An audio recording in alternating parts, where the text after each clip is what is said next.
Is there anything to take up before we call the jury out? I don't believe so. Because the court is going to inform the jury of the schedule. We can bring the jury out.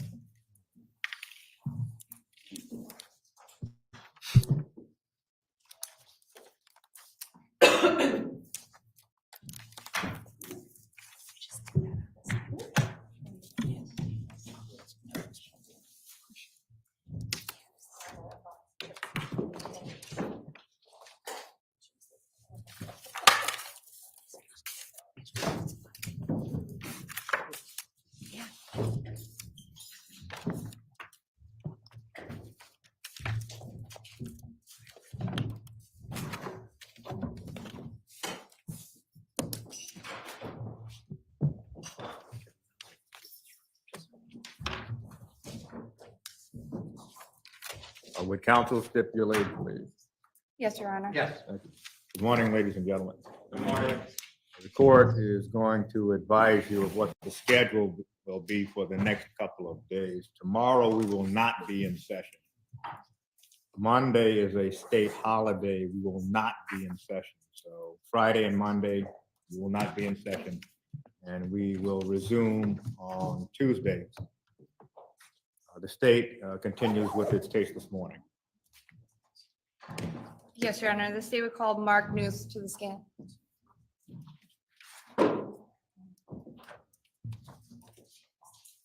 May I approach the clerk, Your Honor? Yes.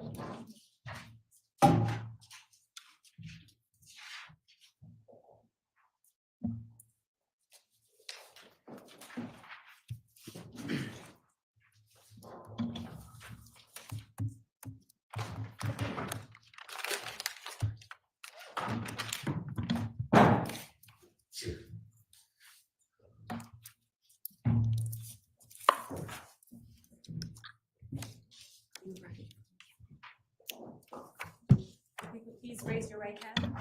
Do you solemnly swear or solemnly and sincerely affirm as the case may be that the evidence you shall give concerning this case shall be the truth, the whole truth, and nothing but the truth, so help you God or upon penalty of perjury? I do. Please state your name and spell it for the record. My name is Mark, M-A-R-K, Newth, N-E-W-T-H. Mr. Nuth, you may be seated. Thank you. You may inquire to any matter. Thank you, Your Honor. Good morning, sir. How are you? Good morning. I'm well, thank you. How are you? I'm good. By whom are you employed? I'm employed at the State of Connecticut Forensic Science Laboratory in Meriden, Connecticut. Are you in a particular division or department of the forensic lab? For the last 12 years, I have been in the Computer Crimes and Electronic Evidence Lab. What kinds of things does the Computer Crimes and Evidence Lab do? We examine data from electronic devices, primarily cell phones, computers, laptops, tablets, things like that. Can you please describe to the jury some of your educational background and training and experience that qualifies you to do that? Yeah, sure. I started forensic science training or digital evidence training in 2012. And I did things like certification in NCASE, which is one of the primary forensic tools, certification in FTK forensic toolkit. I did advanced Windows forensics, advanced Macintosh forensics. In 2015, I got certifications in all the cell phone forensics, Celebrate, certified forensic examiner. And then as pertaining to this case in 2017, I went to an extensive school regarding the Burla Ivy vehicle forensics, and I was certified as a vehicle forensic 2017, I think that was. If you can just explain a little bit about what vehicle forensics is. Well, vehicle forensics is similar to cell phone forensics. Most vehicles that are manufactured today have a lot of computers in them, but they have a particular computer that's identified as the infotainment system. And people are able to synchronize their cell phones with the infotainment system. And also they use it for GPS coordinates when you're traveling. And these vehicles can record valuable GPS data as your vehicle's in motion. And they also download data from your cell phones and store that as well. So in terms of law enforcement investigations, there can be valuable evidence on these infotainment systems. So software has been created to download and retrieve this evidence and examine it primarily for law enforcement applications. What is some of the software? Well, the primary tool is from a company called Burla, and the software is called IVE, IVE. And that's been around for a while, and it's the industry standard really for vehicle forensics now. And we use the Burla IVE system to extract vehicle data and then interpret it and analyze it. And have you been trained in the Burla system? Yes, I have. Now, if you could walk through exactly how that extraction process works. Well, yeah, sure. Every vehicle system is different. It depends on the manufacturer, and some manufacturers utilize multiple systems. So it depends what system is in the vehicle. There are systems where we can just go to the vehicle with a jump drive and plug the jump drive into the vehicle, and we can download the data right from the vehicle. But that's fairly rare. Most vehicles, what we have to do is we actually have to go in and physically remove the infotainment system from the car. Then we usually give it to the law enforcement agency that pulled the warrant, and they submit it to the forensic lab for analysis and examination. Then when I get the infotainment system at the lab, usually there's two methods primarily for the data extraction. One, the system could contain a hard drive, and that's usually the easiest way. I can remove the hard drive from the system, attach it through right blocking to my forensic computer, and I can do the extraction using the IVE software. Other systems don't have a hard drive. They have a memory chip physically attached to a motherboard within the system. So what we need to do is remove the motherboard and attach what we call a DIB board to the motherboard, and then some wires to the DIB board so that we can make a connection between the computer and the infotainment module. And then using the software, we can then do the data extraction. With respect to the data extraction, how and what types of data are you able to get from an infotainment center? Well, there's primarily two types of data, two categories. There's cell phone related data, or what we call connected devices. Any type of physical electronic device that connected to that system, usually either through a Bluetooth connection, which is a wireless connection, or through a USB connection with a physical USB wire. The second type of data is the GPS data. The main difference is GPS data is generated by the vehicle system itself as the vehicle is traveling. The cell phone data generally comes from the cell phones. Whenever you synchronize the cell phone to the system, it downloads the data from the cell phones. And that is so that the vehicle user, has their contacts and their phone call history available to them in the system if they want to make a call. And most people have seen that because they have these types of systems in their car and they've used them to make phone calls. So those are the two types of data: cell phone data, which generally comes from the phone, and GPS data, which comes from the car system itself. With the cell phone data, is the infotainment center able to reach in and I guess the question is get as much data, or what information can they get from the phone? Yeah, it's usually phone call related data. Like, it's not going to go into your Facebook app or your social media or any stuff like that. It only retrieves phone call data. So most systems, you get your phone call history so that you know who your recent phone calls were. You can touch your touch screen and go to recent calls and call back someone who just called you, right? And it also will record your contacts. So any contacts that in your device will get downloaded, so you can do voice call and say, call Aunt Sarah or whatever it might be. So primarily it's phone call data. Some systems do record text message data, but not all systems. So not all systems. Are all systems different? Does it matter the make, model, and Oh, year of it the matters car? a lot. The data set that we get from from vehicles can vary depending on what infotainment system is present in that vehicle. Yeah. Is there, well, is the data recorded and saved? Yeah, well, every system's different. Some systems save things longer, but for the most part, the systems consider this data, especially the GPS data, they consider this data disposable. It's not, the user doesn't have access. You can't like go into the user interface and recover your data. It's not designed to do that. The data is considered disposable. So after the vehicle's shut off from a trip, most of the data is commonly marked for deletion. Now, even though it's marked for deletion, the data can still be present on the drive and we can retrieve it. It doesn't disappear until it actually gets what we call overwritten or replaced by new data that's being stored. Does So that make sense? You mentioned when the car gets shut off, the data gets deleted. That Does can that happen commonly every happen. time the car gets shut off? Well, again, it depends on the systems. Some systems might do that. Other systems might save it longer.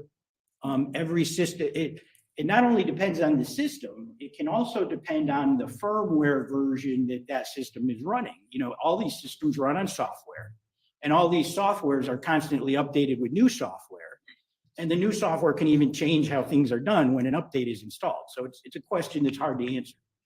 As the data is saved, is it saved in any sort of sequence or time sequence? Well, the data is like GPS data is saved immediately as it occurs. Where it's saved onto the drive in terms of what sectors is a kind of random. That's determined by these devices have what's called a wear leveling algorithm in them for the most part. And I don't mean to be confusing with that. What it simply means is computer hard drives can wear out over time. And computer hard drives are made up of sectors. They have thousands of tiny little sectors like pockets. And the data is broken up and saved a little bit into each sector. And what happens over time is these sectors can wear out or get damaged. And so what all the wear leveling app does is spread out the use of these sectors to try and make them last longer to prolong the life of the device. That's all it does. So where the data is saved is determined by wear leveling usually. Now, if the data is saved in the different sectors, does that factor into how it is overwritten over time, if I'm using that term correctly? Yes, because when the device overwrites, it decides on what sectors to utilize for writing the new data, often based on the wear leveling algorithm. So is it safe to say that when you are able to download information, particularly with respect to GPS tracking, you may not be able to get as much information as, or Right, completed depending on the information? system. Some systems overwrite more frequently than other systems, but yes, data can be overwritten. And once the data is overwritten, it's lost to us. So sometimes the data set can be patchy with timeframes missing from it. What is the difference between a extraction using the IVE or Burla system that you described and a chip off? Well, chip off is a different method. And chip off can be done with anything, not just a vehicle. Cell phones, you can do a chip off.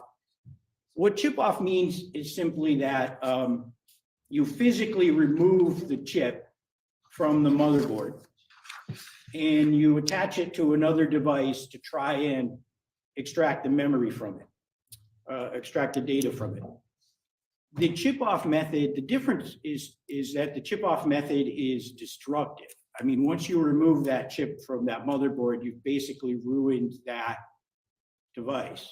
There's probably no fixing it. So we try to avoid using chip off. If we're able to use the Burla, we prefer to use it because the device can then be reinstalled in the vehicle and returned to use. Did you utilize the Burla system in evaluating vehicles owned by Fotis Dulos and Jennifer Dulos in 2019? Yes, I did. Did you or somebody from the lab actually remove the infotainment center from the vehicles? Yes, in this case, myself and one of my colleagues, Jennifer Hernandez Ortiz, went out to I believe the vehicles were at New Canaan PD, if I remember correct. We went to New Canaan PD and physically removed the infotainment systems from the vehicles, turned them over to the police detectives to submit to the lab. I want to ask you a couple questions about a Ford Raptor owned by Fotis Dulos. Did you remove the infotainment center from the Ford Raptor? Yes, either myself or my colleague removed it. We were both present. And we removed it and then later examined it. It was submitted to the lab for request for analysis. Yes, it was. Did you utilize the chip off or the Burla method? We utilized the Burla method.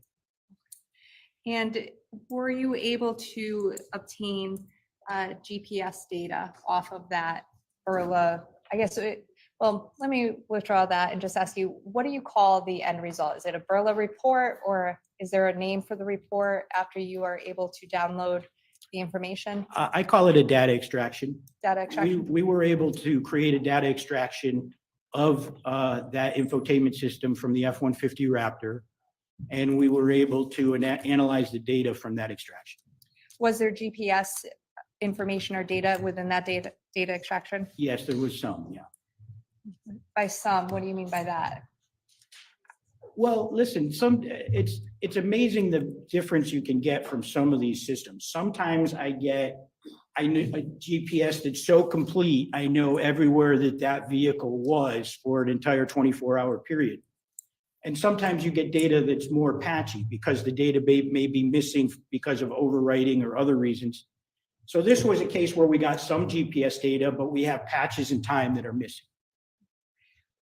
With a Ford Raptor, that make and model of a vehicle, are there different types of infotainment centers?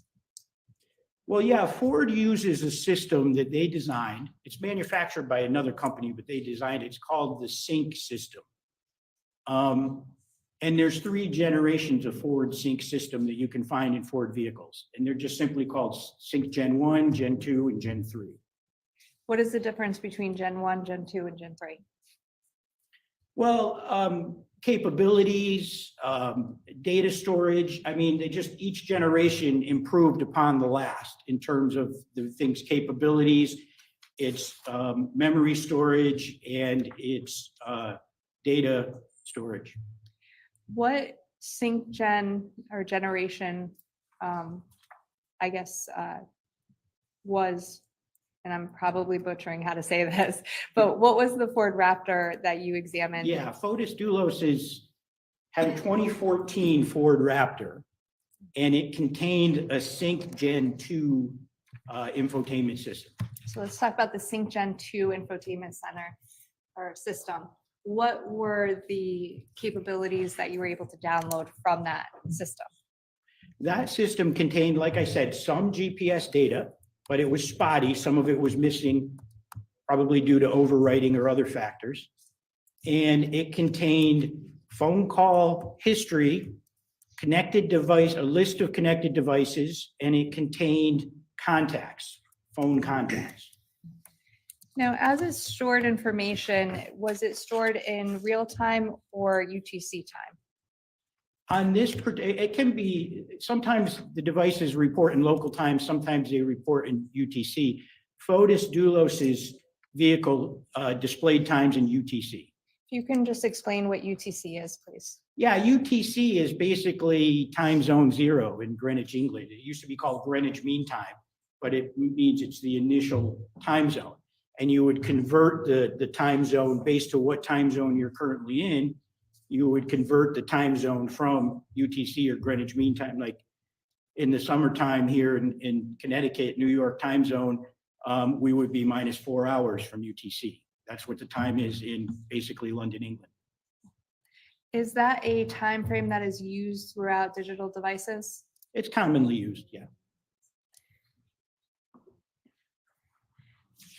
Did you examine the GPS data that came out of the Ford Raptor in 2019?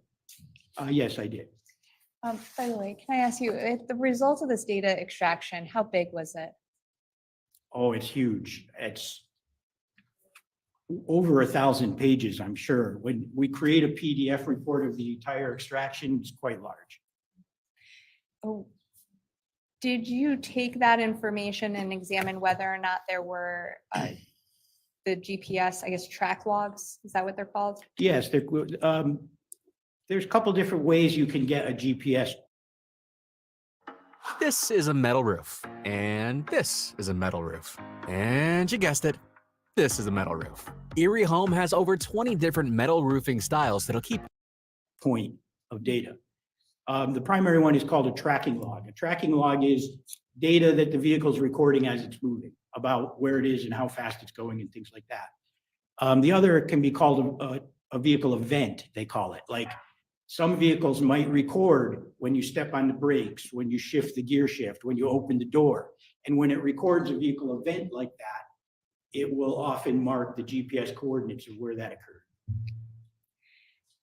Did you examine the Ford Raptor for May 23rd and May 24th, 2019 in their, the GPS, either track logs or any form of GPS data extraction? Yes, I did. That was the time frame of interest that investigators gave to us. And so that's the time frame that we concentrated on for the data. Were you able to get a continuous point of track for all the times that extracted data points showed? No, unfortunately not. We got a spotty data set, we call it, meaning that portions of the time frame were missing or not present. Was that because of the deletion and overwriting that had been occurring? Well, in this case, it's probably related to two reasons. Number one is overwriting, which is commonly happens. And number two, when I did this data extraction, I got an error message that indicated that there were bad sectors on this drive, meaning that this drive was already starting to wear out a little bit, and some of the sectors could not be read. So whatever data was in those sectors that were determined to be bad, that's data that was also lost. Could a user manually go in and change the location data or GPS coordinates? Not to my knowledge, no. Okay. Did you create a report kind of simplifying the GPS data for this Yes, case? I always do that because looking at the GPS data in a PDF sheet with just a bunch of coordinates is confusing. So usually what I do is I just copy out portions of the map with the GPS dot points on it. And I create a PDF report of that so that it's much simpler for everyone to understand. If I may, Your Honor. Yes.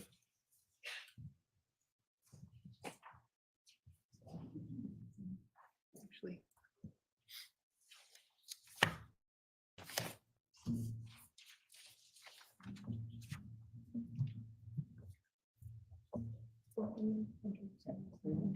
May I approach, Your Honor? Yes. Sure, I'm gonna show you what's been marked as states 129 for ID. If you could take a minute and take a look at that document. Sure.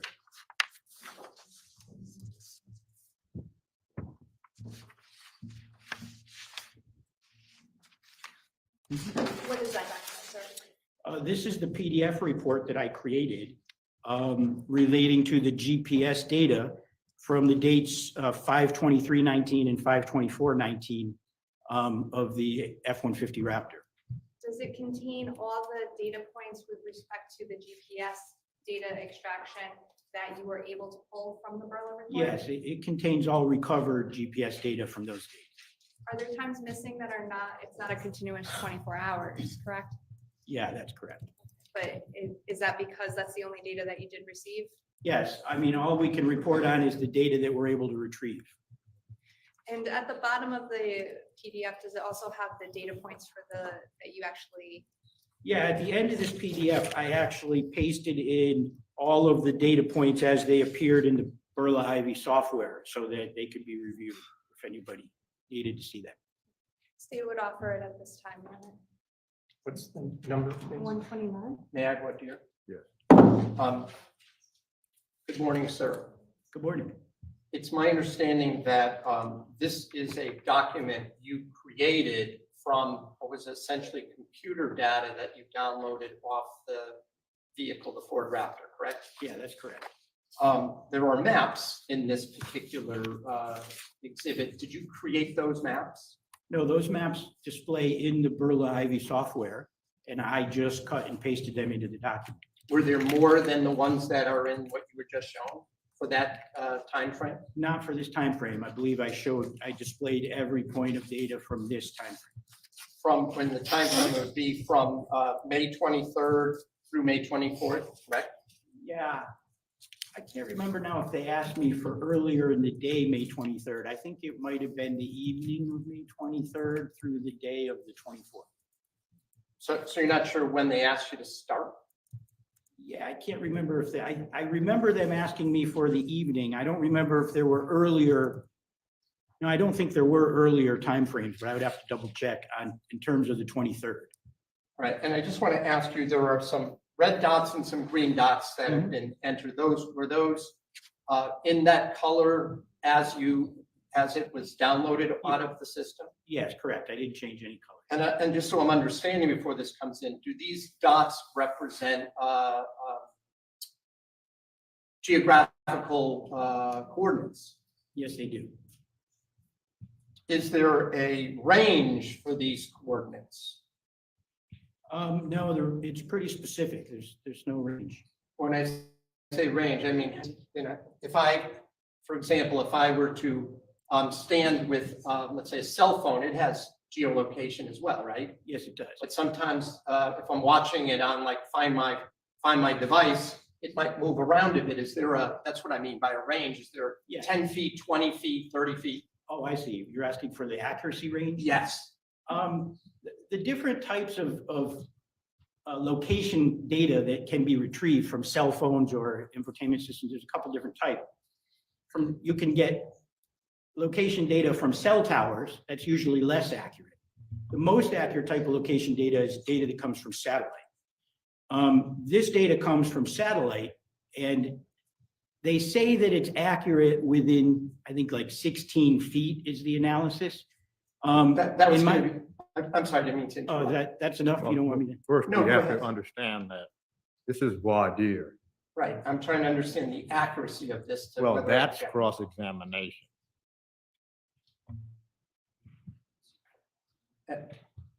I'm just trying to, so the location that's on here, this isn't something you added, correct? Correct. This is straight from the Ivy software data extraction. But it's only approximate, the dots are only approximate to the location, correct? In my experience, it's pretty specific. I mean, it's going to be accurate within a few feet.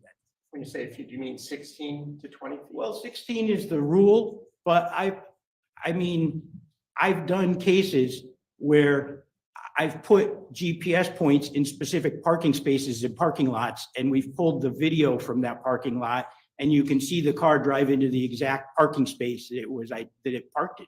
So in my experience, I've done a lot of these extractions.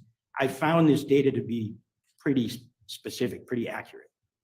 Right, but as far as this document is concerned, you're still indicating that you don't know whether it's approximate or specifically pinpoint as far as this document. is Your Honor, I'm concerned, objecting at this point. This is not voir dire. right? I'm sorry, Your Honor. This is not voir dire. How accurate are the coordinates is not the subject of voir dire. Well, I believe the accuracy of the map would be relevant to what here. That's my reason for the voir dire. The accuracy of the map is relevant to cross-examination. Let me just have a moment.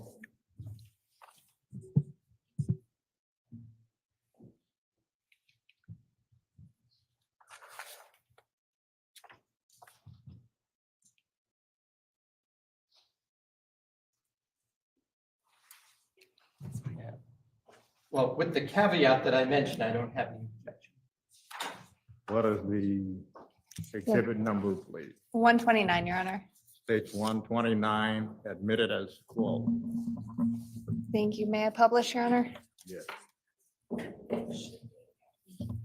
Sir, do you have the document in front of you? Yes, If I may.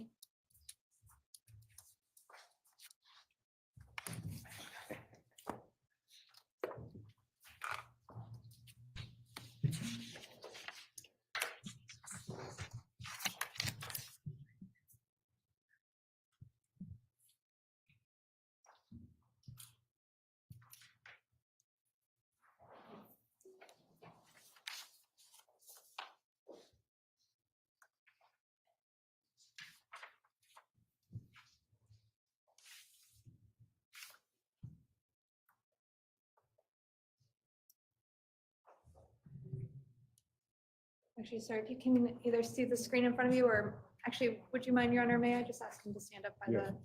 Sir, would you mind taking a step in behind you and pointing to the screen? Thank you. Is this the document that you created? Yes, it is. Now, the top line, the 5/23/2019, what does that indicate? This is right. And that's May 23rd, 2019. Right. 4:52 PM, 5:05, and 5:09 to 5:10 at Fort Jefferson Crossing. Could you just explain that line in connection with the maps below? And I'm going to move it up just a little bit to show the whole page. You can see that the vehicle's parked here behind this house. And in here you can see that the vehicle moved. The blue line indicates the movement of the vehicle from. Now, you have a couple times up here, 4:25, 5:05. Which dots are related to the times? This would be the first one and then the second one.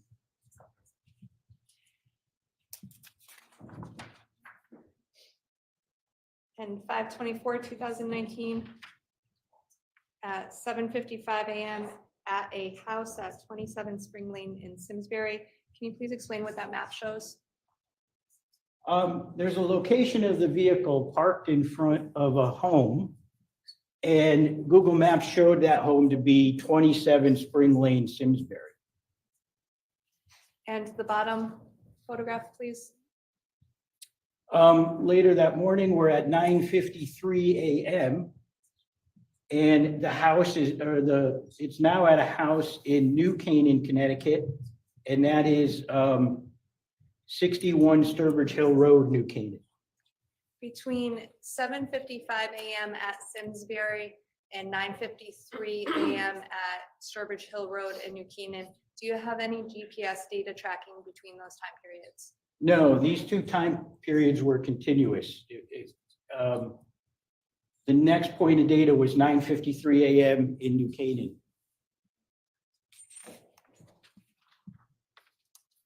And the next page, sir. Okay, so later that afternoon, you can see we're now at 4:21 PM, and that's local time. The vehicle's traveling on Route 84 through the town of Plainville. Now, this is all the Ford Raptor, correct? Yeah, this is the Ford F-150 Raptor. Now, between 12:30 PM in Sturbridge Hill Road in New Canaan and 4:21 PM on Interstate 84 in Plainville, did the Berlin system give you any data GPS tracking points for that time period? No, those time frames are not present. And that just means it could have been overwritten or damaged in any way? Objection, meetings. Well, there's already been testimony that overwriting or damaged sectors can contribute to spotty data. Overruled. And sir, was there damaged sectors found in the Ford Raptor infotainment center that you received? Yes, there was. The bottom map, please. At 4:32 PM, a GPS point is recorded at a gas station on Route 4 in Farmington, Connecticut. And by the way, this gives you no information about the driver or who is operating the vehicle or? No, I know nothing about who might be occupying it. And the next page, sir, if you will. At 5:03 to 5:05 PM, there's a track log showing the vehicle moving along Eli Road in Farmington, in the area of Talcott Notch Road. And the bottom map, I'm sorry, I'll move it up. At 5:38 to 6 PM, the vehicle is back at 4 Jefferson Crossing. And the next page, sir.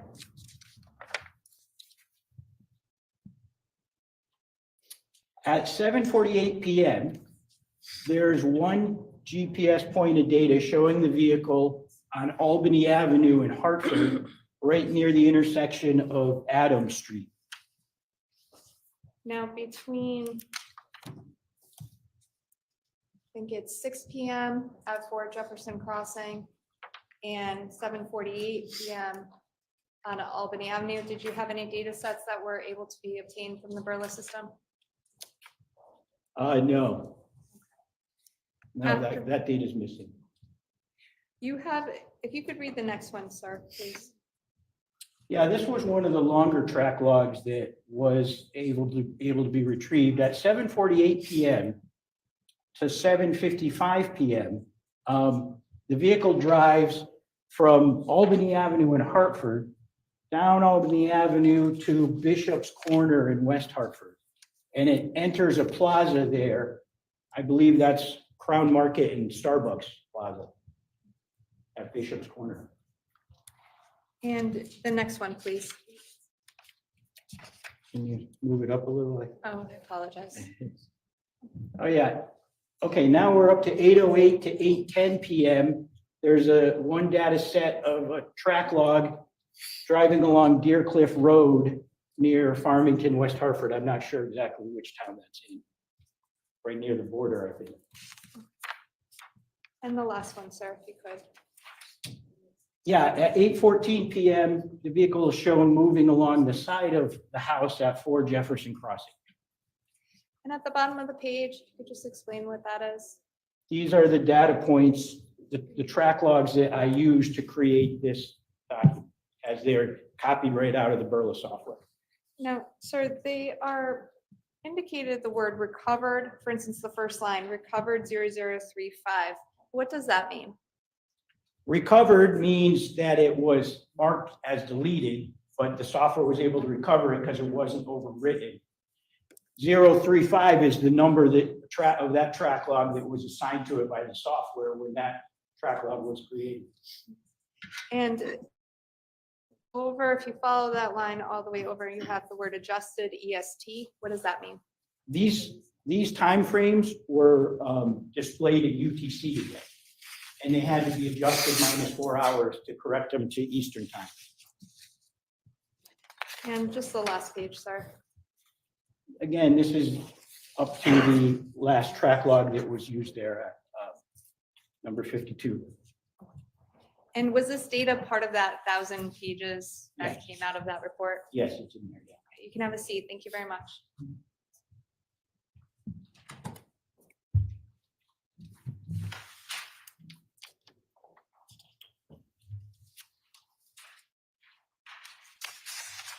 Sir, was there also a time that you reviewed or examined a 2017 Chevy Suburban? Yes, there was. When was that? That was around the same time frame as this. It was in May of 2019. Did you remove the infotainment center out of that device or that car? Yes, again, me and my associate went and removed the infotainment system. Did you process that at the lab using the same process, the Burla Yes, software? the exact same process, yeah. And were you able to recover any data from the 2017 Chevy Suburban? Yes, we did get some data. How much data were you able to obtain? We obtained quite a bit of connected devices and phone data, but not very much GPS data in that extraction. Were you able to obtain any GPS data for May 24th, 2019? No, not from the Chevy Suburban. With respect to phone data, what were you able to determine? Well, let me just ask it generally. What kind of phone data were you able to get from the 2017 Chevy Suburban? We were able to get a list of connected devices with a display of local time, dates and times. We were able to retrieve a lot of phone contacts and phone call history. By phone call history and phone contacts, were you able to reach into that device to determine whose device it was? We got very limited data to determine whose device is what. We get the cell phone's name. You know, usually when you set up your cell phone, owners have the option of typing in a name. And we get the unique identifier that Burla uses is the Bluetooth MAC address. So we usually get the Bluetooth MAC address of all the devices. You could just explain what a Bluetooth MAC address is. Oh, sure. Whenever a device connects through Bluetooth, the system needs a way to synchronize the devices. And like computers use IP addresses when you're connecting to the internet, Bluetooth connects through what's called a Bluetooth MAC address. It's a unique number to each, assigned to each Bluetooth device so that they can communicate with each other. And is that unique name or number, is that We'll call associated it with the number. device, or is that associated with the infotainment center Bluetooth? I just. Well, both devices contain Bluetooth, so both the infotainment center and the cell phone will have a Bluetooth MAC address. Did you utilize that same IVE report or Burla system that you discussed earlier with the 2017 Chevy Suburban? Yes, I did. If I may, I'm going to show you what's been marked that states 130. Yep.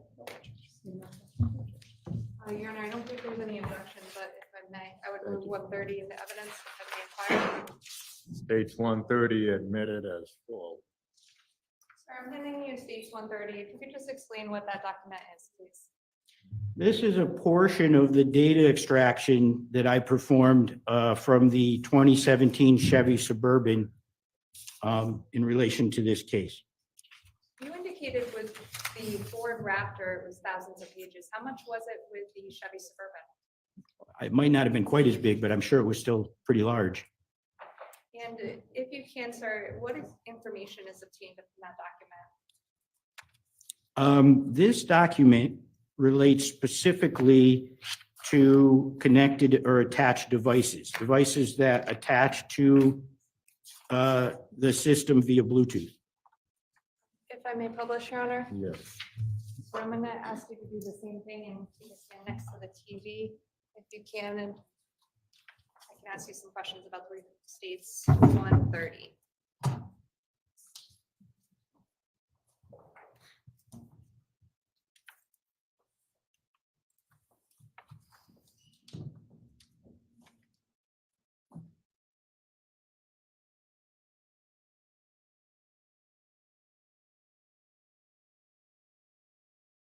And what we're looking at here.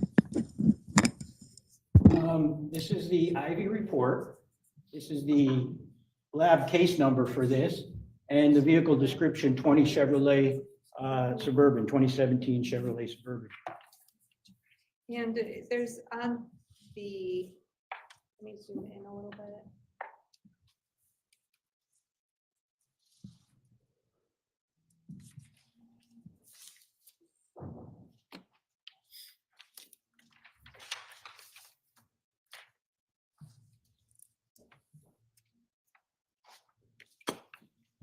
Is this a lot of the technical information that came out of the Burla report? Yes.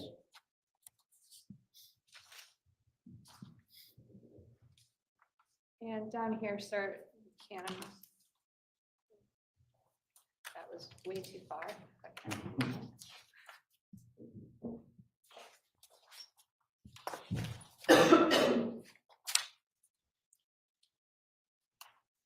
All right, well, before I break the envelope, I'm going to move on.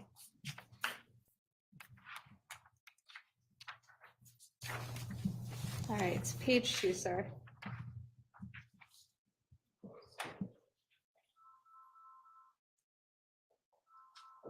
If I may just ask, since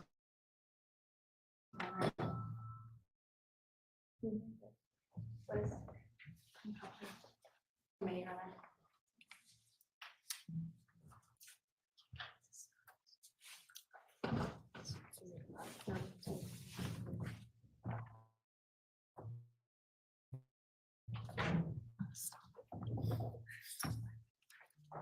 No.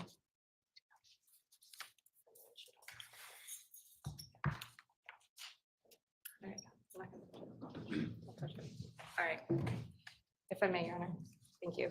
Sir, if you could take a look at page 2, we have attached devices. What does that mean?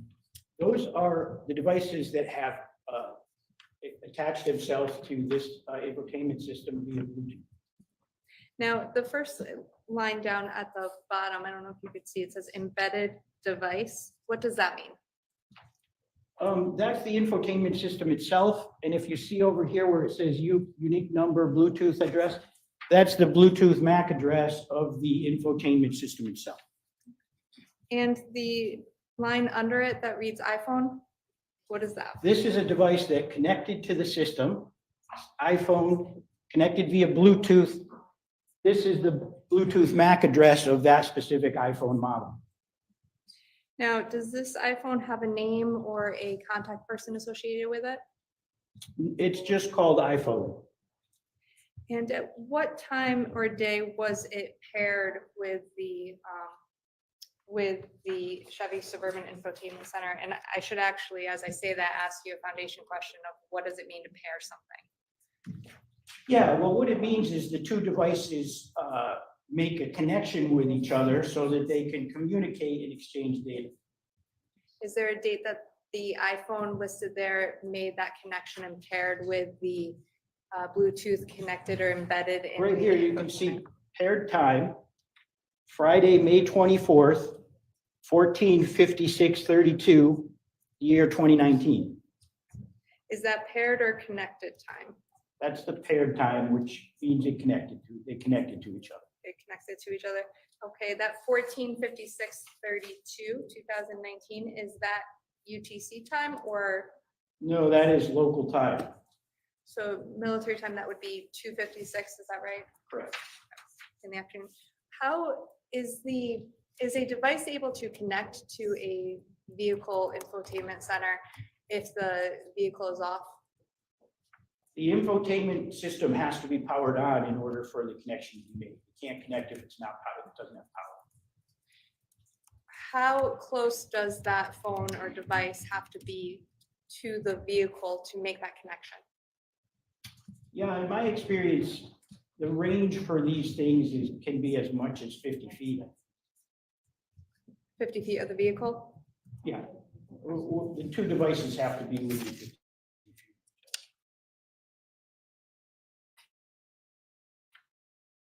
Now, this wasn't a new device. It only connected that day, correct? Correct. How do you know that? These devices generally record the date of the initial or first pairing of the device, and then the last pairing of the device, are usually the two dates and times that we get.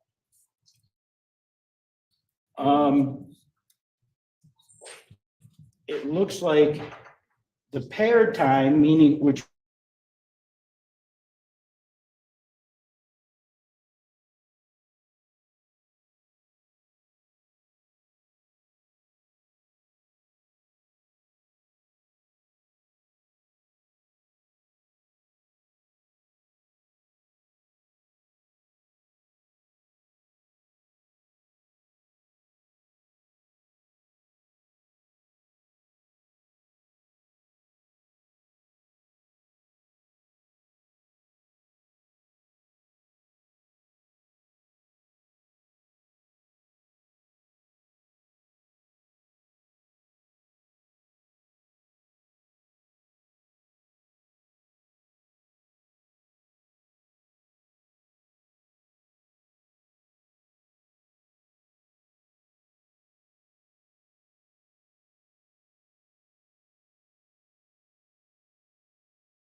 within 50 feet of the vehicle at the time that they were connected.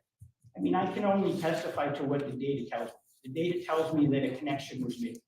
It doesn't give me the distance the phone was from the device when it connected. That's not something that's recorded. Thank you, sir. You can have a seat.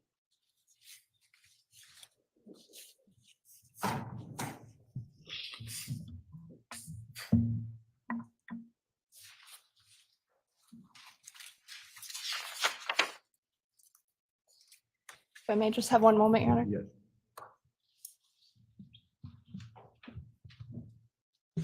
I have nothing further. Thank you very much, sir.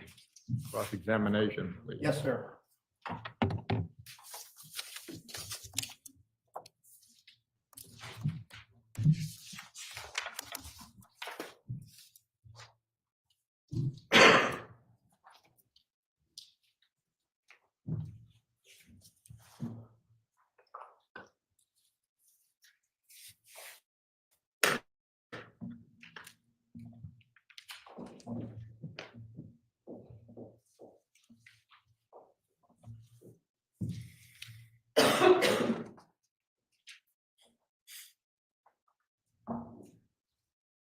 Morning.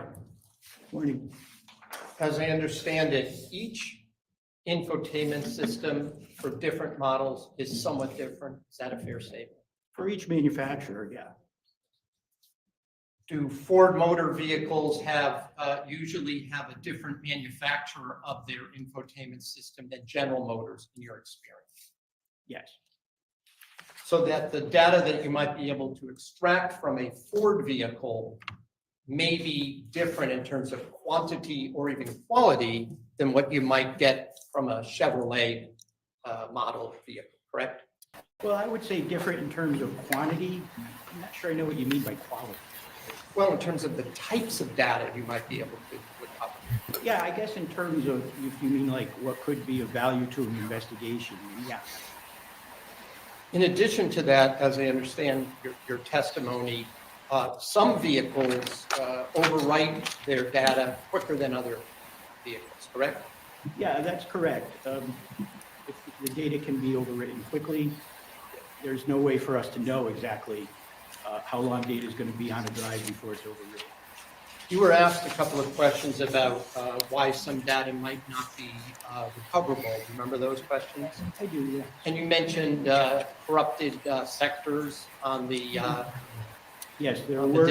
on the chip, right? Yes, there were some bad sectors on this chip, if we're talking about the Ford F-150. Right. Well, so that we all understand, because I'm trying to understand this. The chip is, we're talking about a computer chip, right? Yes, a memory chip. It's really similar to like flash memory, the type of memory you would get in like a USB data stick that we're all familiar with. Yes. Except instead of being in a removable stick like that, this piece of memory is physically soldered to a motherboard inside the system because it was never intended to be removed. Do some vehicles allow the owner of the vehicle to turn off certain data for privacy reasons? I'm not aware of too many. It's hard for me to answer that because you would have to go into if you go into the user interface of the infotainment system, there are options in there that can be changed. Isn't But- GP, I didn't mean to interrupt. I didn't know you were. I'm gonna not button. familiar with what the options are in every make and model. So for example, on your iPhone, you can put a phone in airplane mode, or you can turn off GPS location data, right? Correct. Don't some vehicles allow you to do that as well? They may, I'm not aware of any. Have you ever looked into it? No. And you also indicated that GPS data is spotty, I think is the word you used for the Ford Raptor, correct? It's spotty in the sense that some timeframes are missing, yes. Could I have the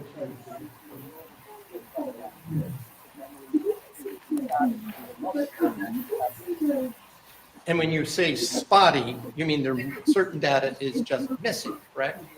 Correct. You were not able to determine whether it was due to somebody intentionally deleting or turning off the data, or due to just insufficient memory or a glitch? You said it was a corrupted sector, right? You don't know. Well, in terms of someone intentionally shutting off the GPS, I would expect the entire day to be missing. I wouldn't expect to have,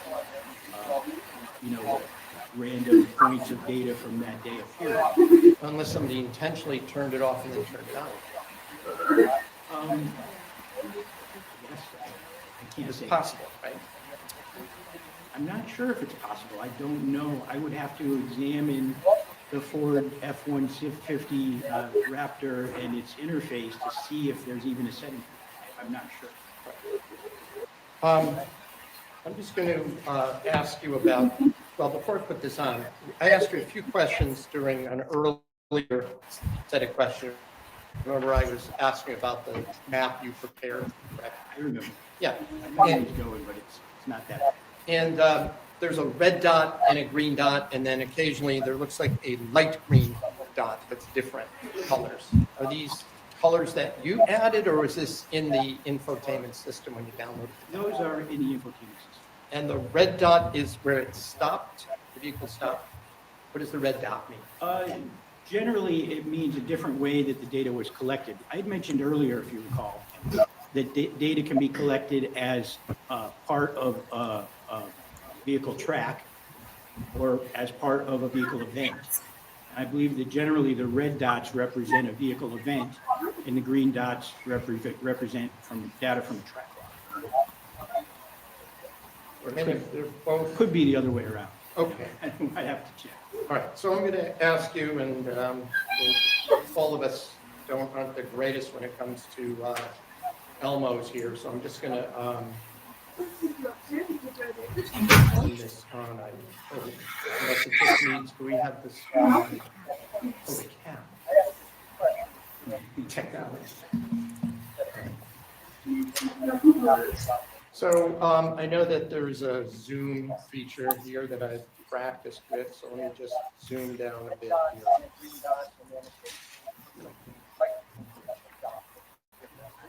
And I think it's autofocus, it should. All right, so when we're talking about, using this as an example, there's the red dot and then the green dot, correct? That's yes, right? Yes, correct. But you can't tell whether the data was from which source that created this particular image, right? I can't tell you off the top of my head, but if it were critical for your case, I could go back and review the data and answer that question. Well, I'm not going to ask you to do that now. So can one tell by just looking at this whether the vehicle moved from the red spot to the green spot or the green spot to the red spot during the time at issue? If I recall correctly, it moved from the green spot to the red spot. But again, I would have to go back and review the data to confirm that. I didn't think it would be something that was relevant, so I don't recall it off the top of my head. You also are aware, you know something about geolocation, correct? Yes, I read, being that I testify about it on occasion, I've read a few scientific papers about it. So you know that there's somewhere between a 10 and a 15% accuracy differentiation for the location, the pinpoint location, right? From The satellites? Well, From- yes. Pretty sure one said 10 or 15%. Court does not know whether he meant percent or feet. Oh, okay. Well, the pinpoint can be off up to, well, I can't do the math myself, so I'll just say that there is an accuracy rate of 85%, correct? I'm not familiar with any study that reports that. If you could refer me to it, I would look into it. That sounds high to me. Well, in any event, you said that the range, even within a, you're dealing with longitude and latitude, correct? Correct. And there's anywhere from, I think you said 16 to maybe what, 20 feet mobility area for that? I said 16. Exactly 16 feet? I once read a paper that reported accuracy within 16 feet from satellite data. But 16 feet is a circumference, correct? Correct. A circle, 16-foot radius, radius, well, or a 16-foot circumference. circumference, right. So the reason I ask that is I look at one of these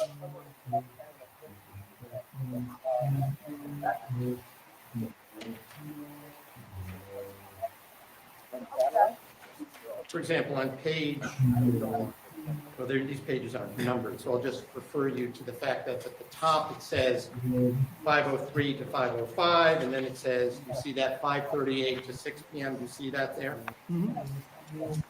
For the record, I'm going to have to ask you to say yes or no. Oh, I'm sorry. Yes, I see. Okay. And if we look at this particular image, if this is Jefferson Crossing as it's identified, it shows a red dot here as being the location at the time of 5:38 to 6 p.m., correct? That's correct. On that date. If I look at the next page, rather the last page, second, you recognize this is still the same structure, the same house on Jefferson Crossing, right? Yes, I believe it is, yes. Right, and it shows that there's some kind of movement from spot. Yes, I remember this one because I animated this track log. It went from the green dot to the red dot. But you do know that, are you familiar, did you ever look at a satellite image of this property? I have not. Because would this not, if I were to tell you that this is all lawn on this side of the house there, is it suggesting that that this vehicle drove onto the lawn to the side of the house? I would say yes. Probably. Yeah. All right, if it was 16 feet between there and let's say the corner of that house, might it just be that much inaccurate?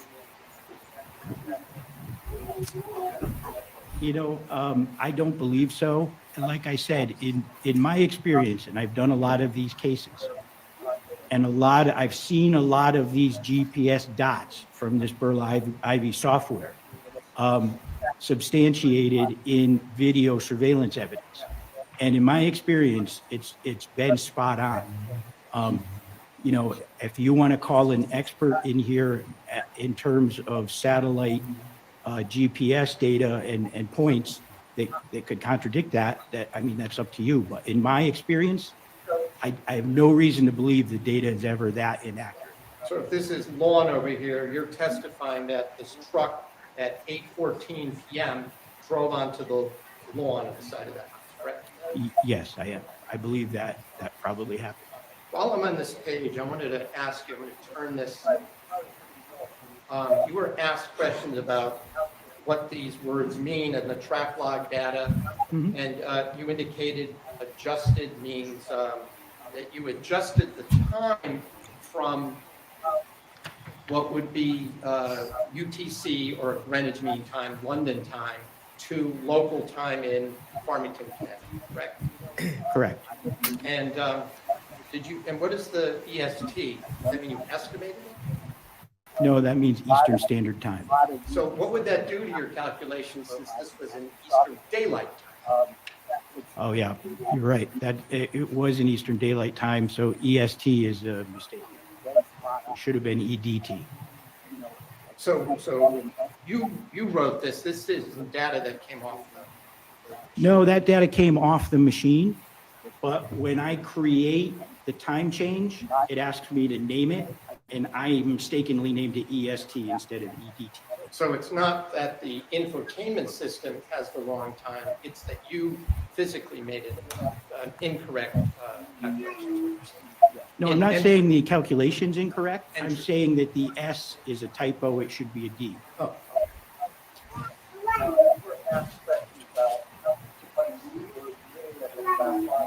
Could you also, I'm just going to ask you a couple of questions about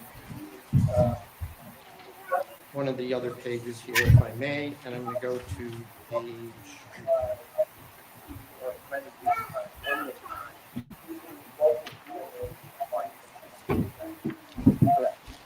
Hello. Wondering why I'm actually cell phone connected. Where your cell phone? Silly cell phone connected. And you can see this from Nobody's where it looking is, for them. right? You don't need to look at the. Well, you need to find So you my indicated that this phone app on it. report on page Well- 2 indicated that at May 24th, That doesn't. 2019, The phone that I use for 7:55 a.m. isn't- this Oh. vehicle was that the Ford Raptor was at a house located at 27 Spring Lane. Hi, Ian. Yes. And again, I How's just my want to be little clear, wife? the report didn't mention that 27 How's Spring Lane. my little wife? house. This is something you wrote. Yes, I wrote that. That's correct. Okay. And then the next one right below, it, Hi. 3 a.m. to 12:30 p.m. It's at a house at 61 Farber It's Dulos playing Road. a trial. Yes. They're trying to find where the vehicle went. So was there any Yeah, see, data? this that- just, No, I was not This- able to recover any data within that time frame. And you say from 9:53 and every 5 minutes or every minute, you were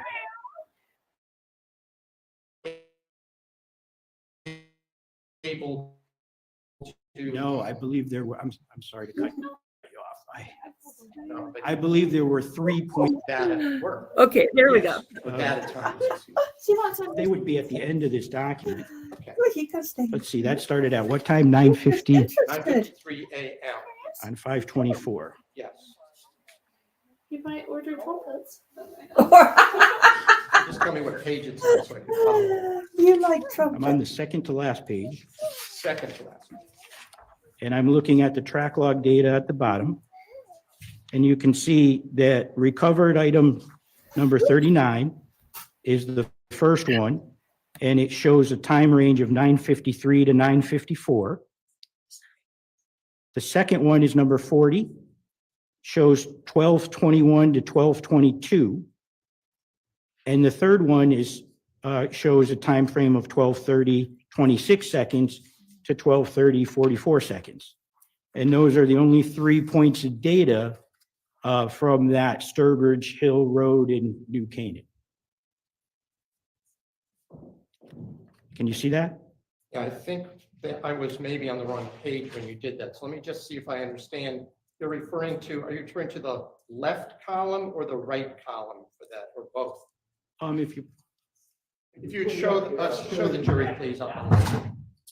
so the first one is recovered number 39, 5/24/19, 9:53 to 9:54. That data point shows on the map as that Sturbridge Hill in New Canaan. That's one data point. or is One that- data point. Okay. Number 40 is the second data point. It shows the same date, 12/21:53 p.m. to 12:22 p.m. Again, the exact same spot in Sturbridge Hill. Is it Sturbridge Hill Road? Yes. And then the last one, right below that, number 41, 2019, 12/30/26 to 12/30/44. Some type of vehicle event happened that recorded that data spot. So I have 3 data spots recorded for that location on that day.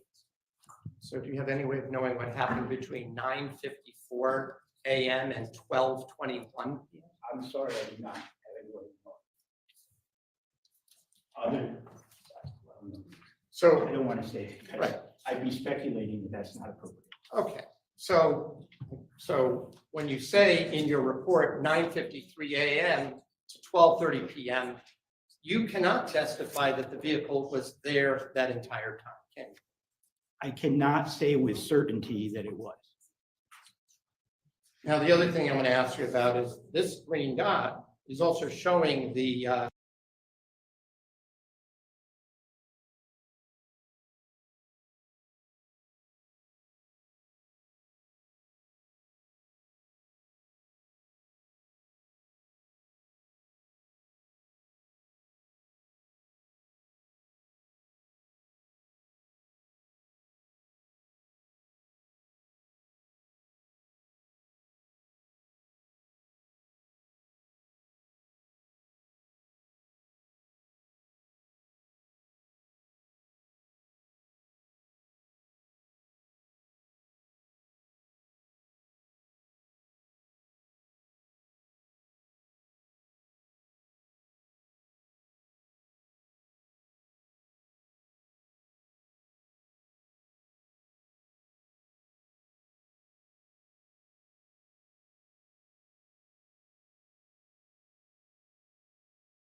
Okay, while my computer crashed, they went to break. Yeah, I'm up here in Paris, Idaho, for my brother's funeral tomorrow. And the judge said earlier that we won't have court tomorrow or on Monday because it's a holiday. And so I do have a new computer, and I will have that up and running for next week. So let's check in and see what's going on over with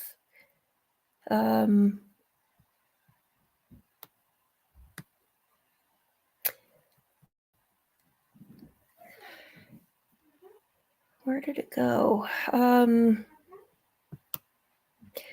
a little puzzled by what's going on with the Adam Montgomery trial, because they said that he pled guilty, but they're still having the trial. So is this only for the penalty? Let me see if I can find the opening statements yesterday.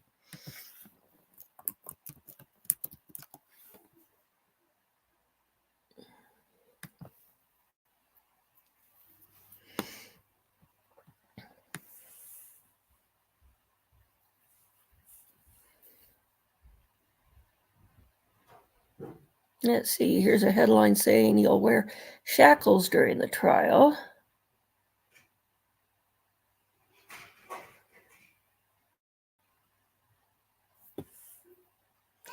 Okay, here, let's take a look at this on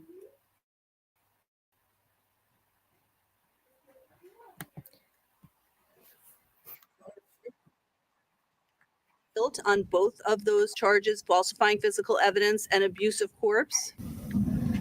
Yes. The surprise announcement came after the lunch break. 17 jurors had just been sworn in and given instructions from the judge, including explaining Adam's notable absence from the courtroom. He is not here today. He has the right to be present, but he also has the right to be absent. You're not to speculate on why he is not here today, and you are not to in any way draw any negative or adverse inference or hold it against the defendant that he is not here today.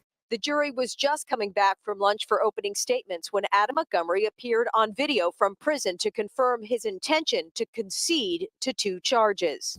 And that by agreeing to allow them to acknowledge this in opening statements, the jurors can find you guilty of those 2 offenses,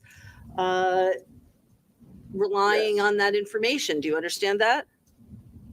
Yes. The abuse of corpse allegations are some of the most graphic descriptions in the affidavit of how Adam allegedly moved Harmony's body to various locations around the city and then tried to condense her remains using lime and brute force. Again, opening statements tomorrow, 9 a.m. No word on if Adam Montgomery will be in the courtroom. He will be asked an hour before departure time each day if he plans to attend his own murder trial. We're live in Manchester. Amy Cavino, WMUR News 9. Now, one legal analyst says Adam Montgomery's decision to acknowledge some of the charges against him shows that he may try to blame someone else for his daughter's death. She says the likely choice is Montgomery's estranged wife, Kayla, who is also a star witness for the prosecution. I would guess that he will point the finger at Kayla Montgomery and say she was the one who did it, and just basically use the logistics of, he is alleged to have hit her while driving, right? So how could he do that? Whereas he will most likely, again, I would anticipate he would have to testify that it was Kayla who struck her and she was distraught, and he had to handle the body. LaFrance also says that strategy could require Montgomery to testify himself. And she says acknowledging abuse of a corpse may also be a sign that he knows where Harmony Montgomery's body is. And while that development was playing out in court, jurors were retracing the Montgomery family's steps on the day prosecutors alleged that Harmony was killed. WMUR's Tim Callery is live now with a closer look at the key locations in this case. And Jen, prosecutors describing today's jury view as the final journey of Harmony Montgomery, pointing out those key locations in their case against the little girl's father. The first stop of the jury view was a methadone clinic located at 20 Market Street. Prosecutors say this is where Adam and Caleb Montgomery took their children back in December of 2019. It's here where prosecutors say Adam began his assault on his daughter Harmony. The jury then traced the family steps to the Burger King on Daniel Webster Highway. Prosecutors say the Montgomerys went there after the clinic, and the state alleges that Adam continued to hit Harmony along the way.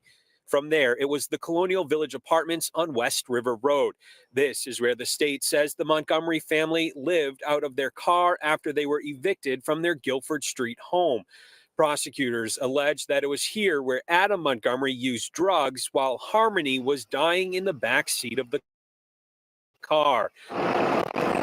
The last stop was the site of the former Portland Pie Company. It's where Adam used to work and where the state alleges that he stored his daughter's remains in a walk-in freezer.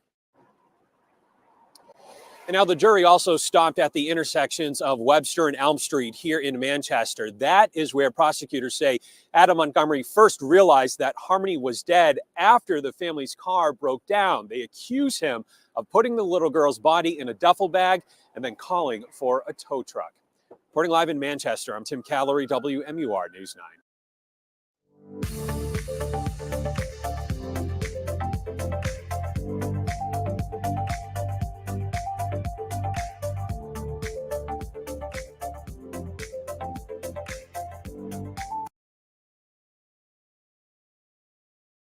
Okay, so when they say that they hit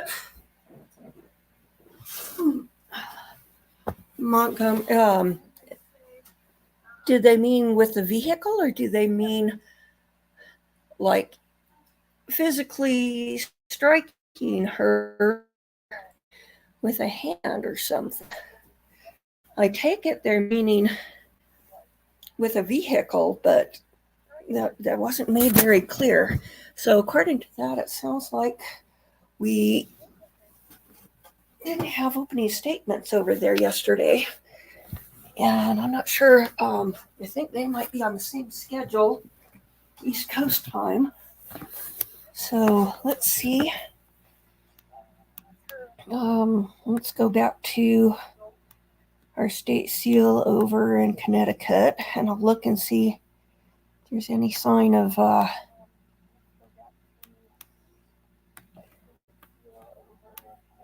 today's coverage of the trial.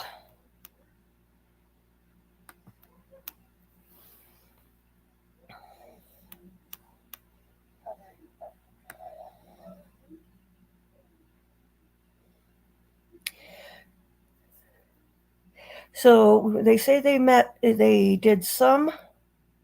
admitted some charges. That means not all. So here we've got day 2 from,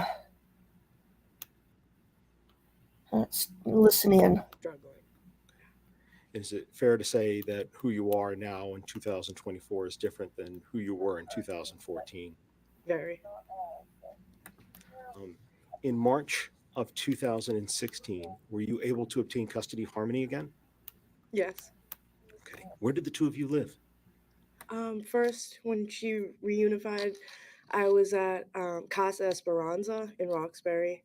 It was a reunification program, but you could only progress so much there.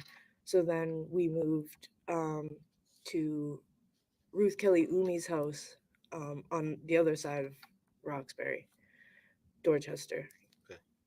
When the two of you were living together, how was Harmony? Amazing, rambunctious, very smart. By the time she was 2, she could tell you her whole life story. She was talkative? Yes. People didn't believe she was 2. When you got custody and were reunified with Harmony in those 2 places, did you work and finish potty training with Harmony? Yes, Okay. I did. And how did she take to that? She did very well, honestly. I was kind of surprised. She was just really excited to be a big sister. Her brother had diapers, and I told her, babies wear diapers, and you're not a baby anymore. You're a big sissy. So she was right on it, and she did so well. In September and then October, I know you were reunified in March of 2016. In September and October of 2018, did she go to live again with Michelle Rafter? Yes. And when she left, then that would be the fall of 2018. How old was she? 2018. 3, I believe 3, almost 4. Yeah, basis. It's leading in with, I think, the dates. Your Honor, I believe the question was, how old was she in the fall of 2018? Objections overruled. Thank you. So she was born in 2014, is that correct? She was 4, yes. Okay, so she was 4 in 18. Yes. And was she fully potty trained when she left you? Yes. I'm going to ask you, who was Harmony's birth father? Adam Montgomery. And how did you meet him? Through a mutual friend. Was he living with you when Harmony was born? No. Were the 2 of you living together when Harmony went to live with the Rafteries? Never. Did you ever have any other children with Adam Montgomery? No. At some point in 2019, who got custody of Harmony? Adam. Where was Adam living at the time? Manchester, New Hampshire. Do you remember what street he was living on? Guilford Street. And is that where Harmony was as well? Yes. What, if any, visits did you have with Harmony after she went to live with Adam Montgomery? I had 2 physical visits with her. And then I had 2 FaceTime calls, both very brief. The physical visits, where did you visit her? Excuse me. Guilford Street. Did you visit with her outside the home or inside the home? Inside the home. Inside the home. Did you see where her room was? No. He never showed me. When you say he, who is he? Adam never showed me. I was only allowed in the living room or the bathroom. How did you communicate with Adam at that time? Facebook. Facebook? Yeah, he wouldn't give me his number. When did you last see Harmony?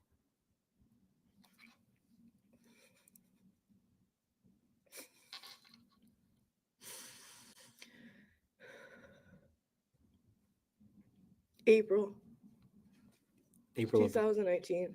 April of 2019. Yeah, right before Easter. How did you see her? Oh, I was doing a Facebook video call. That was how I had job training, so I couldn't do a physical visit that week because I didn't know my schedule. You said that was before Easter, is that correct? Yes. Did you see her on Easter? Yes. Were you able to see her after that? No. What did you try to do to be able to see her or talk to her after that? I just kept reaching out to Adam and Kayla and, asking, begging them to let me see her. And I was sorry for whatever I did. I wasn't even sure what I did, but I was just trying to reach out to really anybody at that point, his family, you know, his grandmother, his uncle, his dad, anybody. Let me ask, did you try to reach out through the months of May and June?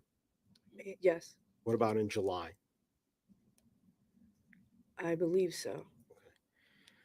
Did you receive any phone call from Kevin Montgomery, Adam's uncle, in July? Yes, I'm not going to go into the detail of what was said, but after that call, did you continue these efforts you talked about before, trying to get in touch with Adam? yes, And what about September of 2019? Were you trying to get in touch with Adam then?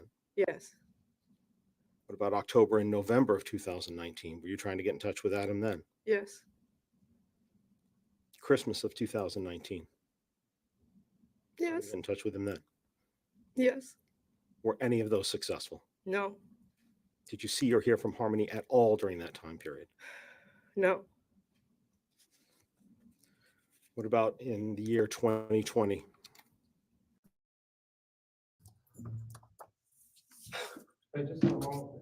Yes.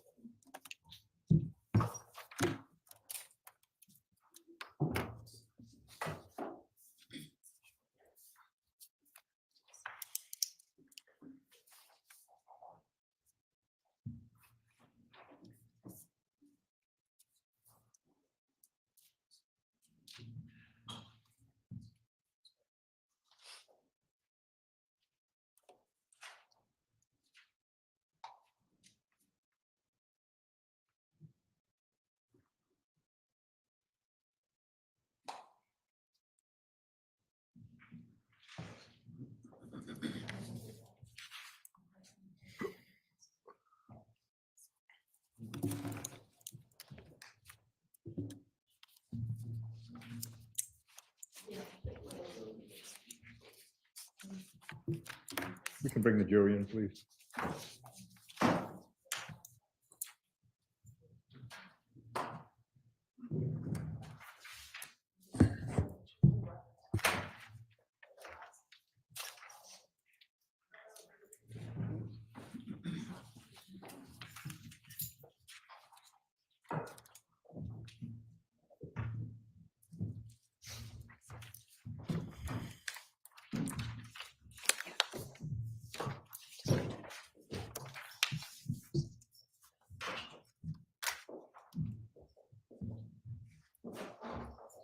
So would counsel stipulate, please? Yes, Your Honor. Yes, Your Honor. Thank you.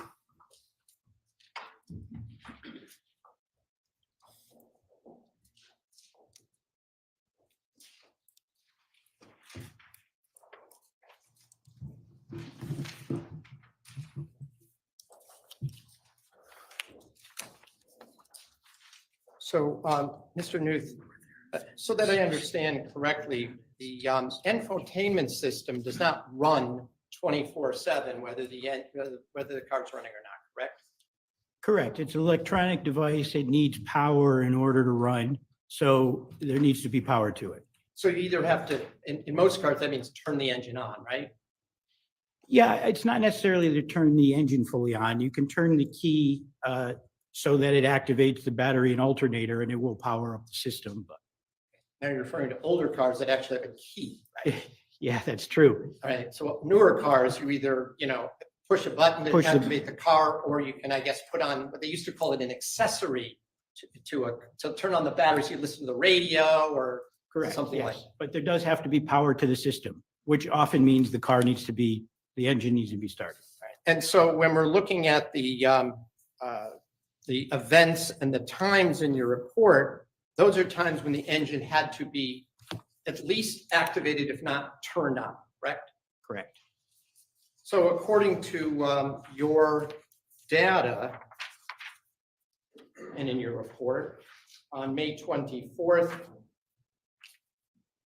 going back, 7:55 a.m. is when unless it was corrupted, that's the time that the car was turned on, or at least the power was given to the system, right? Yeah, if I remember right, that was a gear shift vehicle event. I believe the car was shifted into gear. So you're able to even tell what the car is doing when the system goes on? If a vehicle event is recorded, you're able to tell. Oh, okay.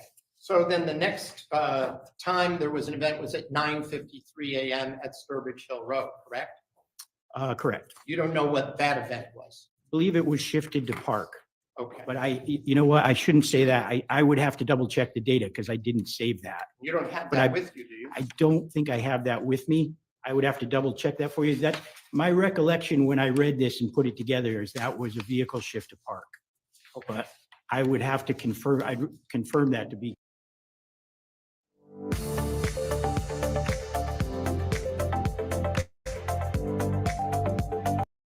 Report that has the, what I'll call the less visual data, right? The other times that you mentioned in the morning would require at that time at, let's say 9:53 a.m. you said was a shift to park? I believe it was, yeah, that was the arrival. I believe it was. And then the car was engaged, or at least the power went on at 12:21 and 59 seconds, right? Yes, something occurred at that time. I'm not sure what, but something occurred for the vehicle to record a data point. Okay. When you say something, it means the power got turned on, right? Yes, it could mean that. Well, it couldn't happen while the car is off and somebody's out of the car, could it? Yes, if there's no activity around the vehicle and the vehicle's powered down, it won't record a data point.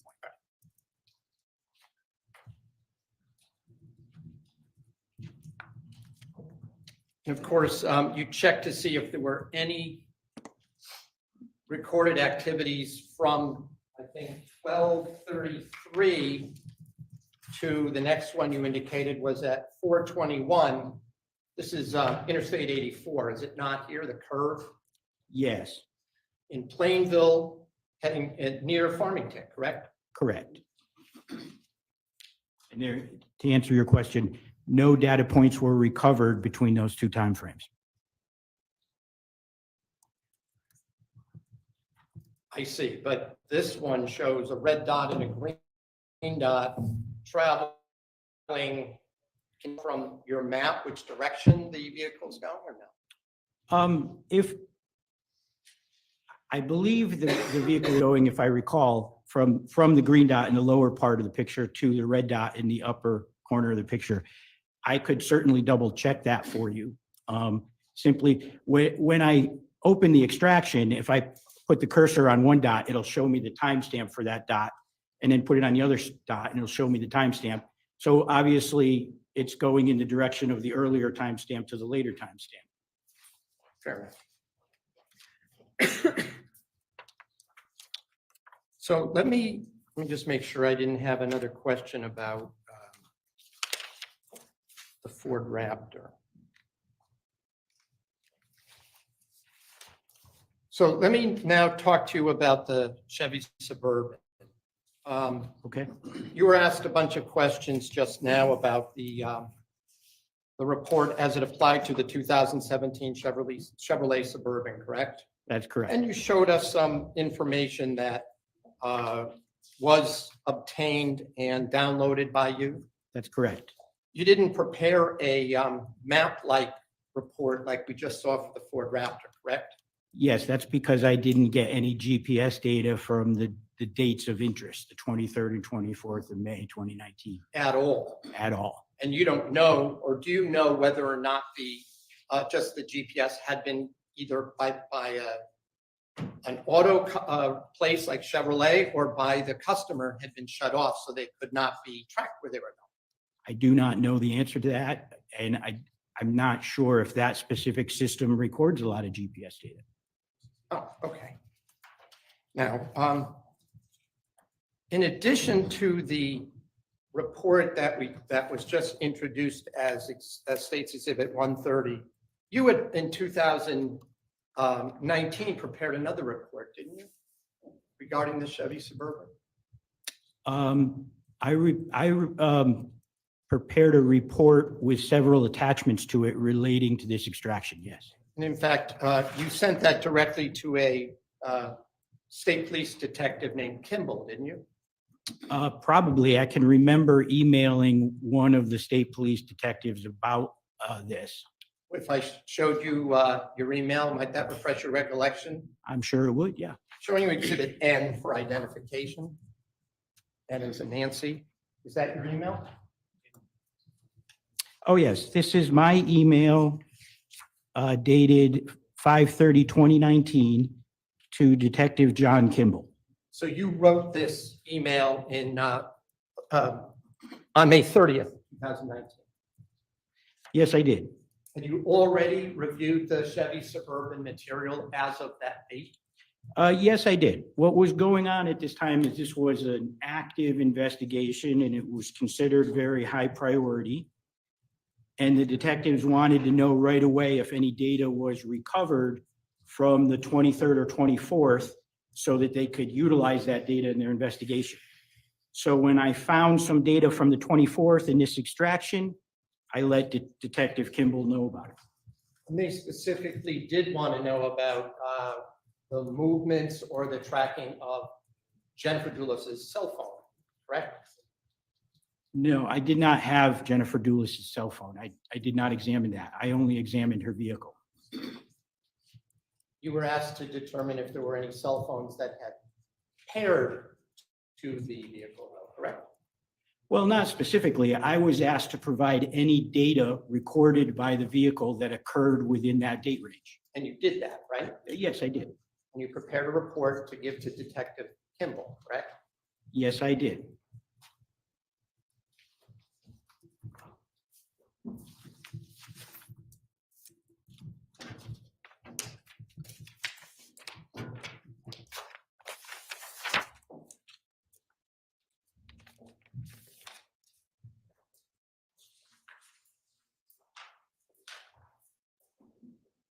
Can I just mark, please? Could I state your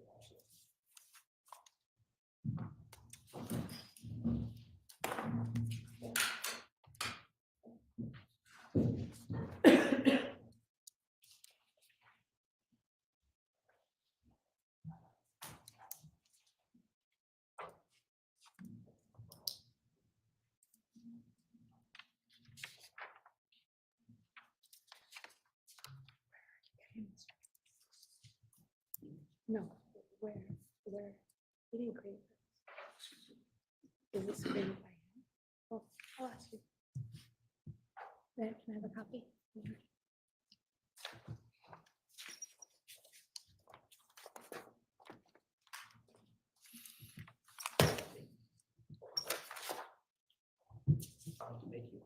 Please do. Showing you what has been marked as Exhibit CC for identification, summary report, what you gave to Detective Kimball in response or in attention to that PDF that you mentioned was connected to your email.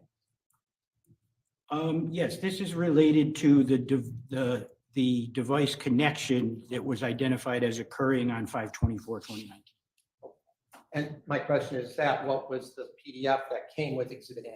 Right. Yes, I believe these are, the email is related to this piece of data. I would offer both N and CC as full.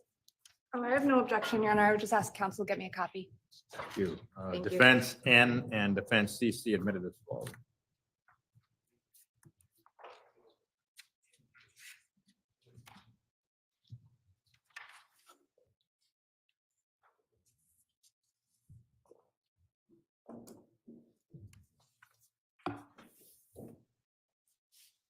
Just for the jury's edification, I'm just going to show them.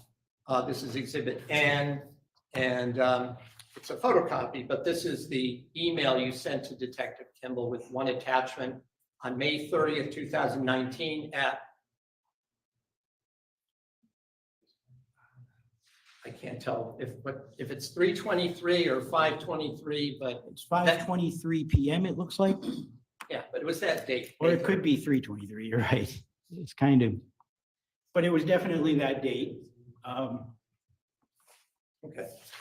And the attachment was something called case details, search after 5/23, 2019, correct? Yes, let me explain if you like. Sure, but let me first identify this as Exhibit Oh, sure. CC, correct? Yes, All CC. right. So would you explain the purpose of preparing this document? Yeah, this is an excerpt, I think, from an overall PDF. When I do a Burla data extraction, Burla has a tool where you can create a PDF case report right away. And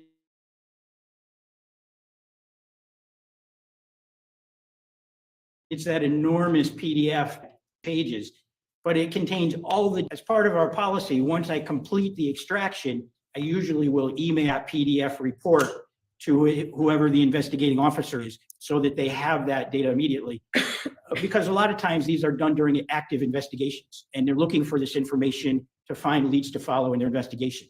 So immediately when the extraction's done, I create the PDF, I email it out. And so you're talking about there's a 1,000-page report, right? It could be that big, yes. And I don't know the number of pages of this report, but I'm sure it's quite large. And it's all data. It's a lot of it's raw data, correct? Well, it's in data that's interpreted into plain English by the software, but it is the raw data as having not been gone through or by investigative eyes. Well, just like the map report that we just saw that you prepared for the state, Yes. this is a summary of some of the data in that 1,000 pages. Correct. It's a summary of some of that data. All right. So I'm just going to go through it with you. So Sure. up at the top, it mentions the year and model and the VIN where during your conversations, you said it was a high priority case, correct? Yes, it was. So you knew that it had to do with the disappearance of by the name of Jennifer Dulos that the police were investigating, right? I was aware of that, yes. And you were also aware that this was her vehicle, correct? Yes, obviously, the evidence can't be submitted to me without a search warrant. And before I do my examination, I always read the search warrant, which gives me a lot of information about the case, but it helps me know what type of data I'm looking for. Obviously, okay. So I'm just going to ask you, there's a section here, and I'm going to zoom out a little just so that it all fits on one page.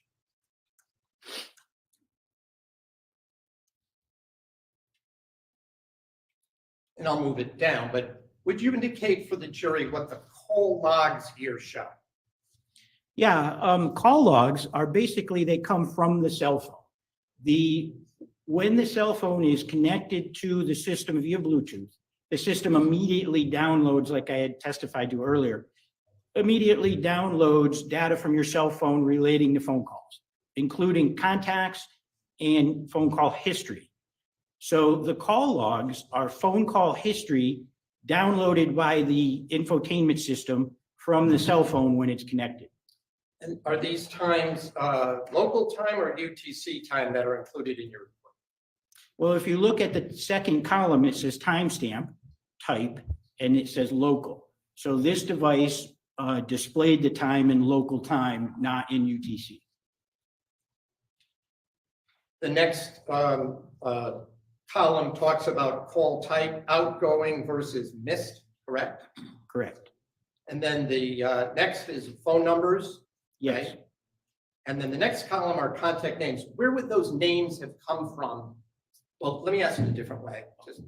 Are these the names that the holder of this phone, that is the owner of this particular phone, would have punched into their phone as an identification to the if they were known recipients or senders, or does the system itself create that? Those names come from the contact list in the phone. Most everybody has a cell phone, right? You have a list of contacts and you can go to the contact you want to call and push it in. The contact list is downloaded along with the cell phone data when the connection is made. And the system, when a phone call is made, if it recognizes that number as one of your contacts, it's going to display that contact name along with that call. So when you see those names on there, Gloria Farber, Dwayne Lavold, those are from the contact list in that phone. Now, you did not have the phone in question here, did you? I did not. So the device identifier, is this what you testified to on direct? Would be the Bluetooth identifier, or would that be the serial number of the phone itself? The MAC number, I think you referred to. It's the Bluetooth MAC address is what Burla tends to use as their device identifier. And the reason I think I shouldn't speak for Burla, but I believe the reason they use that is all these connections are made via Bluetooth. So it's a unique piece of data that's readily available in the extraction. Is it called MAC because it's an Apple No, device, just MAC, or what is? just MAC. And do we know what that stands for? Do you know what that stands for? I'd have to look it up. I don't recall. But it's But an it's- abbreviation for something. Yes, it's similar to an IP address. It's a unique address for each device in order to make a connection through Bluetooth. Would you have made a determination that this device identifier was connected to the, or came back to the device registered to Jennifer Dulos? I don't know who this device is registered to. I know the date and time it was first paired to this device, and I know that the last date and time it was paired to this device. It's a device that was just called iPhone. So I don't have any ownership authentication to it within this data extraction. But just in looking at the contact names, there was a Dr. Roy Geronimus who was called at 7:54 a.m. outgoing from this device while paired to this Chevrolet, correct? Well, it's correct that there was an outgoing call made from that cell phone to a Dr. Roy Geronimus at 7:41 a.m. There's no data here to tell me whether or not that phone call occurred from within the vehicle. Some systems record that phone call made within vehicle. This system does not. That phone call could have been made outside the vehicle, and then when the device connected, it downloaded phone call history, and so the data's in there. But it doesn't tell me whether or not it was made from the car or from outside the car. I don't know. Well, and the next call is, I guess these are in the next call earlier, rather, the evening before, May 23rd, was to somebody named Caroline Luft. You see that? I do. And then there was, you mentioned the other two people, one being Gloria Farber and one being Dwayne LaVole, correct?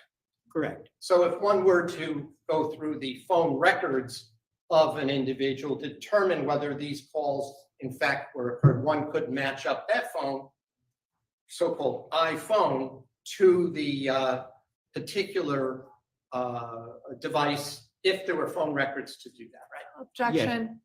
Cause for speculation outside the scope about phone Well, records. This witness has not testified concerning phone records, or basically those records generated by the phone company.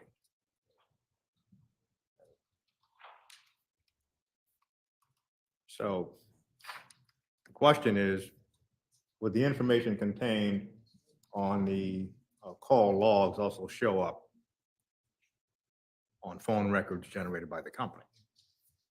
That's the question, correct? Yeah, Overruled. I think you answered yes. Yes, I believe it would. Okay. Now, the next column here, you have a box here called events. Are these the times that, when you say that the device paired to the Chevrolet, specific Chevrolet Suburban on May 24th, 2019, according to this report? Yeah, if you look at the bottom one on this report, the date on the left shows 5/24/2019, 2:56:32 p.m. That's local time. The event is identified as a device, and the action is identified as a device connection.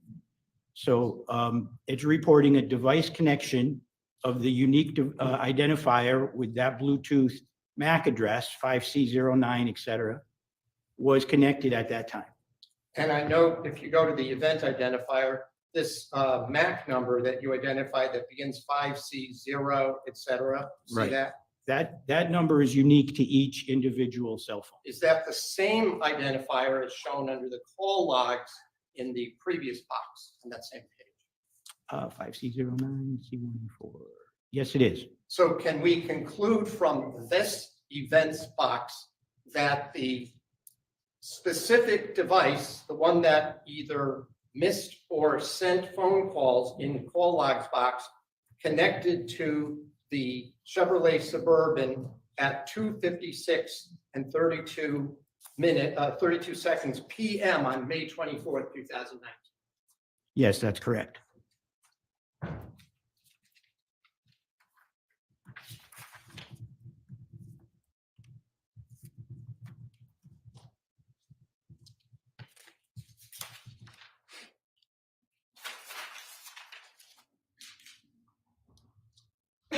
I realize, Your Honor, there are 3 copies of the same document. I did make copies after all, and I stapled them, so I can give a copy to counsel if I may. Yes. Is it just one page? Yeah. You're gonna take the other one off? Yeah.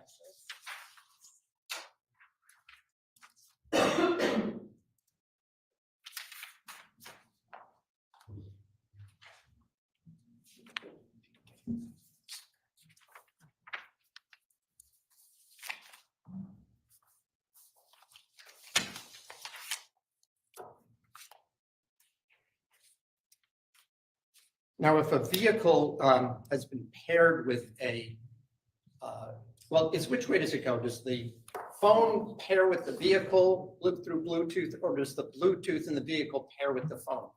Which way does that work?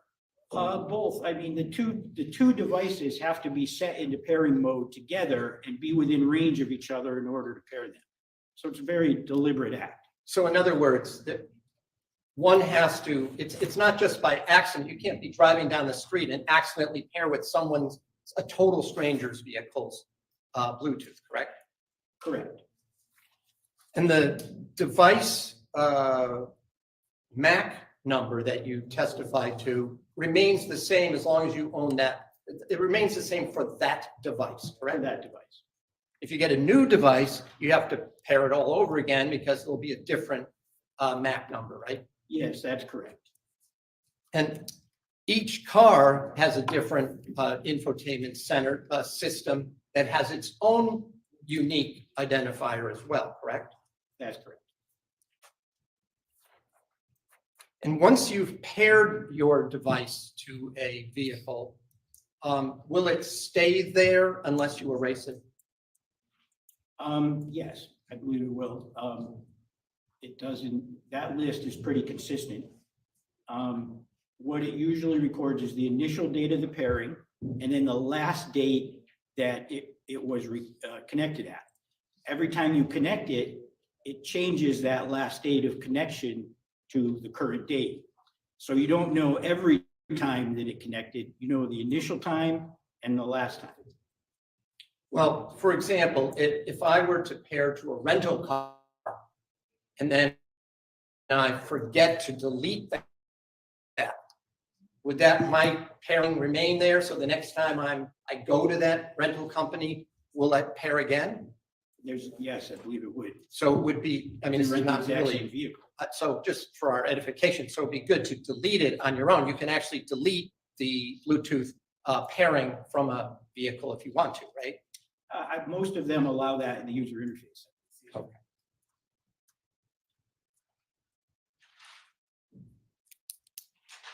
And you did testify that as new data is entered in, older data is deleted, correct? What I said was, if data is marked as deleted by the system, as new data is recorded, that deleted data may become overwritten and then it's no longer accessible to us. Well, for example, were you able to retrieve any earlier phone calls that aren't in this report from the infotainment center or from the Bluetooth connection to that device? I believe there's a lot of phone calls in the full report of this extraction. but they don't relate to the time frame of interest. That was what I was gonna, so you were asked in this report by the detective to only limit it to the May 23rd to May 24th period, correct? Yeah, for their investigation at the time, they were interested in anything that occurred around the time of Mrs. Dulos's disappearance. Now, you were asked some questions about Bluetooth distance. Do you remember those questions? I do. Does it matter whether a window or door to a vehicle is open or closed, what the distance is going to be to the from the device to the vehicle itself? In my experience, no, it'll go through a closed door or window. And the range you said is what? How far away can you be before? I don't have a scientific answer to this. I mean, I have a personal analogy. What's your analogy? One time I was in the tire shop getting new tires and my wife called me and I'm sitting in the waiting room talking to my wife and the mechanic comes in and says, "Hey, we can hear your call on the phone's radio." And I had to be a good 50 feet away from where the car was being worked on. So it's a pretty good range. 50 feet. Yeah, I bet I was. And was there a wall or glass between you as A well? wall with a closed door, yes.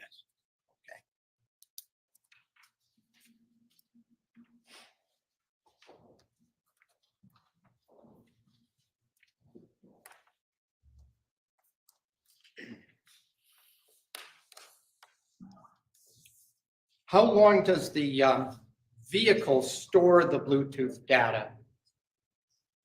In terms of the connected devices, I don't believe that that gets marked for deletion unless someone manually goes in and deletes it. So it can go back maybe years? I believe so, yeah. Yeah, in fact, I'm sure I've seen connected devices going back a few years. Yeah. Is that one of the reasons the report is 1,000 pages here? Absolutely, yeah. Okay. There's a lot of data in these things. I mean, most of it is irrelevant to your investigation, but it's there, it's recovered, so.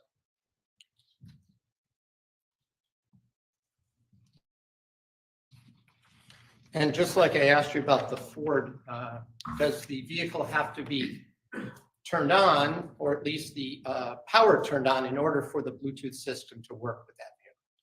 Yes, it does. It's an electronic device. Without power, it can't do anything. The phone itself, however, connects to let me re-ask this question. I want to understand this part. It's the phone receiving and sending phone calls through the car system? In other words, is the car connecting to a cell tower, or is it the phone itself? Well, the car is capable of connecting to a cell tower if it has cellular service. You would have to buy cellular service for the car, though. I mean, it's the cell phone primarily that's connecting. The cell phone is connected to the cellular network and to the infotainment system through Bluetooth. But the actual connection is being made in the cell phone. So when it comes to, were you able to tell whether in this particular case and in this report that the Bluetooth connection was more just as like a wireless speakers? In other words, it was a hands-free availability that would connect so you could hear things like you just explained. Correct. That's exactly what it is. It's for the purpose of hands-free driving. But the phone is what's doing making the actual connection to the outside phone. But other than that, the cell phone itself would have to connect to cell tower service, correct? Yes.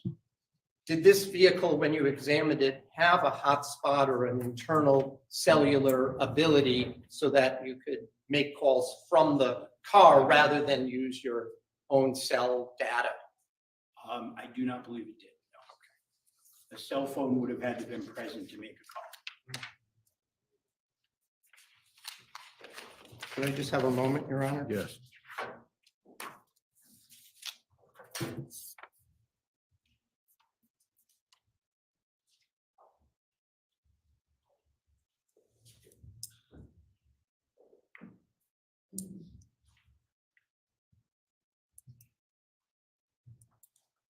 One final question. After you sent this material to Detective Kimball, did you speak to him to help explain any of this data to him?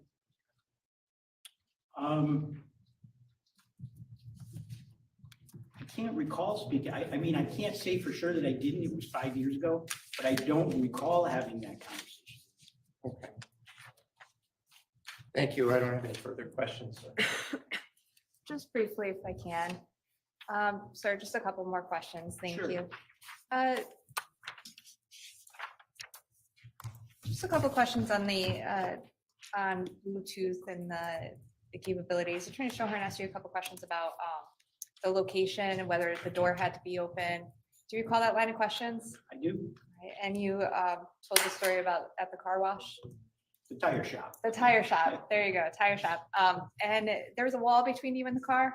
Yes, I was in a waiting room. The car was in the garage getting new tires put on it. What about if there were trees in between a phone device and a vehicle that was running? Would the phone be able to connect to the Bluetooth of the car? I mean, it's not like I've done any scientific studies on it, but in my personal experience, I would say the trees would not affect it. Bushes? Probably not. Okay, people walking?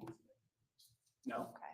If the phone was just around and in an area close to the, If it's within a close enough distance to the system and both the phone and the system are powered on, it's going to connect. and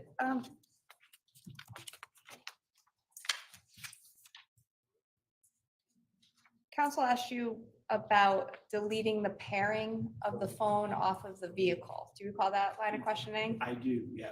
And is that something a person can manually do? Yeah, I think I've done that before on some of my old cars. You can go in and you can cancel your pairing and then repair it if you want to, or Can you also cancel the location services of the infotainment center? I'm not aware of, I don't know how to answer that. I'm not aware of any way that you can do that, but without researching it, I can't say with certainty. And a couple questions if we can. I may just approach the clerk, Your Honor.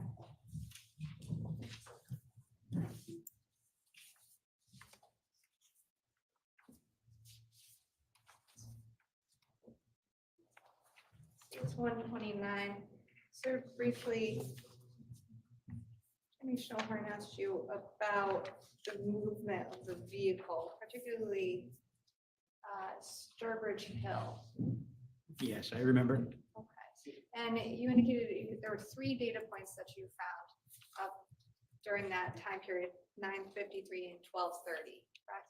Mhm. Okay. Now, with respect to those 3 data points, did the vehicle move from that spot at those 3 specific times?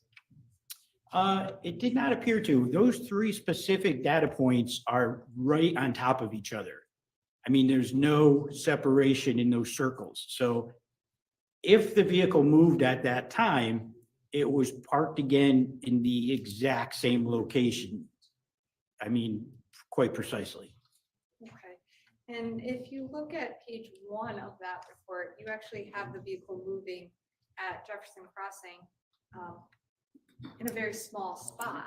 Is that Yes. correct? So that would be the show of the movement from a vehicle from one place to another. Correct.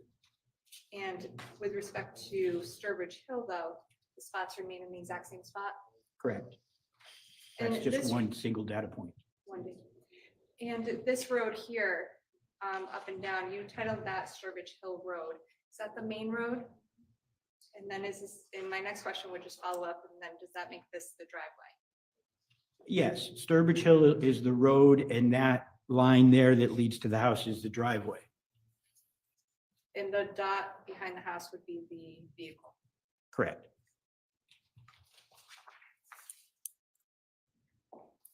Oh, one last question, actually, I'm sorry. I just wanted to see if I could clarify on that same Steeds 129. You indicated on cross-examination, the EST was just a typo. It's supposed to be EDT, is that correct? Yeah, sometimes I'm not the brightest bulb on the Christmas tree. I should have wrote EDT because it is summertime, so it would be Eastern Daylight Time. But the times that in the date reflected, The time reflects a -4 hour correction, which is accurate for summertime or daylight time. it's just a typo. The times are not inaccurate. The times are accurate. The EST is my stupid mistake. I want to call it that. Thank you, sir. I have nothing further, Your Honor.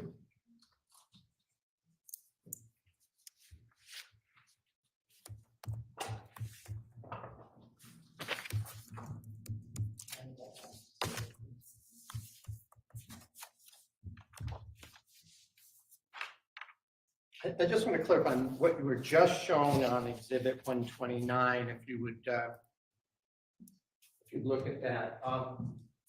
There were three, I guess we call them event times listed at the top: 4:52, 5:05, no, 4:52, 5:05, 5:09, and 5:10. Is that right?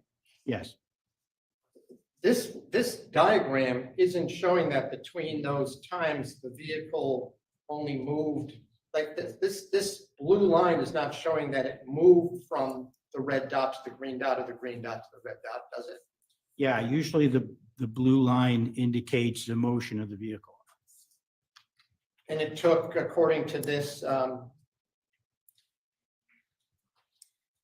maybe 18 minutes to move, what, 6 feet, 10 feet?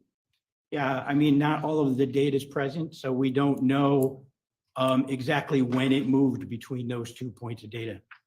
So, because I wanted to ask, there's been testimony in this case that this vehicle went to other addresses in Avon and Farmington during this very time that's indicated here. Do you have any data that shows that it was at another location? All the data that I recovered is present in this document. So, and data that occurred at times that I did not recover from, I can't testify to. I don't know. So I'm going to ask you, is it possible that what this is showing is that this vehicle started up at this location, traveled elsewhere, came back to this location at Jefferson Crossing, maybe was turned on a second time? It's hard for me to answer that because you're asking me to testify about data that I did not recover. So I can't really do that. Well, If I had those data points, I'd be happy to point it out to you, but I can only show you, I have these 2 data points. A blue line indicates usually that there's motion with Burla.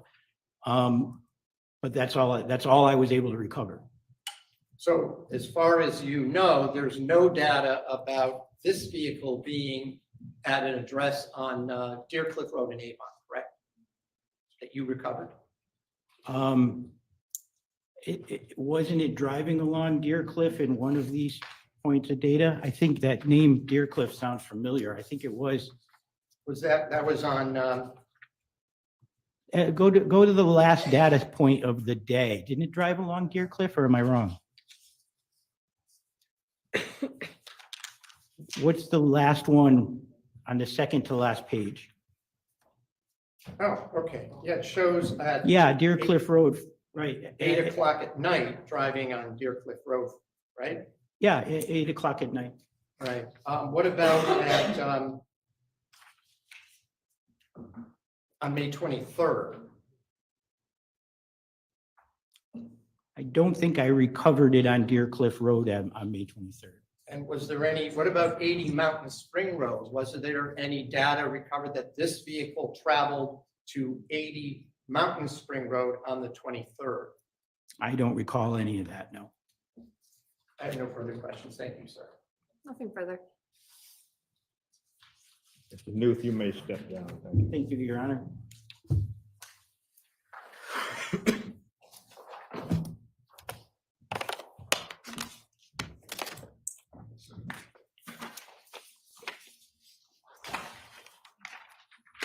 Your Honor, the state would call Detective Mike Clark.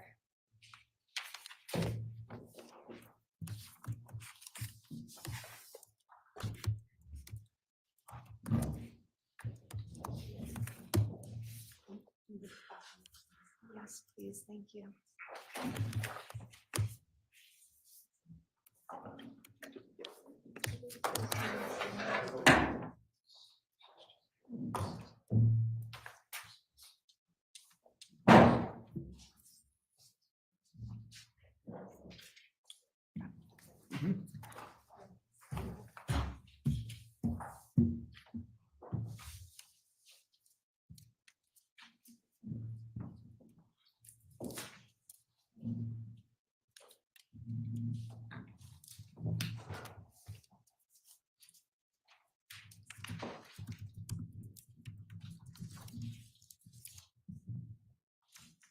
please raise your right hand. Do you solemnly swear or solemnly and sincerely affirm, as the case may be, that the evidence you shall give concerning this case shall be the truth, the whole truth, and nothing but the truth, so help you God, or upon penalty of perjury? I do. Please state your name and spell it for the record. My name is Michael, M-I-C-H-A-E-L, last name Clark, C-L-A-R-K. Sir, you may be seated.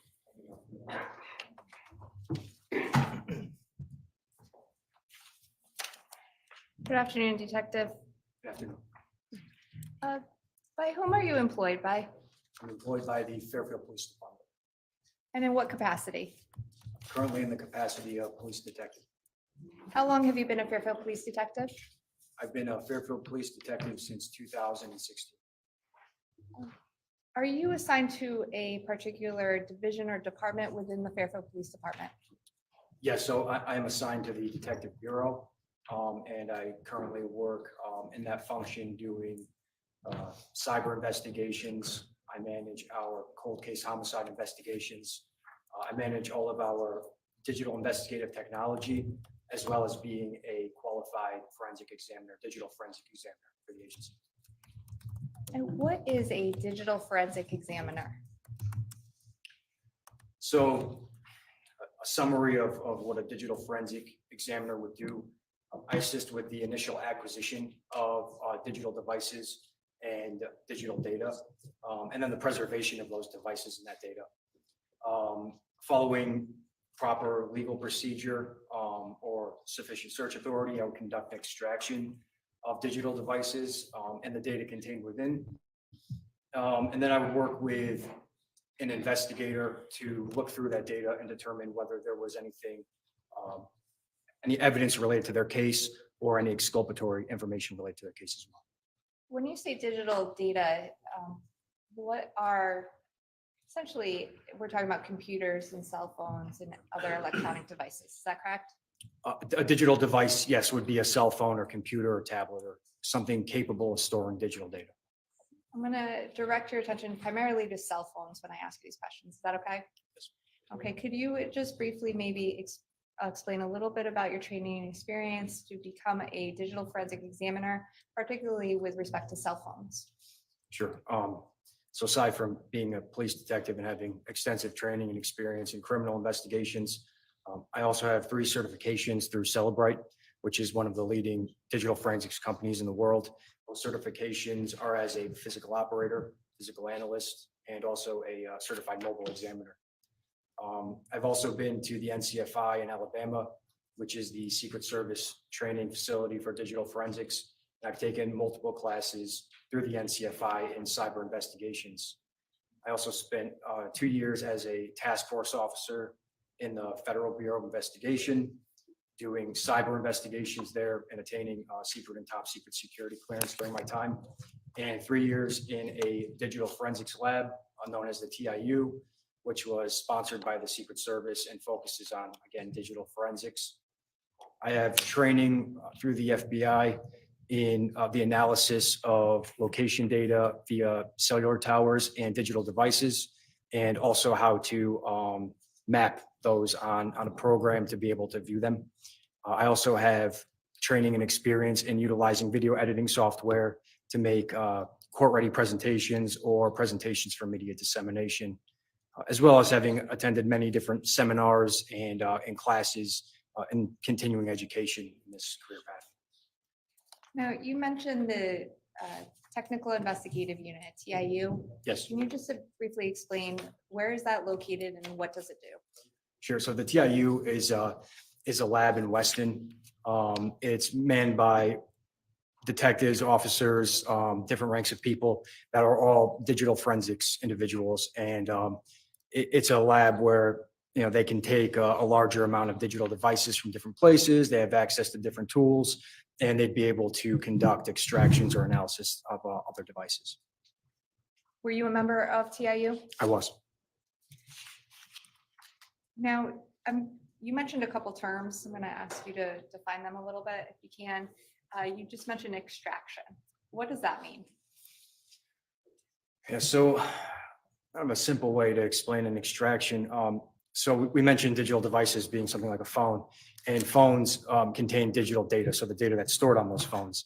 So what an extraction does, I would utilize a tool or a program to be able to remove or copy the data, is a better term, to copy the data from a digital device and to move it to a different place where it's created, it creates this packet of data known as a zip file. And it would later allow me to parse that data to be able to view what was on the device. What are some of the tools that you utilize to assist you in extracting the data? Primarily, I utilize GrayKey, which is an extraction software, as well as Celebrite UFED for PC, which is also an extraction software. As you're conducting the extraction of a cell phone, are you able to see it on a screen or I guess to observe it as it gets downloaded or copied? So as I'm conducting the extraction with just those programs as extraction tools, I'm able to see that the data is being extracted and how much time it's taken, but I can't see all the data that has been extracted until it's done and been parsed.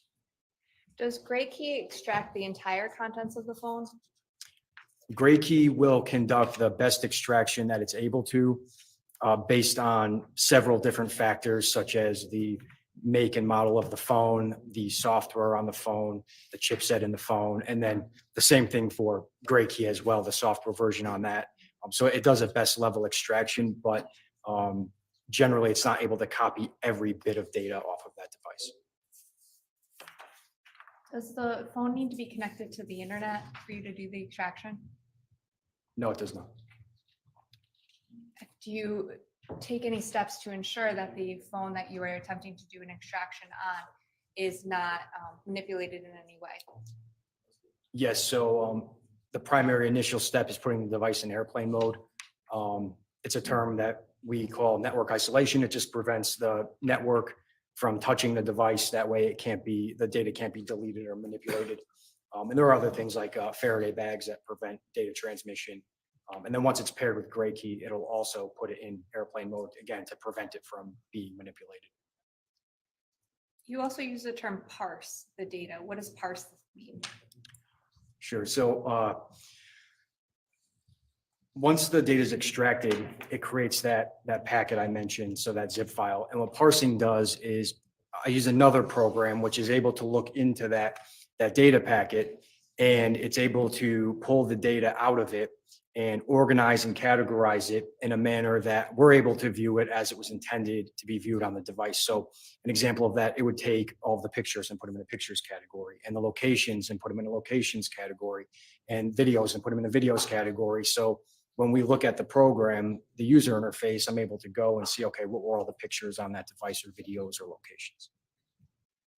What is the tool you utilize in order to parse the data from the extraction? Generally always Physical Analyzer, which is a Celebrite program. Is it fair to say that GrayKey assists you with the extraction and Celebrate assists you with the analyzing the data? That depends on the device, but in most instances, that is what I use, yes. As Celebrate analyzes the data, are you able to see it on a screen? Yes. And after it analyzes the data and creates a report, is that called a certain thing? Yes, so after the data is open, I'll generate two separate reports. One would be a written report, and the other would be a digital report that would be turned over to the investigator, and that's called a UFED reader report. A UFED reader report? Yes. The whole process of extracting the data and then utilizing the Celebrite to analyze it and create the UFED reader, did I get the terms right? Yes. Okay. Did that alter the data in any way? No, it does not alter the data that's on the device already. Does it provide a complete copy of the phone? It provides a copy of the best copy it's able to. So it doesn't provide a complete copy bit by bit of the device if it's a file system extraction, which is what GrayKey uses, but it will copy the entire file system. Does the information that it is able to get from the phone, is that a true copy of the phone, even if it doesn't have all the information at that time? Yes. How do you know that? well, we know it's an accurate copy because it's copying that file system data from that device. So we know that that it's pulling accurate data from there. Do you need to have the password to the phone in order to access it using Gray Key? Not necessarily, but it does help. It's useful to have. So we try our best to get it when possible. If you were to take I guess the original data from a Gray Key extraction and apply a newer version of a Cellbrite analyst or analytic tool to that original data, would you be able to get more of that data? I can't say we necessarily get more data, but at times there's data that's not viewable initially with certain software versions of Cellbrite Physical Analyzer. And as the companies learn that there are different items within the phone that they can parse out or find, newer versions will make things that weren't viewable at a certain time viewable at a later time.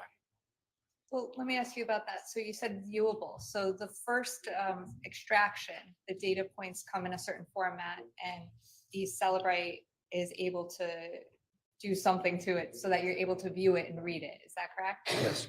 So as technology changes, if you were able to utilize newer technology, would that then, I guess, make it the data, if there is stuff that wasn't originally able to view, you would then be able to see it. Is that correct? Yes, that's correct.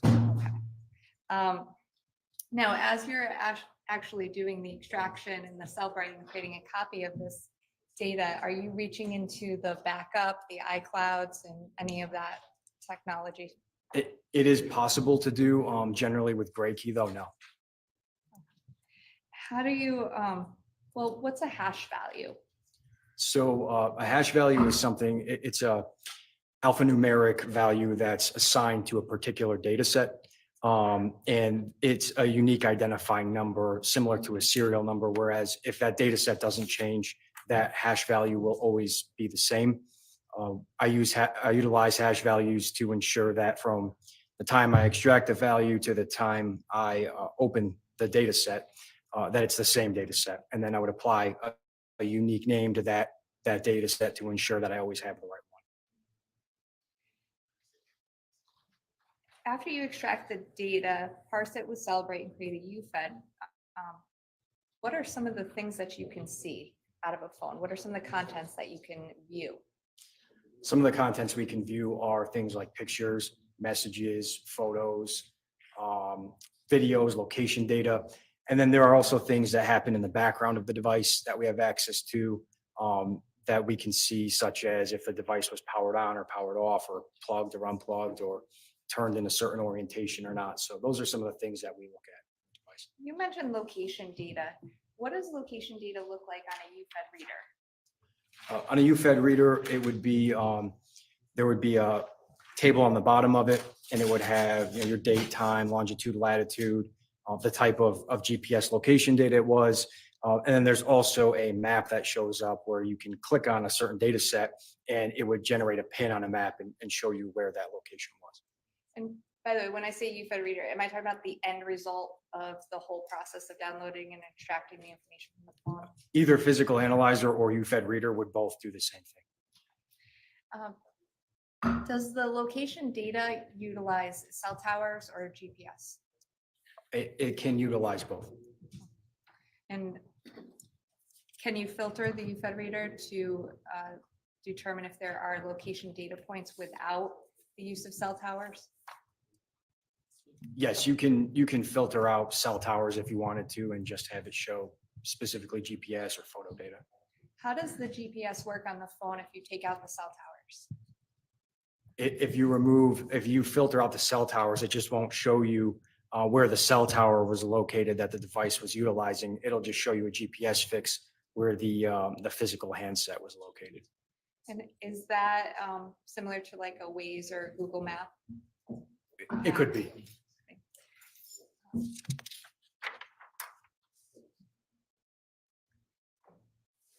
When the location data is recorded, does that require a activity or user interaction with the phone? Not necessarily. No, it can happen as a system process. So can the phone record a data point or location if the phone is just in somebody's pocket? Yes, Does it have to be on? yes. With respect to communication contained within the phone, are you able to access any kind of data points that are involved with communicating with other people in any way on the phone device through the use of Cellbrite and the UFED? Yes. If you could just explain a little bit about what you can get from a phone based on communication. Sure. So kind of the two of the big categories we look at are phone calls. So if someone places or receives a phone call and voicemails, and then messages as well. So things like iMessages, short messaging service, SMS messages, Facebook messages. There are a lot of messaging apps as well that we look at. You mentioned iMessage and SMS messages. What are those? So iMessage would be a message between two users who have an iPhone and who have sufficient service to generate an iMessage. It utilizes Apple servers through data and transmits that message in that method. SMS is a short messaging service, which is kind of an older technology. And generally that'll happen between, say, an iPhone and an Android. So anyone who has an iPhone, if you see that green box instead of the blue box, you're sending an SMS or MMS message. And those go through the phone carrier as opposed to through Apple server. Third-party messaging apps, are those separate from that iMessage, SMS messages? They can be categorized under instant messages, but they are different. Yes, it'll show a different application handle that as opposed to iMessage. Would those be things like WhatsApp and Facebook? Yes. Are you, in the course of the extraction, are you able to look at any of those messages that are made through those third-party apps? Yes. Do you need to go directly to the, I guess, the Facebook company or WhatsApp company to get those, or can you just get them directly off the phone? It depends, but often you can get them directly from the phone. Are you able to determine based on the extraction whether or not the phone was, or what times the phone was turned on and turned off? Yes, that is something that is recorded on the device. What about the movement of the phone? Yes, there are metrics that also determine that. And all that can be viewed throughout the UFED reader? Yes, as long as it's included in the report. So physical analyzer is what we create the report with, and as long as it's included, yes, you'd be able to view that. And I'm going to draw your attention, sir, to May 26, 2019. Were you asked to extract and analyze a phone owned by Fotis Dulos? Yes, I was. Who asked you to do that? That was Detective Tom Patton. Were you a certified digital forensic examiner in 2019? Yes, I was. Did you work for Fairfield Police Department? Yes. How did you get the call from Tom Patton to do the extraction? I had known Tom in our time in the FBI. He was also a task force officer. And he also was certified through Cellbrite. So we had talked about digital forensics. He knew the tools and the abilities I had and reached out to me and asked if I could help him with a device. Did Fairfield Police Department have Gray Key in 2019? Yes. And was Gray Key the tool that allowed you to extract the information from Fotis Dulos' phone? Yes, that was what I used. When did you receive that phone? I received that phone on May 26, 2019. Where were you? I was in my workstation at the Fairfield Police Department. What type of phone was it? That was an iPhone XS. Was it powered on? It was powered on. It was locked. It had a lock screen, an active lock screen, and it was in airplane mode. Did you get a password? I did. And were you able to open it? Yes, I was able to open it. What acts, if any, did you take on the phone? Aside from unlocking it, the next thing I did was paired it with Gray Key in order to conduct the extraction of the device. By the way, did you have authority to conduct the search? Yes, Detective Patton provided me with a signed search warrant, which I did see. So you utilized Gray Key. Did you also then analyze it with Cellbrite? Yes, after the extraction was conducted, it was downloaded and then it was parsed or opened with Cellbrite. Did you utilize that hash value process to ensure that the data was the same? Yes, And is that something that you normally do as a digital forensic examiner when you process a phone? yes, Did you create a UFED reader? I did. Now, did you also utilize Gray Key and Celebrite and extract the data, creating a UFED reader on a second phone that was seized from Fotis Dulos in 2019? Yes, And did you also create and I could be saying this wrong, so please correct me if I do. Did you apply Cellbrite or a newer version of technology in 2023 on both the first phone as well as the second phone? yes, I took the most updated version at that time of Celebrite and reparsed the original extraction on those dates. Okay, you reparsed the original extraction. What was the purpose of doing that? To attempt to view the original data set with newer technology, again, to be able to see if we were able to view anything newer that wasn't available back then. Now, I want to ask you a couple questions with respect to the first phone that was seized on May 26th and is it reparsed or reanalyzed in 2023? Both work, yeah. Both will work. Okay. Did that 2023 report contain anything that was not, well, actually withdraw that, that's an awful question. In 2019 report, everything that was included in the 2019 report, did that appear in the 2023 report? Yes, it appeared. And specifically with respect to location data, I'm going to ask you a couple questions. You talked a little bit about some of the location data points you can get from a phone. Were you able to determine any location data points for the phone of Fotis Dulos on May 24th, 2019? Yes, I was.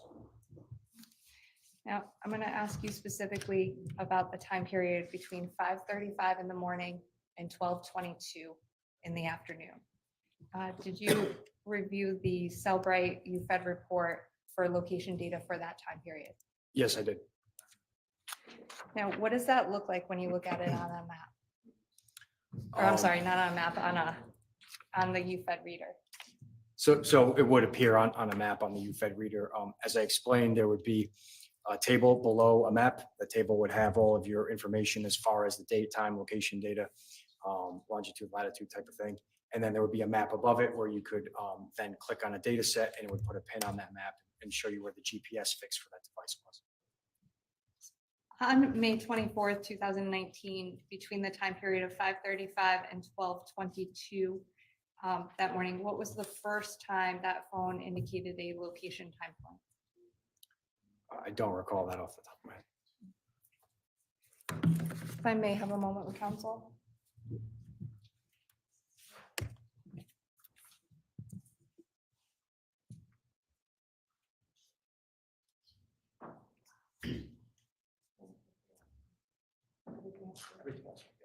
Your Honor, state's offer is 131. I believe if I can move it all, except there are 18 files contained within it, all except file 18, which when we get to that, I will make an offer at that time. Is there an objection? One moment, Mr. Chairman.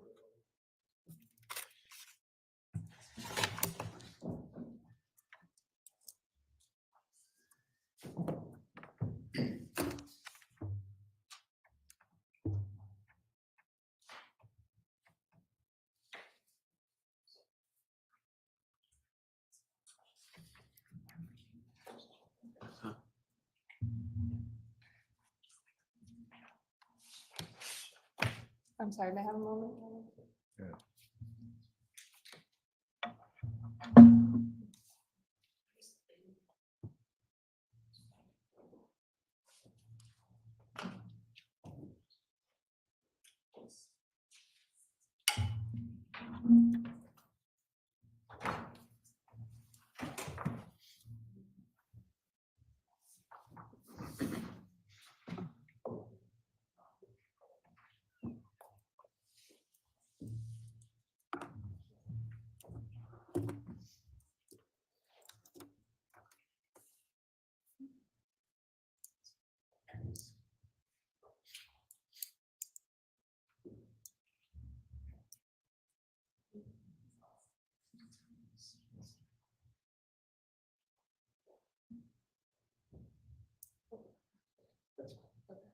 there's no objection to the other ones.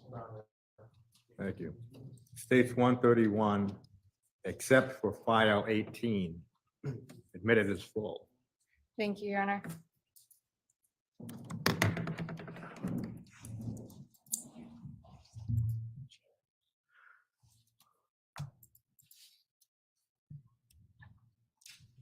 Now, sir, I'm going to draw your attention to the screen behind you. I'm opening file 1 titled Redacted Device Locations. If you can, sir, if you wouldn't mind getting up and going to the screen for a minute.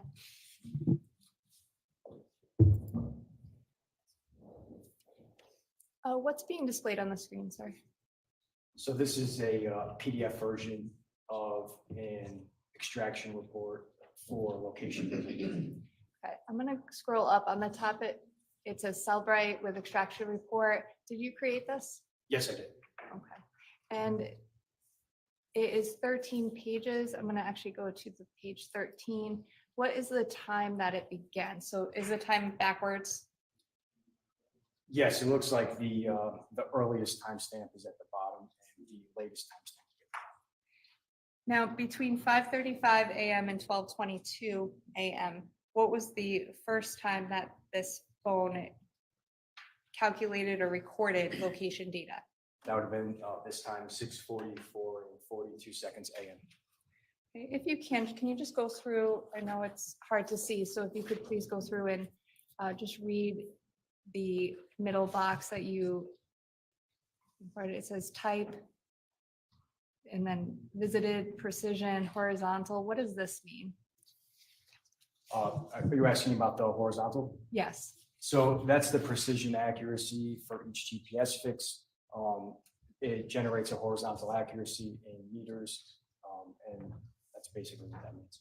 Okay. And where is the location data on the screen? The location itself will be the longitude and latitude, which is this box here. Now, you indicated before in your testimony that a individual wouldn't have to actively utilize the phone for it to create one of these location data points. Can you tell just by looking at the Cellbrite extraction whether or not the phone was used or interacted with when this data point was created? As far as what created this data set, so what created this longitude and latitude marker, there are times where we're able to, but there are also times when we're not. So I'm not 100% on what created that data set. What's important to us is that it was created and is there. And did you determine the location of this lat longitude? I did. Where is it? That was 4 Jefferson Crossing in Farmington. Now, between that 5:35 in the morning and 12:20 in the afternoon, did that lat longitude ever change? Yes, it did. Anything significant? During that period of time, it remained in that area the entire time. And by that area, you mean the area for Jefferson Crossing? Yes. And I'm going to show you what's been marked in file 1 titled Map for Jeff. What does this show, sir?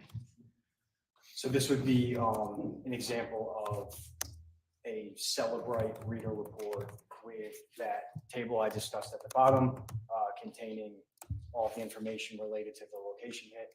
And then once you right click it and go to location, it would then give you a pin where that GPS fix occurred. Could you just read the bottom because it's very small? Yes. So the bottom, you have our first few boxes, which are blank.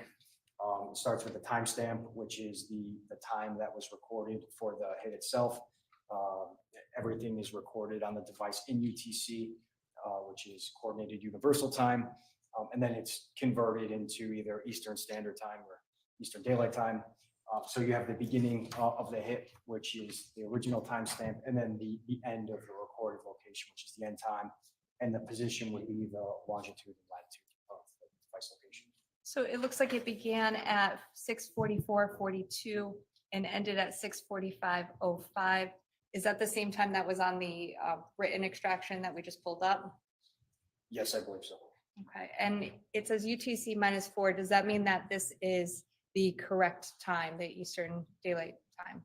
That means it was converted to yeah, Eastern Daylight Time. Thank you. And all of the data points, which just going back to the device location point, it says 65 location data points. Is that correct? Yes, And all of those were in that same location of 4 Jefferson Crossing yes, they were all in that general area. between 5:35 and 12:22. Correct.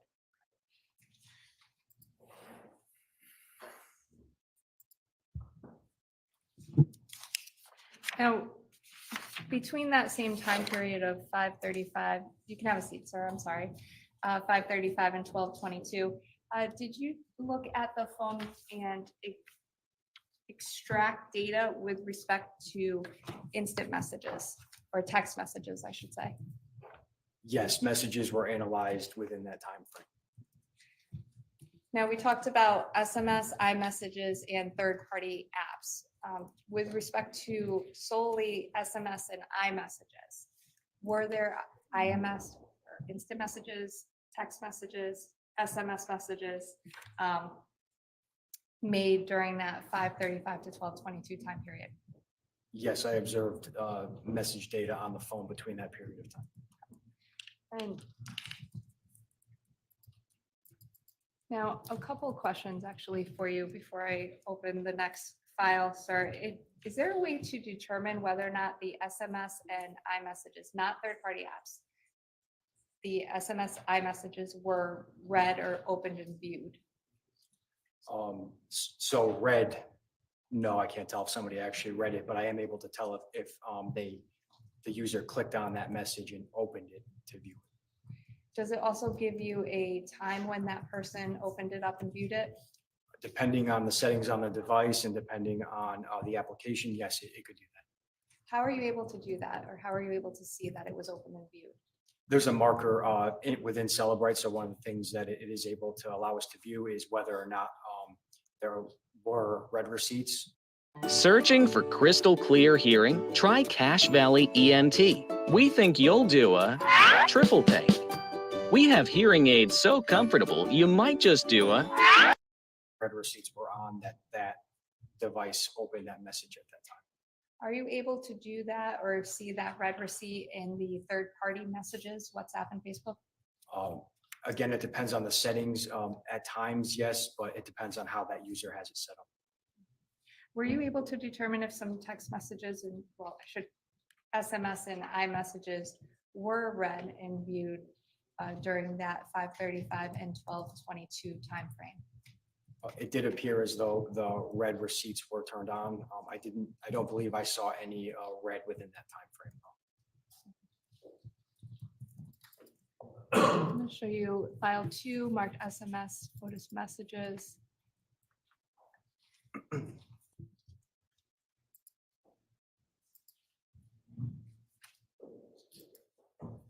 So what are we looking at here? If you can. If you can get up, please, and go to the screen again.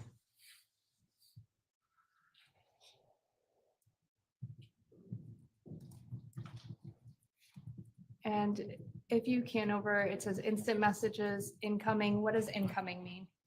That means it was a message that was sent to this device, received by the person. And what time was the first text message or instant message sent to the device? So the first message within this time frame was at 7:18. And is that reflected on the screen? If you could point to it. Yes, it's Thank you. And the next category, I believe, says party. What does that mean? the party would be the participants that were involved in it. So you can see who the message came from and that the participants were the same person. So it shows it as a group. And then also it'll have the email address for iMessages because it does utilize the iCloud email address to send iMessage back and forth, as well as the phone number for the device owner as well. So this instant message at 7:18, has the phone number and then Rania Menudis, is that correct? Yes, it's correct. And it has a from receipt, that means it's from that person? Yes, And participants, Fotis or fdulos@yahoo, is that email address for the iCloud? yes. And it also has the number here with Rania Menudis under the participants. Does it include the from and two individuals under the participants? Yes. And does this also give actually the content of the text message? Yes, it does. If you could just read that, please. Sure, it states, call me. My client is ready to meet with you to see plans. I want to take him to the home you redid on Mountain Spring as well. Was that text message read or opened and viewed between 5:35 and 12:22 that morning? It doesn't appear to be that way on here now. And is that text message, I'm going to draw your attention actually to the next one, is a SMS message, Yes, and that is from who? that is from Aaron Haynes. At what time? That was on 5/24/2019 at 7:37 a.m. And if you could read that as well? It says, Hutch can come get me, And or can come get it. I apologize. the line 3, please, SMS incoming at what time? That's on 5/24/2019 at 8:36 a.m. And from who? That is from Thor Swanson. And the description, please. Good morning, Fotis. I hope you guys can make Garth's graduation party Sunday at 5 p.m. Would you mind if I parked our 3 extra cars in your circle to make room for the pizza truck? Let me know. Thanks. Now, line 4, I want to ask you about instant message incoming at what time? That is at 9:02 a.m. on 5/24/2019. And this looks like it's from Rania again with that same message, call me, my client is ready to meet with you. It looks, is that a duplicate or a second message? That appears to be a second message. So that text message at 7:18 was reset at 9:02. It appears that way, yes. And I'm going to scroll down to the rest of them. Line 5, instant message at 10:12. Yes, Who is that from? that is from Dennis Pueblo. And the content? States, from your end, are you set for this weekend or are you still working things out with Jennifer? And line 6, please, SMS.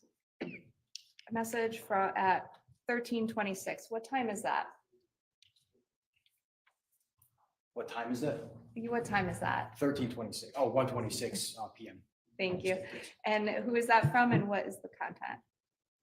That is from Hutch Haynes, and the content is no phone, text me.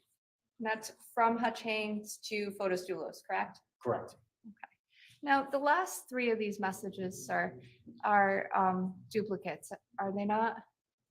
Let's look at 7, which is SMS incoming 13:33 from Hutch Haynes, and it says no phone, text me. Is that right? It does say that, yes. Why is this a duplicate and it has the word red underneath? So it's not necessarily a duplicate, it's a read receipt. So this is indicating that this SMS message was clicked on and opened by a device user at this specific time at 13:33. So that would be 1:33 in the afternoon? That would be 1:33 p.m.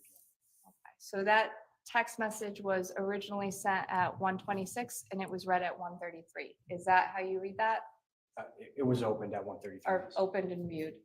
Thank you. So going down to line 8, have the text message from Thor Swanson about the graduation party. Is that correct? Yes, that's correct. All right. When was that read? Same concept, that was opened and viewed at 1:34 p.m. When was that text message originally sent, sir? That message was originally sent at 8:36 a.m. And it was opened and viewed at what time? at 1:34 p.m. And this last one, Hutch can come get it. When was that originally sent? Again, Your Honor, I'm going to object as asked and answered. We could spend all day going through the ones and having them repeated. I'm just trying to suggest that this is not a good use of court. Well, the court understands the offer to be that there was a gap in time between when a message was sent and when it was. The court does not understand the testimony to be that it was read, that it was opened. So overruled. So what time was that original message that was sent to the phone? I'm sorry, can you go back to the, I forget which message? It would be the Hutch can come get it. I'll draw your attention to line 2. Okay, Hutch can come get it was at 7:37 a.m., And at what point was it opened and viewed? 1:35 p.m. So the text messages or instant messages and SMS messages that were sent, according to this, between the 7:18 message and the 10:12 message, none of them were opened and viewed until the earliest being 1:33 in the afternoon. Is that correct? Yes. Did you create a screenshot or a recording to utilizing the Cellbrite program for these messages? Yes, I did. Opening file 2 and 3, label Fotis messages if you can, sir.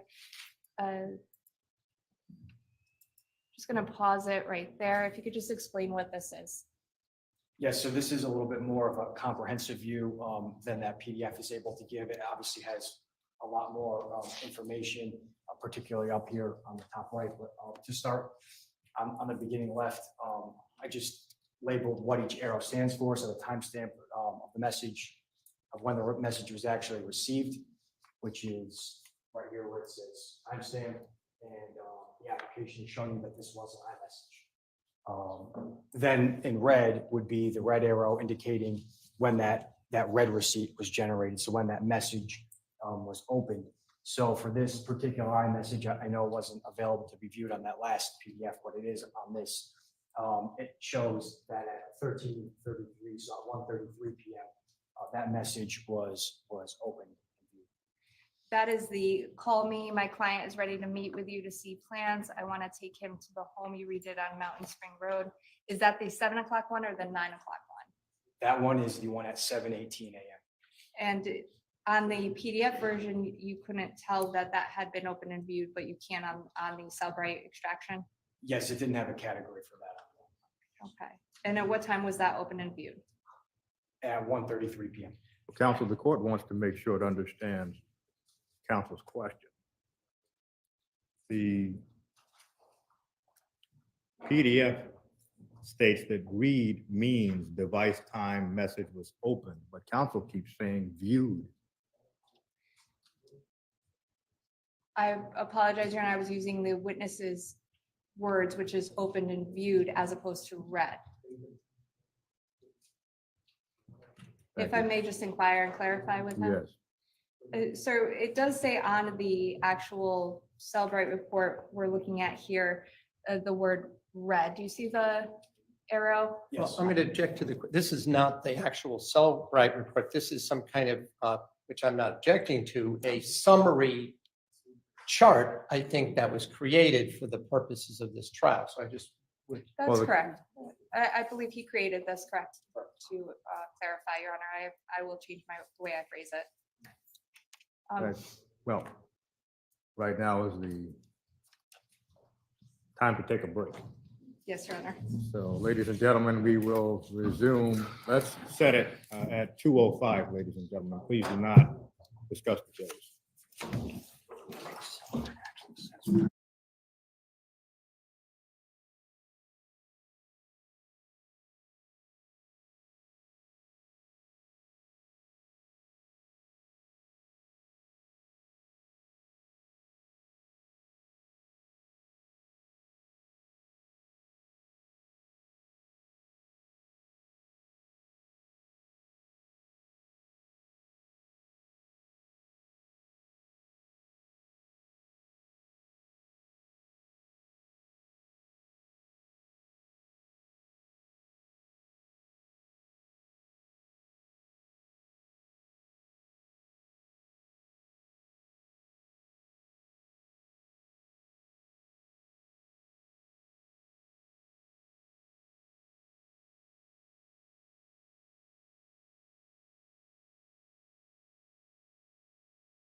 Okay. While I was downstairs getting something to eat, they went to break. So let's see if let's pick up where we were in the Adam Montgomery trial. With Harmony or Adam? I'm sorry, can you repeat that? No problem. What about the following year, in the year 2020? Did you try to get a hold of Adam and Harmony? Yes, I had made a new Facebook hoping, because he had blocked me and so did Kayla, I was hoping to get through to him that way. Did you try also through 2021? Yes. By December of 2021, what else were you doing to try to find Harmony I was to respond? calling DCF. I was, telling my therapist, talking to anybody that I knew was either a mandated reporter or had some type of leverage because I wasn't getting anywhere. I had wrote also to the mayor. And in December of 2021, did you have any meetings with the Manchester Police Department? I'm sorry. Yeah, they went to lunch. In December of downstairs, 2021, so I couldn't switch. did you meet with the Manchester Police trials. Department about trying to find Harmony? Yes. And I'm going to do some editing. with regards to that, did you provide them with any permissions Mhm. to try to get more information to help find her? Okay. I signed whatever they needed me to sign. Did any of that include medical authorizations? Right, but I was going to edit the slides for the Yeah. funeral, but Did you provide a DNA swab for them? is there a time when you won't be? They'll Did you be provide permission done with for the them to look at trial your around Facebook? Yes. 2:30, Did you 3:30. provide permission for them to find out where you had been living and contact those places, Yes. confirm your dates there? That's when it usually ends. It's on the East Coast. Mhm. So and the judge says no trial Friday, and Monday's a holiday. So Okay, good. so I'm going, okay, I don't have to worry about anything tomorrow. Mhm. And So so long weekend party. Yeah. Okay, well, if you wait a while, then I think I'll go for a walk. Yes. Okay. Adam Montgomery. Yes. No trial Friday.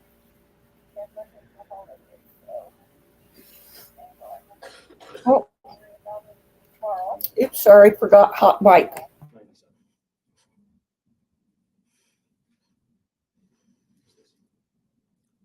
That's my girl. That's Harmony.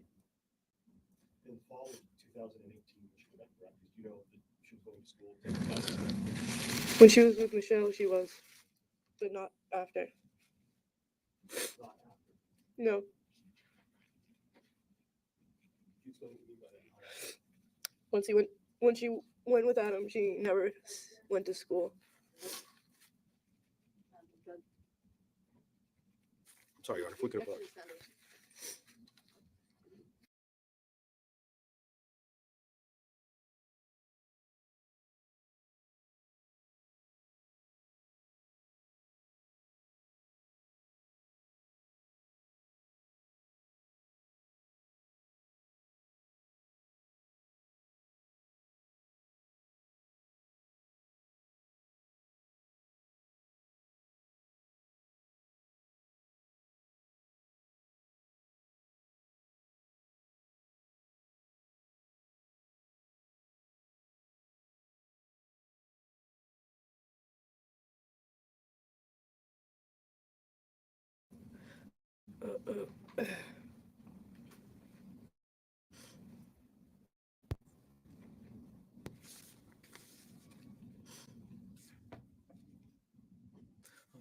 Ms. Sori, I just have one last question for you. With regards to all of those communications that you talked about through 2019, 2020, 2021, trying to get a hold of Adam Montgomery or Harmony, for any of those, were you ever able to speak with Harmony? No. I can have just a moment.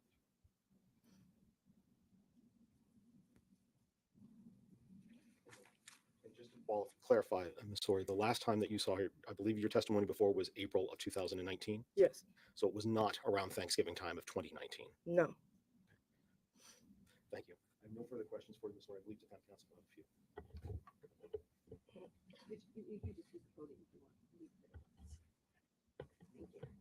pull it out after this. I'll pull it out after this because I only have a couple of questions. And it sounds like Harmony was a lovely child and a joy. Is that right? Yes. And you described on direct her getting potty trained and you comparing her to her brother, Yeah. your son. Yes. And I think she loved being a big sister to her brother, your son. Yes. Right. And you described how old Harmony was in September of 2018, I think. Harmony was not living with you at that time. Is that right? That's right. Okay. Thank you. Nothing further, Your Honor. You may sit down. Just be very careful of the water. Okay.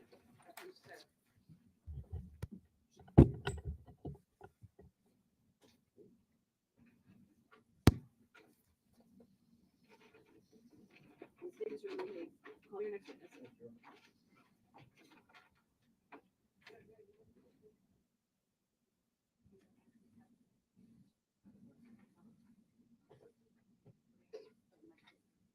So, you know,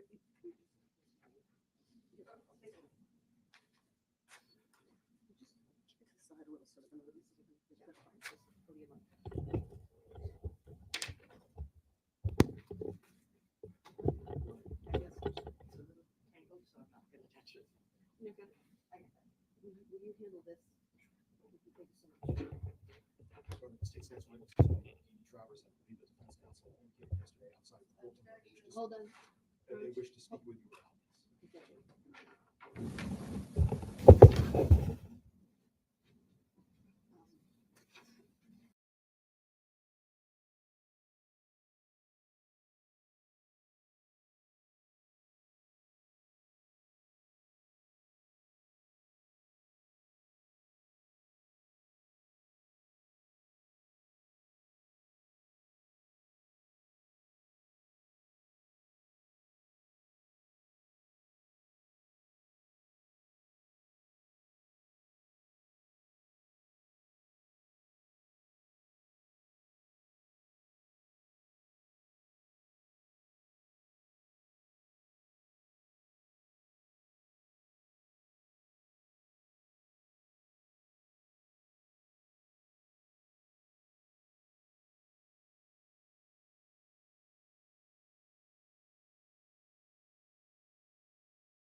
Thank you, Your Honor. The state calls Andy Travers to the stand.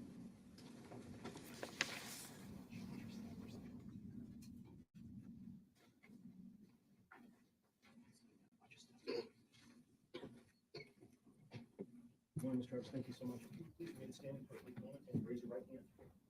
Do you solemnly swear that the testimony you give this jury will be the truth, the whole truth, and nothing but the truth? So help you God. Yes. Thank you. Please feel free to have a seat. Ms. Travers, let me just ask you, since we're being recorded here today, would you please state your full name and spell both your first name or the initials you go by and your last name for the record?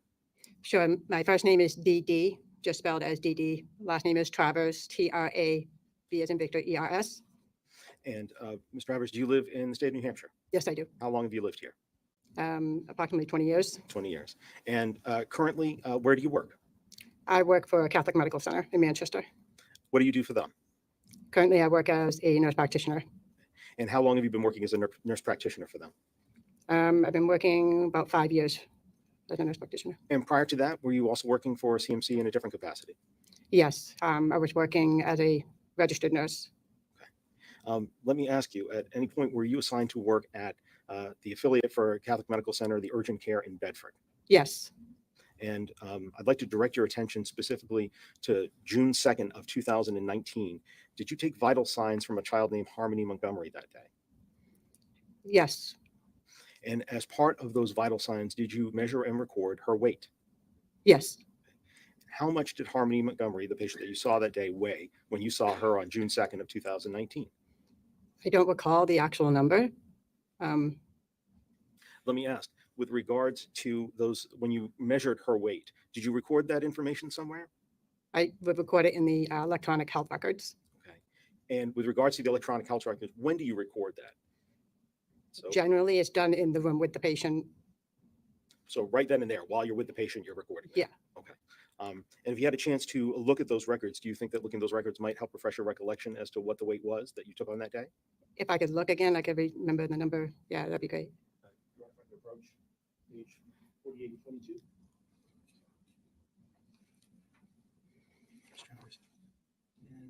Do you recognize that to include the medical records that you entered that day? Yep, it has my name right there. And I'm about to say, I'm going to have you go ahead and take a look at it for a moment. And when you're ready, just look back at me. I'm going to ask you what her weight was. Okay. And does that, looking at that, does that help refresh your recollection of the weight? Yes. And how much did Harmony Montgomery weigh in June of 2019 when you measured her? 35.20. 35.20. And are those grams, those pounds? I'm sorry, I didn't look at that. I apologize. That's all right. I'm sorry. The 35.20, is that pounds? 35 pounds? Or 35.20 pounds, I should say? I didn't actually see that it said pound on there, but Let me ask, do you typically, when you do your measurements, are they in pounds or are they in kilograms? they're usually in kilograms. Usually in kilograms? Mhm. Okay. Well, I want to make sure that your memory is fresh. So with regards to the record, do you recall off the top of your head whether it was 35.2 kilograms or 35.2 pounds? I don't recall. Okay. And having a chance to look at the vital signs again, do you think that might refresh your recollection? Sure.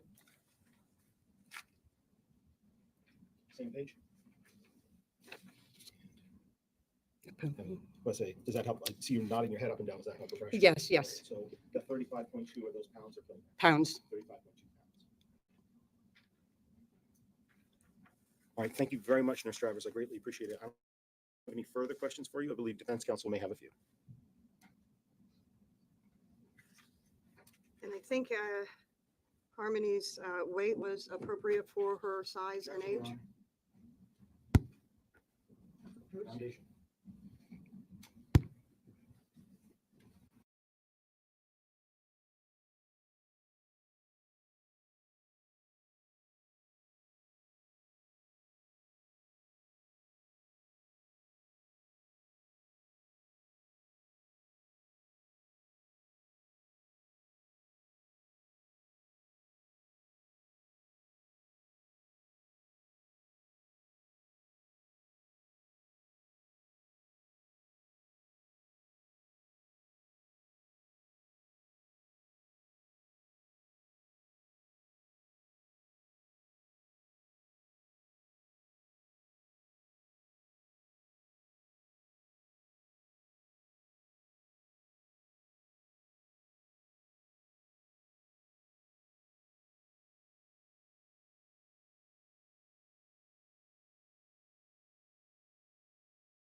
Just a couple of more questions. Did you stay in the room until the doctor came in to look at Harmony?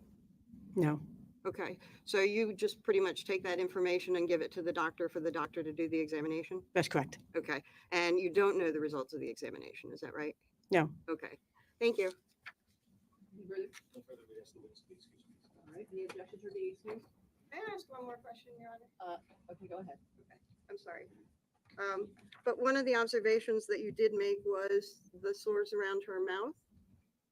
That's what I wrote in the report, yes. Okay, and that was a rash or sores around her mouth that she was present for, right? Yeah, that's what I wrote in the report, yeah. Thank you. Any objections or being, oh, do you have any follow-up questions from that? Yes?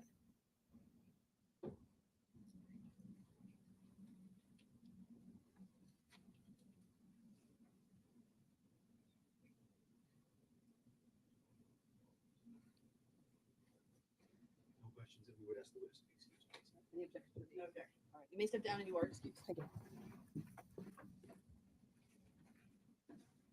State may call its next witness.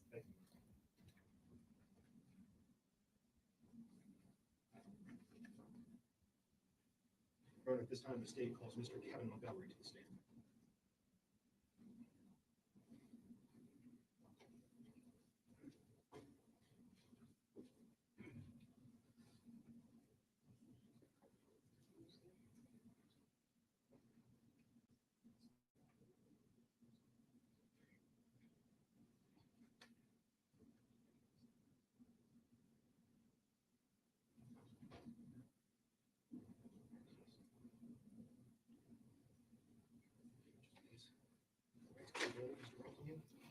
Watch your step, there's a couple of cords there.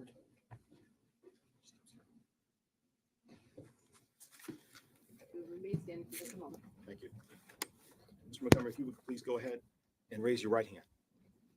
You solemnly swear that the testimony that you will give this jury will be the truth, the whole truth, and nothing but the truth, so help you God. Yes, sir. Thank you, sir. Please feel free to have a seat. Mr. Montgomery, as we are being recorded here for the record, could you please go ahead? And I'm going to ask you to please go ahead and state your name, both your first and your last name. Hang on one second. Could you carefully open that, otherwise it sort of comes, the top can open. Thank you.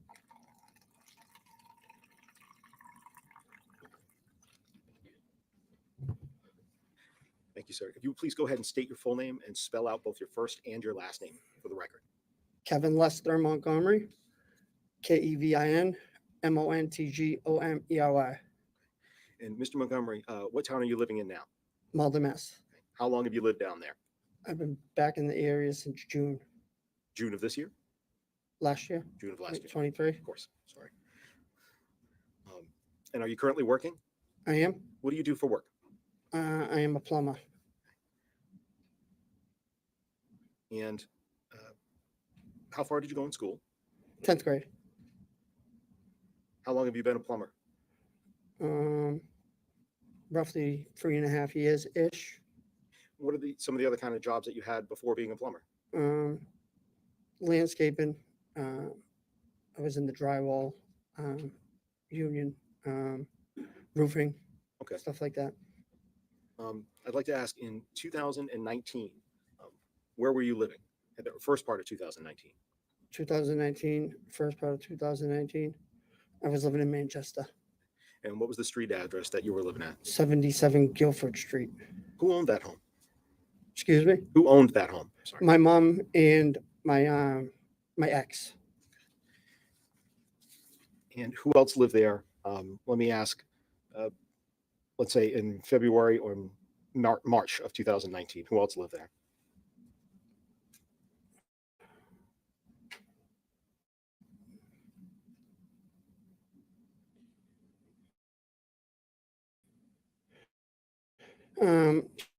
So it was me, nephew, his wife, and the kids. And who's your nephew, sir? Adam. And who was his wife at the time? Kayla Montgomery. I'm going to go ahead and show you states exhibits 1 and 2. Just see if, talk about states exhibit 1 for a moment. Do you recognize states exhibit 1? I do. Okay. And 77 Guilford Street. and what about and with regards to that photo, did the house look that way when you were living there in 2019? Um, And by that I just mean where the windows are, the door is, the color. yes, Okay.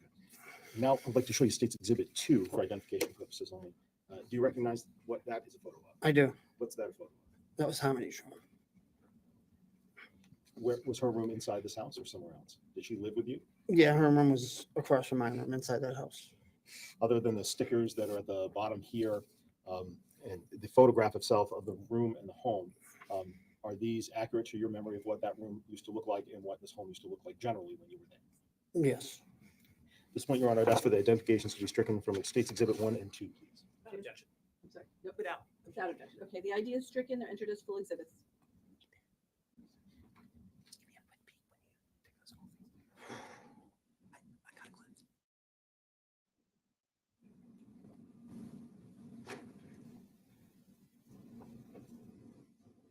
So, Mr. Montgomery. Go ahead. Yes, you may. Thank you. With regards to State's Exhibit 1, this is 77 Guilford Street? Is that correct? Yes. And let me ask you, how many bedrooms were in the home? How big a house are we talking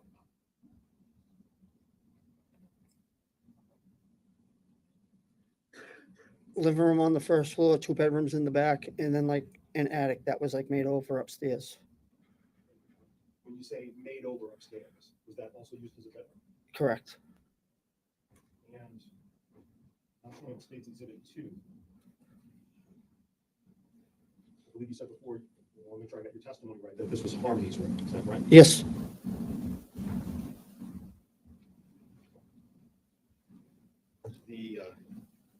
The stickers on the wall, do you know what that's a sticker of? Yes, that was Minnie Mouse.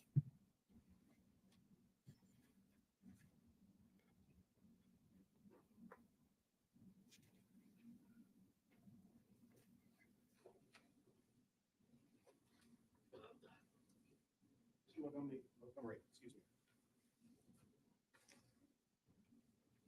me. In 2019, you said, I believe before, you said that your nephew, Adam Montgomery, was living with you. Is that correct? Can you speak up, please? Yes, certainly. And let me move closer to the microphone. In 2019, I believe you testified a moment ago that you said Adam Montgomery was living with you and he's your nephew. Is that right? Yeah. Yes. And so nephew, in terms of, so who's his father? And I would assume his father or mother is a brother or sister to you. So his dad's my older brother, Michael. And with regards to Adam, how long have you known Adam? His whole life. Were you subpoenaed to be here today to testify? I was.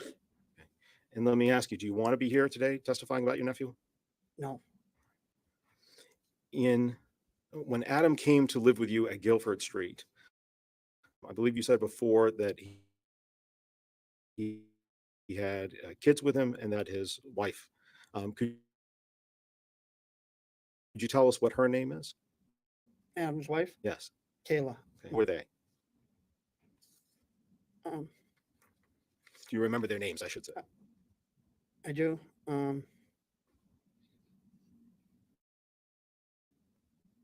Could you say that question again, please? Certainly. So when Adam and Kayla came to live with you, you said that there were kids in the home before. What were their names? So when Adam and Kayla came in, who came with them? Yes, exactly. At first it was just Seamus. Okay. And who is Seamus? Seamus is their son. Okay. Who came to live with you next after that? Which child came next?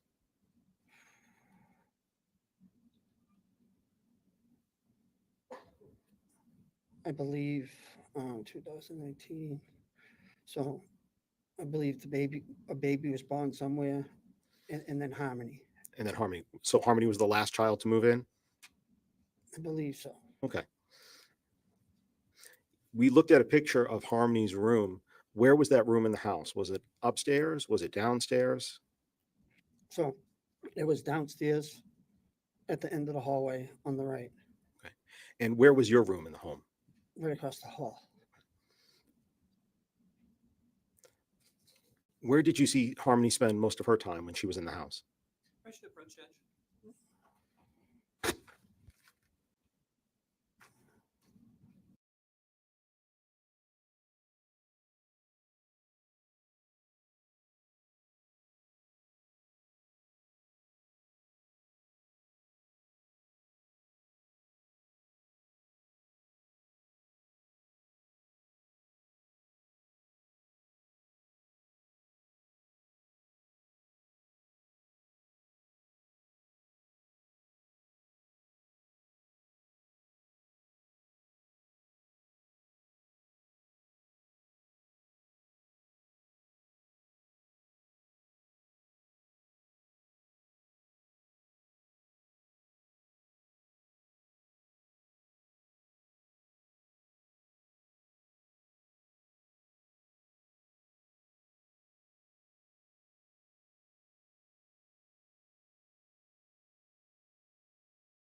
Did you stay in New Hampshire or did you go to any other state?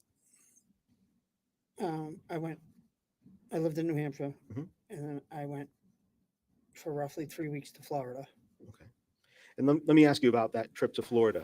Did any other family members go with you on that trip? My son. Your son? Okay. And when you were in Florida, did you visit any family members? I did all my family. Okay.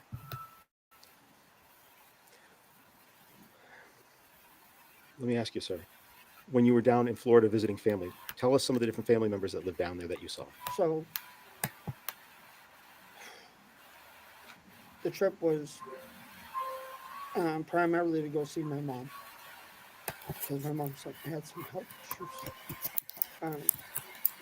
But I have several brothers. I saw them, nephews, sister, the whole family. And I know testifying can be very difficult, so if you need a break or anything, you just let us know, let the court know, okay? Okay. All right. You said that you were seeing your mother and she had some health issues. What health issues did she have? So I believe that April she had triple bypass, heart surgery. And that's what the trip was based around, was going to see her. And did you spend a lot of time with her during that July trip? I did. When you came back, do you remember what day you flew back into town? Roughly the 22nd or the 23rd of July. And I apologize, I made an assumption there and I shouldn't do that. How did you come back to New Hampshire? Did you fly? Did you drive? Did you take a train? We flew, James and myself. And when you flew back, and who's James? James is my son. Okay. So when you flew back into town, did you fly into Manchester or into Boston or somewhere else? Boston, Logan. Did you come back to Manchester that same day after you got off the flight? I did. And did you go to visit 77 Guilford Street? Did you go home? I did. Let me ask you, when you got home, did you see Harmony there? I did. Where did you see her? I seen her standing in the kitchen. And when you saw her in the kitchen, how did she look to you? She had a black eye. Can you describe it for us? How did the black eye look?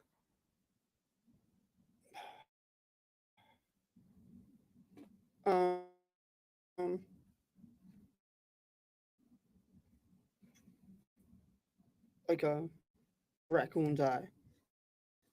Black and blue. Black and blue? Yes. And when you say full, what do you mean by full? You give us a good All the way example. around. All the way around. And I see there you were pointing to your right eye. Did you see it on the right eye?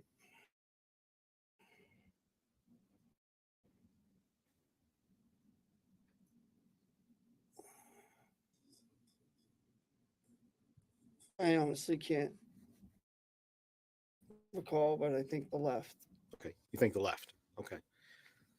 I appreciate that, Steve. There. You said you saw her in the kitchen with this black eye? Yes. Okay. So when you saw her in the kitchen with this black eye, what, if anything, did you say?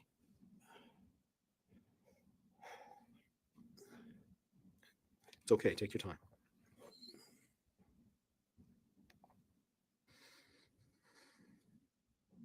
Something along the words of, "Oh my fucking God, what did you do, Harmony?"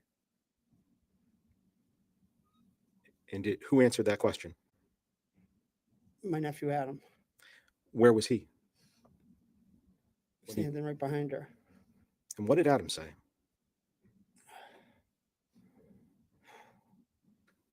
She didn't do anything.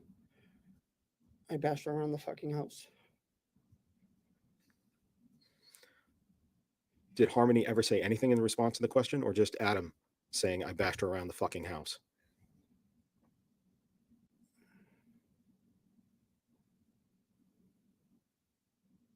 I think just Adam. How did Adam say this?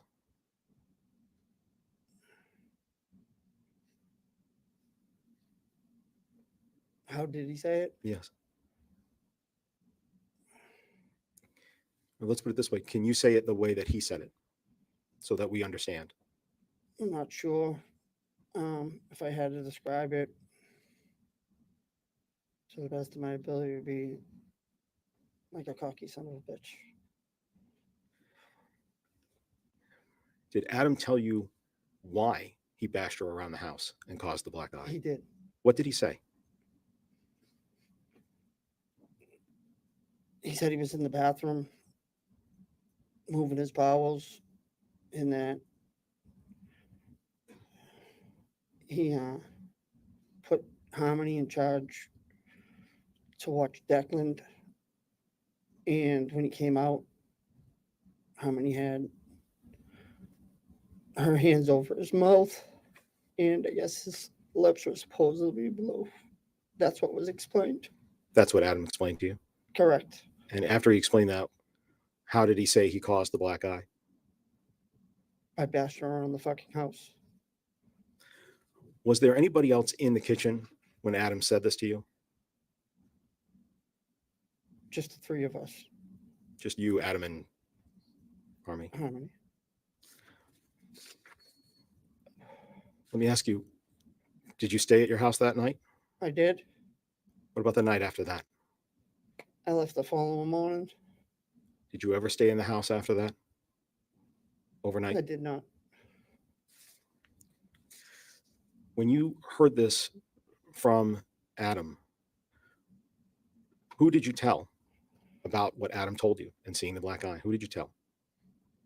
You want names? Yes, please. Told my mom.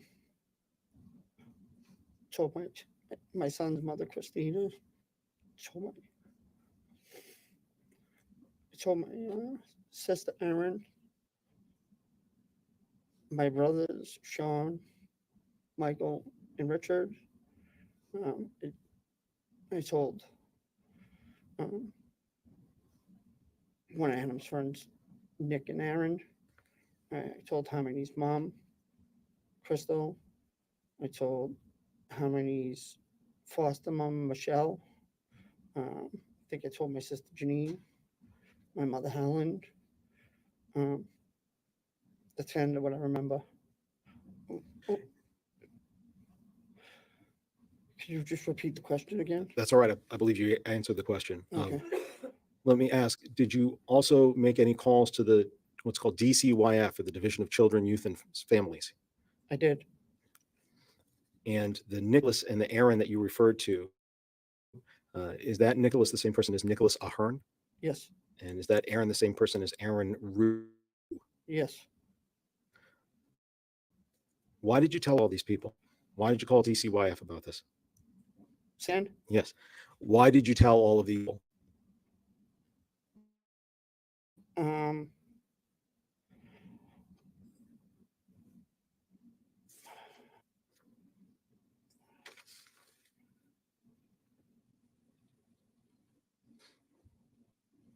To get help.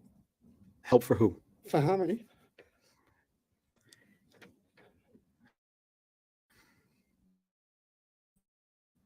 Did you ever see Harmony after that day? I did. Did you see her?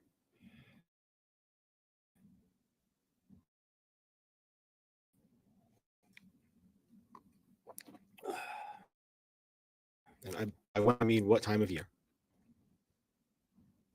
What time of year? Yes.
Mr. Montgomery, did you, and let me change my questions a little bit for a minute here.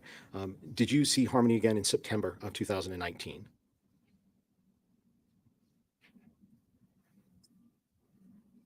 I believe so. Okay.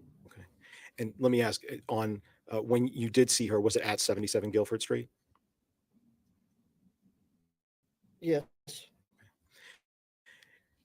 And was that before Adam was evicted from the home? yes, Did you see Harmony after they were evicted from the home? no,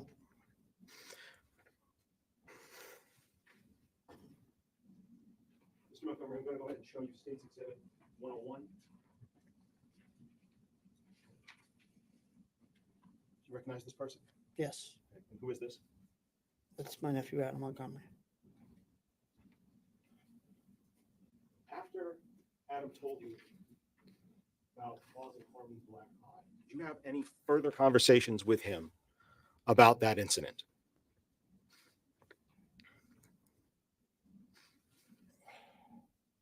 I did.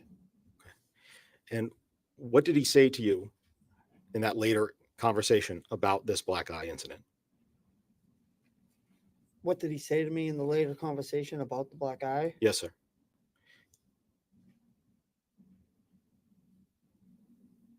I'm not sure what you exactly mean. I'm about to say, let me back up and I'll clarify. Attorneys need to ask very clear questions. So you've described for this jury about seeing Harmony's black eye and Adam telling you that he bashed her all around the fucking house. Did you talk with Adam about that black eye at a different time, at a later time?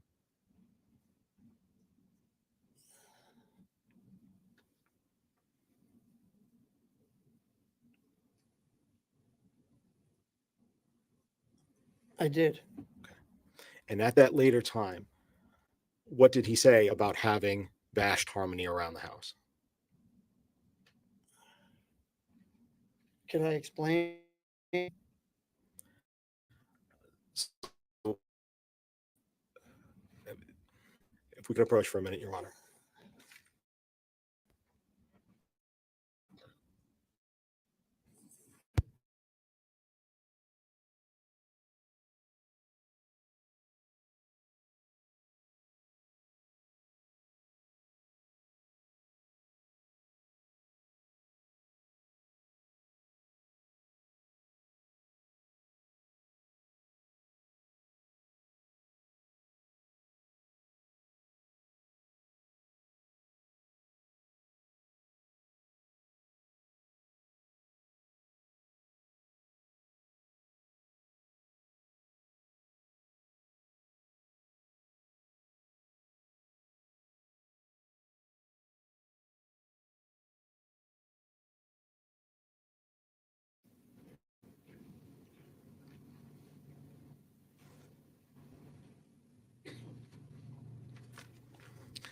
Thank you, Mr. Monkey. We just needed a minute to talk there.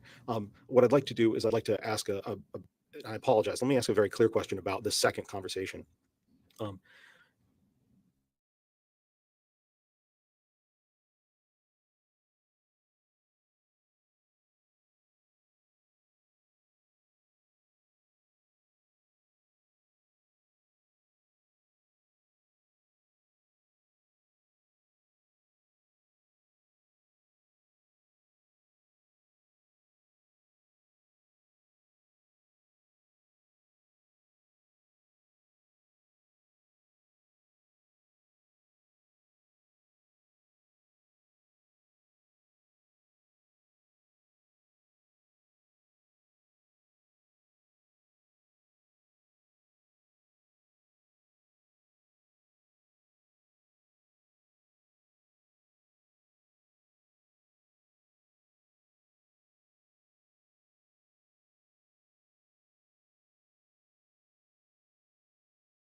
I got a hold of somebody on Facebook. Okay. But what about Adam?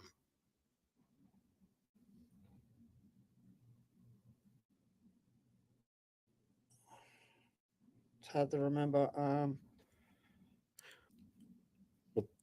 If I can withdraw that question, Your Honor, I'll ask it with regards to that. You said you got a hold of somebody on Facebook.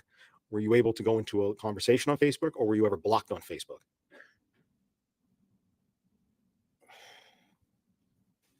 Summer of 2020, correct? Yep, fall of 2019 into the summer of 2020. Right.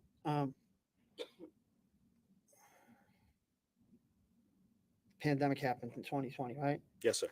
Like March, right? So that's like my first summer in Florida.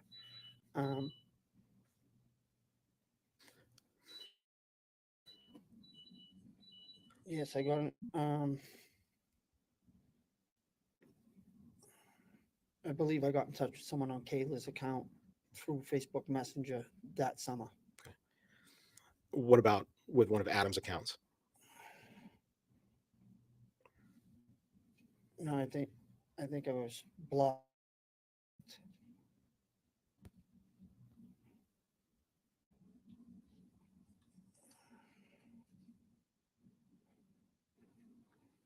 All right, so Mr. Montgomery, I just have one other quick set of questions for you. And thank you for being patient with me today while I made sure that I was asking the correct questions of you.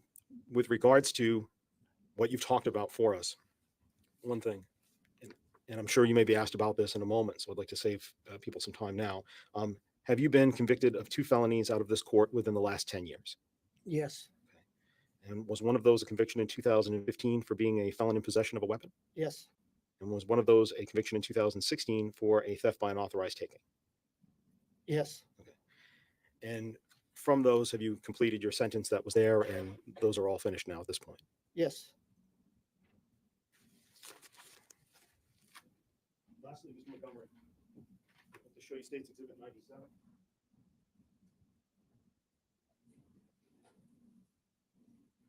Do you recognize this person? I do. And who is this? It's Harmony. I believe you said your recollection was that it may have been Harmony's left eye that you saw blackened. I believe so. Thank you.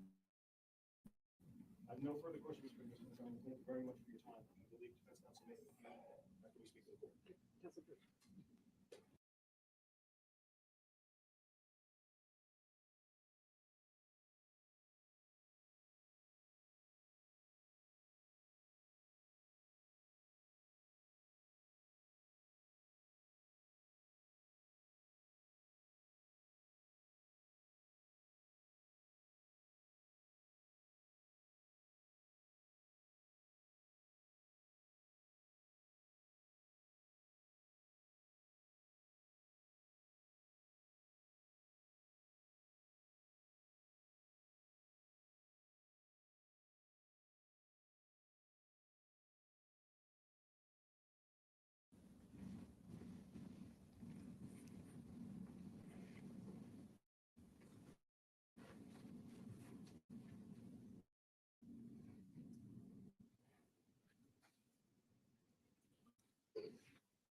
Good afternoon, Mr. Montgomery. Are you able to hear me okay? Right now, yes. Great. My name is Jamie Brooks, and I represent Adam, okay? I'll also ask you some questions, but I'll try to be fairly quick. You indicated that you returned to the Guilford Street address on the 22nd of July, 2019. I believe I said the 22nd or the 23rd. One or the other. Could have been the 22nd, could have been the 23rd. Excuse me? So it would be either the 22nd or the 23rd that you were there, Correct. and you ended up having a conversation with Adam, correct? Yes. And this conversation included Adam, yourself, Say that again? the conversation took place in the kitchen. Harmony was there. You were there. Yes. Adam was there. Correct. Yes. Nobody else to your recollection was there. No, No other was within earshot of this conversation as far as you knew? no, And the conversation was prompted because you saw a black on Harmony. correct. You indicated that Adam said that she didn't do anything. Correct. In response to your question of, oh my God, what happened? You said Oh my Harmony didn't God, do what the anything? fuck did you do? I think I said. Okay. And as part of this conversation, Adam, Hands over the mouth, I stated. and with the hand, Declan was turning blue.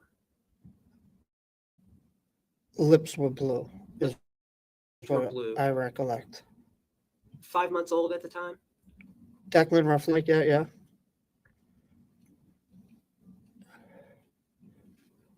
You said that he made a comment and sounded cocky. Yes. Not in my opinion, if that's what you're asking.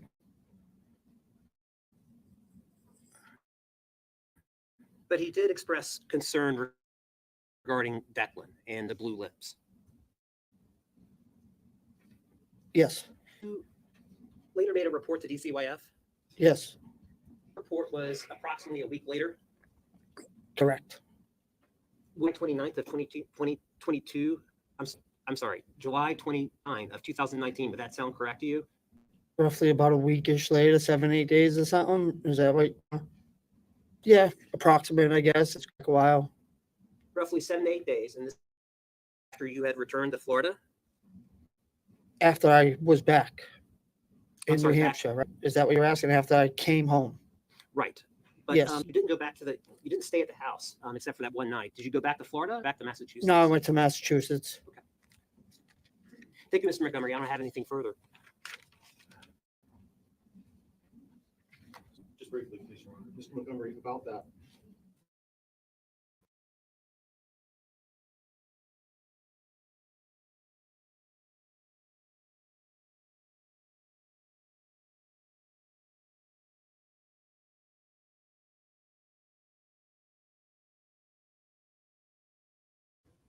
You just asked a moment ago.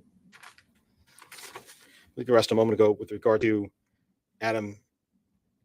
You were asked a moment by Attorney Brooks about him sounding cocky and whether that also be some sort of sarcasm. When he said, "I bashed her all around the fucking house," did that sound like sarcasm to you? And when you asked Harmon, "Oh my God, what the fuck happened to you?" Were you asked I? I did. I was. At any point, did the defendant tell you that he had just jerked her away from Declan?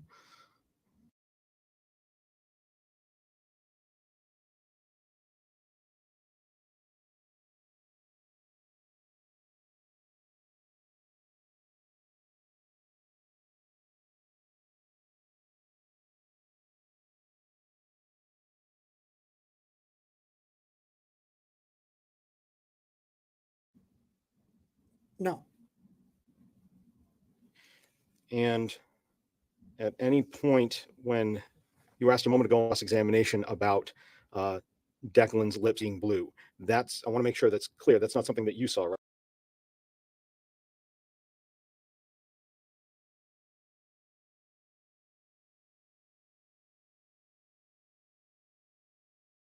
Right? That's what the defendant told you had happened. Yes, correct. That's what I was told.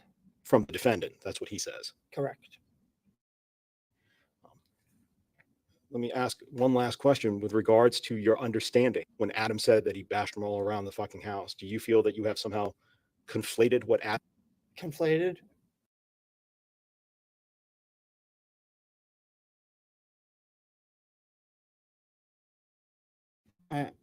Could you explain, please? Confused one action for another? Do you think that Adam? Again, So let me please? restate that. With regards to confusing one issue for another or conflated what Adam had said, with regards to that, do you feel that you may have been mistaken that he bashed her all around the fucking house with regards to the black eye, that he was actually talking about just jerking her from Declan. I wasn't.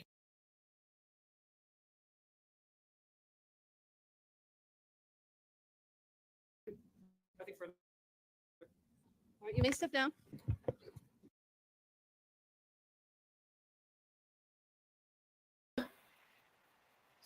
No. Okay, ladies and gentlemen, it is just a little past 12, so this is a perfect time to break for lunch. I will remind you that you are not Okay, to we're almost discuss back this with to each other or anybody else. Well, I've indicated to you that you can check your phones on a break or during lunch. You cannot read the normal stream here in just a few minutes. any media. Make sure all your banners or notifications are turned off. To view any media related to this case, don't do any independent research. Don't look at any of the names that you've heard throughout this case. And I'll have you back at 1:30 and we will resume evidence at that time. Please rise for the jurors, everyone. Just trying to find where the end of the lunch break is.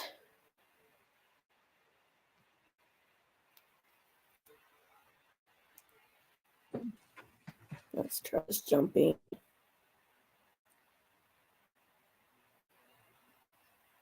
Okay. I expect we're going to have them both. We were in Okay, rehab let's facility together. Back up a minute.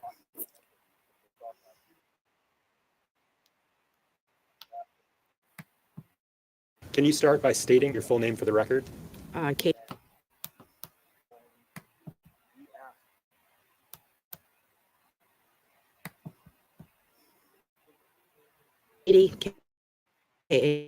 Katie, Morin, Morin. And what's your date of birth, Ms. Morin? 6/10/78.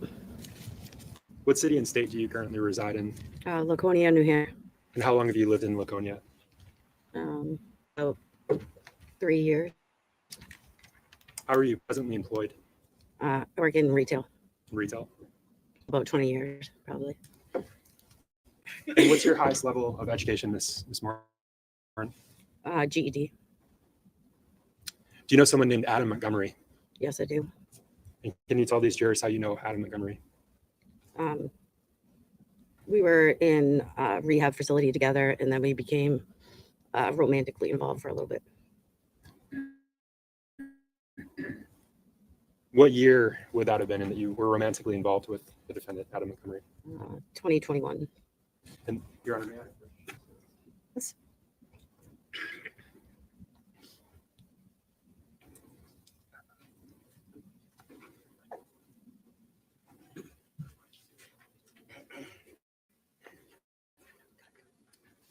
And Your Honor, I'm showing the witness what's been published is State's Exhibit 101. Ms. Moore, do you recognize? Yes, I do. The individual? Yes, I do. And who is that individual? It's Adam Montgomery. That was the individual that you were romantically involved with in 2021? Yes, Were you aware of whether or not the defendant was married at that time? I was. And did he ever tell you anything about his wife?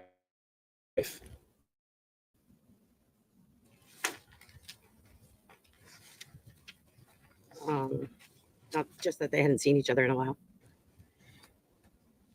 Do you remember providing a statement to an officer with Manchester Police Department back in February of 2022?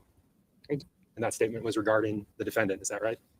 Do you think that seeing his wife? No, I recall. And what do you recall him saying about his wife? That she would do anything for him. That she would do anything for him?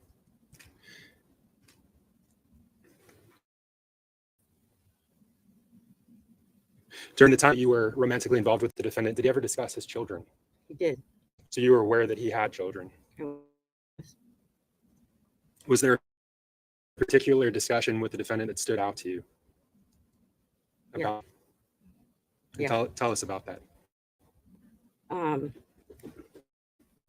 We were at lunch one day and just talking about our children in general. And he stated that the work that had ever happened or he had done was he walked out of the bathroom and Harmony was suffocating the baby. So he backhanded her as a, I don't know if it was as a reaction is the way it was told to me, to stop her from suffocating. So what the backhand was? He said he hit her glasses, so she ended up with a black eye. Did he describe anything about that black eye that you just mentioned? No.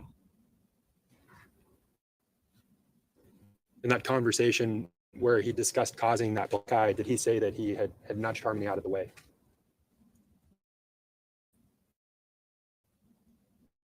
I don't recall. He said he backed her.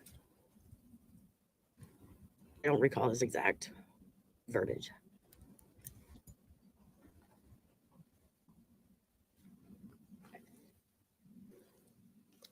Did he ever discuss other children with you?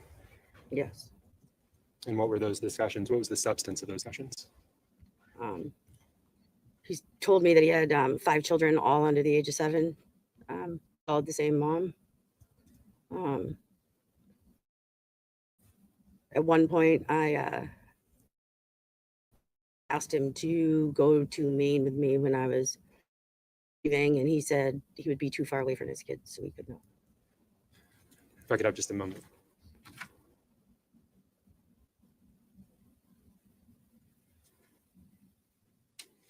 Thank you, Ms. Moore. No additional questions.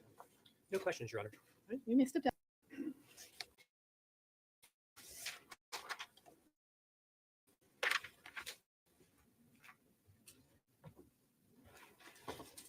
Statement.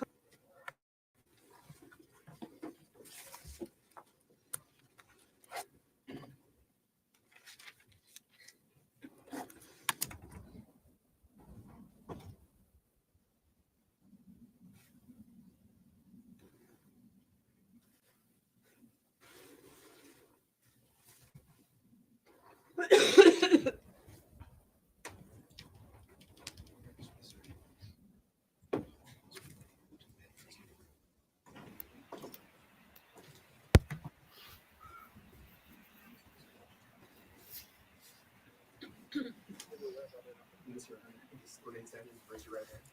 You swear that the testimony that you're going to provide is the truth, will be the truth, and the whole truth, and the things that penalties of perjury. Yes. You can have a seat, make yourself comfortable. Mr. Ahern, can you start by stating and spelling your full name for the record? Yes, it's Nicholas Ahern, Nicholas. Ahern, Ahern. Thank you. And Mr. Ahern, what city and state do you live in? Manchester, New Hampshire. How long have you lived in Manchester? My entire life. How old are you? 34. Mr. Ahern, what do you do for a living? I do construction, metal framing, drywall. Framing and drywall? Yeah. How long have you done that? Since I was like 20. It's 14 years? Yeah, a long time. What's the highest level of education you've obtained? I think it was 11th grade. And did you get your GED? No, I went right into the trade. Do you know someone named Adam Montgomery, Mr. Ahern? Yes, I do. Yes.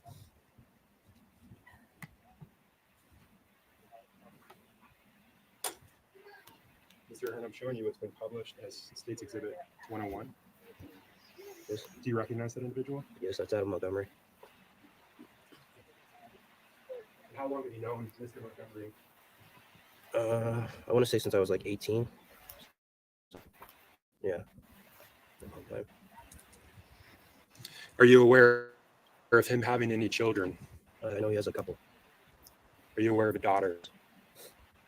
Yes. Have you ever seen his daughter? Yes, once. Do you know her name? Harmony.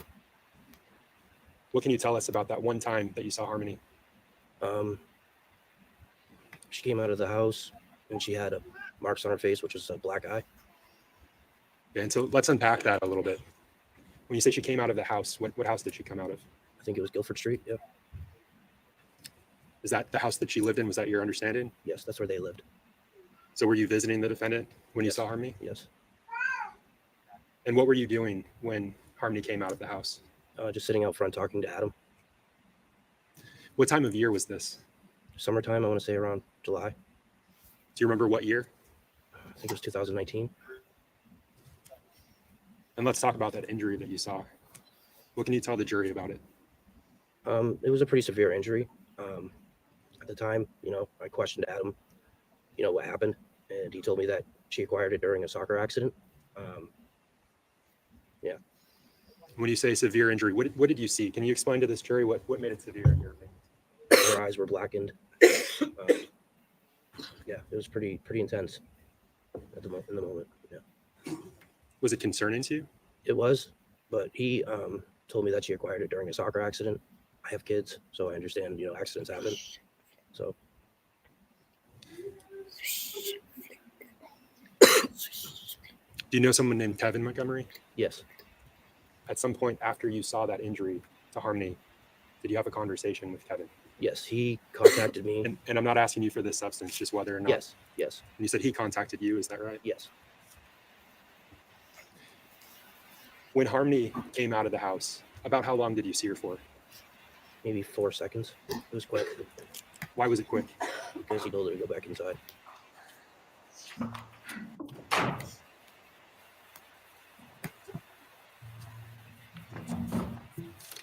We can bring the jury in.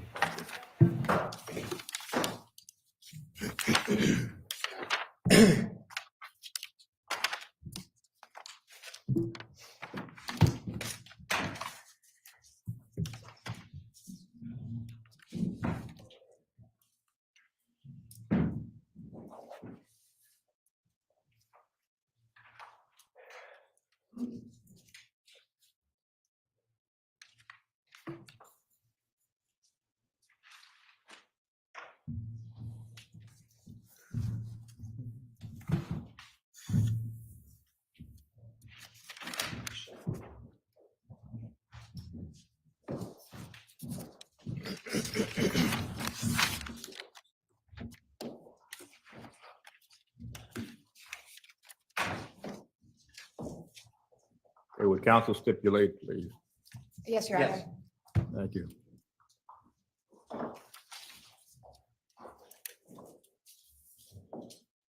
Detective Clark, I want to bring you back. We were looking at, I believe, I'm gonna go back to SMS and iMessages. File 2, office dates 131.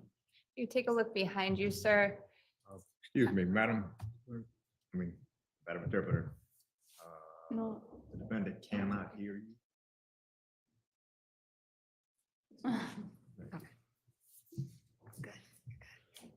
Sir, if you could take a look at the screen behind you, I'm going to draw your attention again, just to clarify, lines 7, 8, and 9. And in the middle column, as you said, there's the word red underneath each of them. Do you see that? Yes. Is this a actual extraction directly from the Cellbrite tool that you utilize when you examine the phone?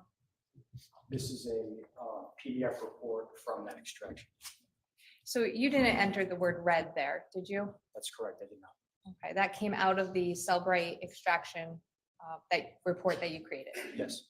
Okay. And when it indicates red, I believe you testified that you thought that meant opened and viewed. Why did you say that? So the way the red receipt works, a message will be delivered to the device.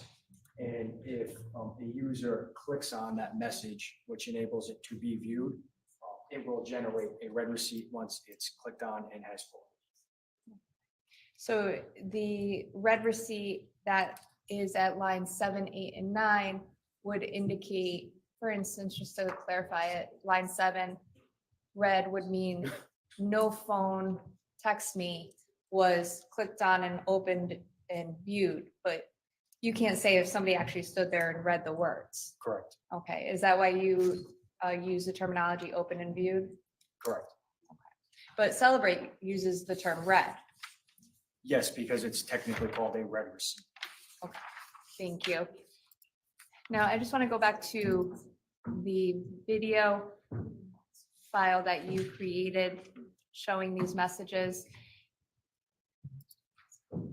Now, sir, is this actually out of a Cellbrite computer screen? Well, I'm going to object to the vagueness of it. There's obviously when you say there's stuff that's added, so I asked that there be some clarification. Well, the objection, as the court understands it, is confusing. You can rephrase the question. Doesn't matter. Absolutely. Actually, Detective Clark, can you just go up to the screen for me, please? Where did you get this image? So the image, this entire image was from a Celebrite physical analyzer report. This one is actually a UFED report. Did you create or alter the image in any way? I did not alter the original image. The parts I did add through the video editing software were these boxes that say timestamp and equals device time messages received, as well as the red box with red and device time messages open, as well as this red box outlining instant messages, and then these two arrows. Now, the content of this upper right box here, did you put the red box around it? Yes, I did. And you put the red arrow here and the black arrow here? Yes, that's correct. And what does the black arrow signify? The black arrow signifies the timestamp that the device of the device time that the message was received. So for instance, this indicates 5/24/2019 at 7:18 in the black arrow. And, Yeah, yes, that's correct. and then the red arrow, 5/24/2019 at 13:33. What does that indicate? That is the device time of the red receipt, as we discussed. But the content, the time and date, as well as the red receipt, that all came off of the PDF extraction we just looked at. Is that correct? That PDF actually came from this, yes. Oh, thank you. You can have a seat, sir. I'm just going to play it through.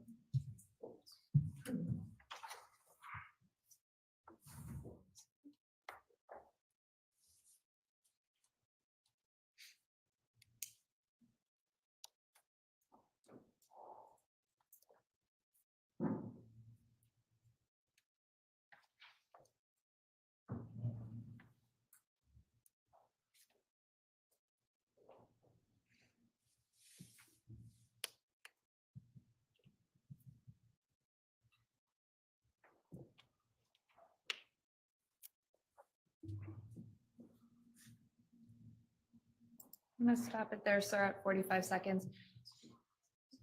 Did you write this page that's depicted on the screen?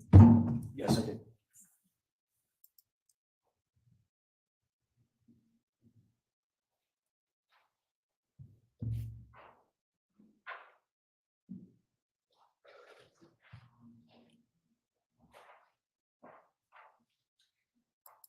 Now, those were with respect to SMS and iMessages, sir. Did you also create a report with that encapsulates the WhatsApp messages and third-party messages in association with the SMS and iMessages? Yes, I did. Open what's been marked as file 4 and 5. And open file marked redacted WhatsApp messages.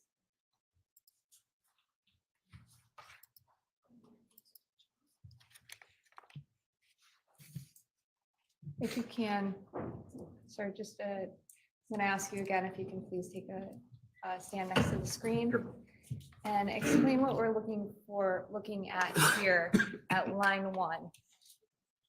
So line 1 is the type of message that was sent.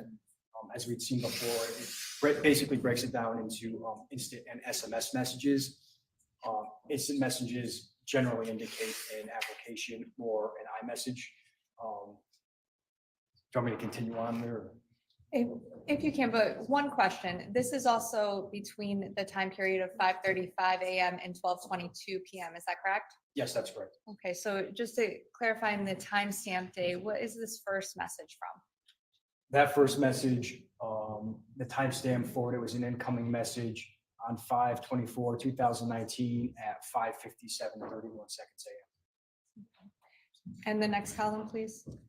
The next column, as we've seen in the other slides, is the parties that were involved in the chat. So who was having that message? Okay. And the description, is this in another language, sir? Yes, it appears to be. And there's a line here that says source. What does that read? The source for this particular message was WhatsApp. Now, does this PDF report also include the instant messages and SMS messages that we saw in the previous PDF? Yes, I believe it does. Now, I'm going to go draw your attention down to line 5. And over here on the description column, we have attachment and empty file, source Facebook Messenger. Can you just explain what that means? Yes, so based on this was a message through Facebook Messenger. It appears as though there was an attachment associated with this message. However, that attachment was no longer on the device for whatever reason, whether it was deleted by the user or the system purged it. So it's just showing us that there was a message sent, an incoming message to this device. However, that file is no longer accessible for us to view on the device. What time was that message sent? That message was sent on 5/24/2019 at 7:52 and 15 seconds a.m. Looking at this PDF report, is there any way to determine when the WhatsApp or Facebook Messenger messages were open and viewed or read, if you will? No, there are no red receipts on this particular for those. And I'm just going to go down. We have some more from Facebook Messenger and text messages. Line 13. If you can, sir, over in this description box, I guess, it says missed voice call. How does that come in through text messages and instant messages? So in this instance, it was using, again, that source profile is WhatsApp, which is a messaging service application. And you can generate video and voice calls within the WhatsApp program. So this was showing us that it went through as a message because it recognized this as a messaging service. However, it was a voice call created within this third-party application. And is there a way to determine whether or not that was read or open and viewed? No, there's not. Going here to line 16, sir. If you can just read what time and date did that message come in? This message was sent to the device on 5/24/2019 at 10:23 and 42 seconds a.m. And where was it from? This was a WhatsApp message. And the individual phone number or address that it came from, which would be this column here. Yes. What does that say? So the originating sender, the number 306-932-286545, and then it has the at s.whatsapp.net and a name Andreas Tutizardis. And then the other participant, it has that listed again as the participant, as well as 1-860-478-8625 at s.whatsapp.net, labeled Fotis Dulos. Is there any way to determine, looking at the Cellbrite PDF report, whether or not that message was open and viewed? No. Well, what about this area? I mean, we've seen the empty file attachment. What does this mean? Well, so this file actually was sent with an attachment. So if the attachments were available on these empty files, it would look something similar to this, where you have the attachment itself and we're able to view what it was. Are you able to determine if that was open and viewed and when that was? Not based on this report, no. And going down the line 17, just taking a look, there's this red yes over here. What does that mean? So if you were to go all the way back to the top again, you can actually see that there is a header for it, and it's marked as that the item was deleted. So Cellbrite will tell you if it determines that an item has been deleted from the device, and that indicator is simply showing us that it was. Does it give you any information about how that was deleted, whether it was, well, I'll stop there. No, it could have been either through manual deletion, through user interaction, or it could have been a system process. I'm unable to tell based on that. And by system processing, what do you mean? So there are certain settings that can be created by the user or certain settings that are created by the manufacturer that cause data to be deleted from the device after a certain period of time or a certain period of data retention is reached. So the device will actually go in and start to remove that data itself without the user having to. Could you tell either way in this case? In this case, no.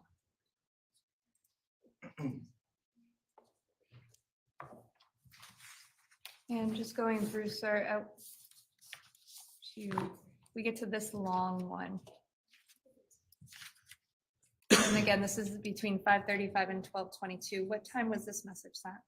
This message was sent on 5/24/2019 at 12:14 and 33 seconds PM in the afternoon. And I just want to draw your attention, this long participants. What does this tell you? So this just shows that this is again a WhatsApp chat, and this shows us that this was a large group chat. So there were multiple participants involved in this conversation chain. And the content or description, does it give you any information? It does. It shows us that what the source is, that the source was in WhatsApp.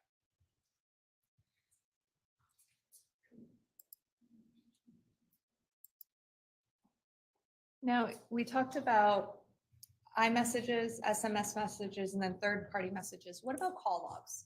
Does Cellbrite report give you a description or the data points for how many calls were taken that time? Yes, it does. Particularly between 5:35 in the morning and 12:22 in the afternoon on 5/24. Were there calls made to Fotis Dulos? Yes. I'm going to draw your attention to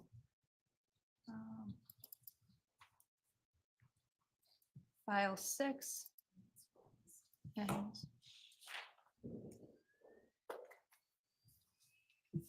now, well, first of all, sir, if you can just explain what we're looking at on the screen. So this is again another view of that Cellbrite reader program that I had mentioned. You can actually see the name of it right up here. And this is a call log from that Cellbrite reader program as highlighted over here. So when I talked about how things get categorized, these are all the calls from the device categorized, call log enabling us to then view it. And then this area over here would show the numbers of the numeric sequence. And then there's some other indicators as well as the party involved, the timestamp, and the duration of the call, whether it was outgoing, incoming, or missed, and then the country code if it's able to determine that. Now, the red box around that, did you put that in there? Yes, I did. With respect to any of the other content displayed on that screen, did you change any of it or alter it in any way?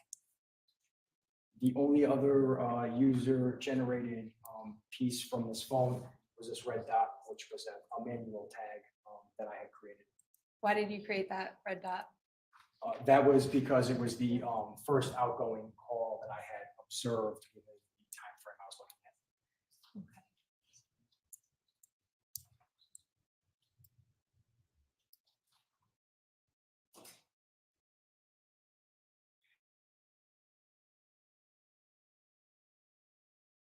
All right.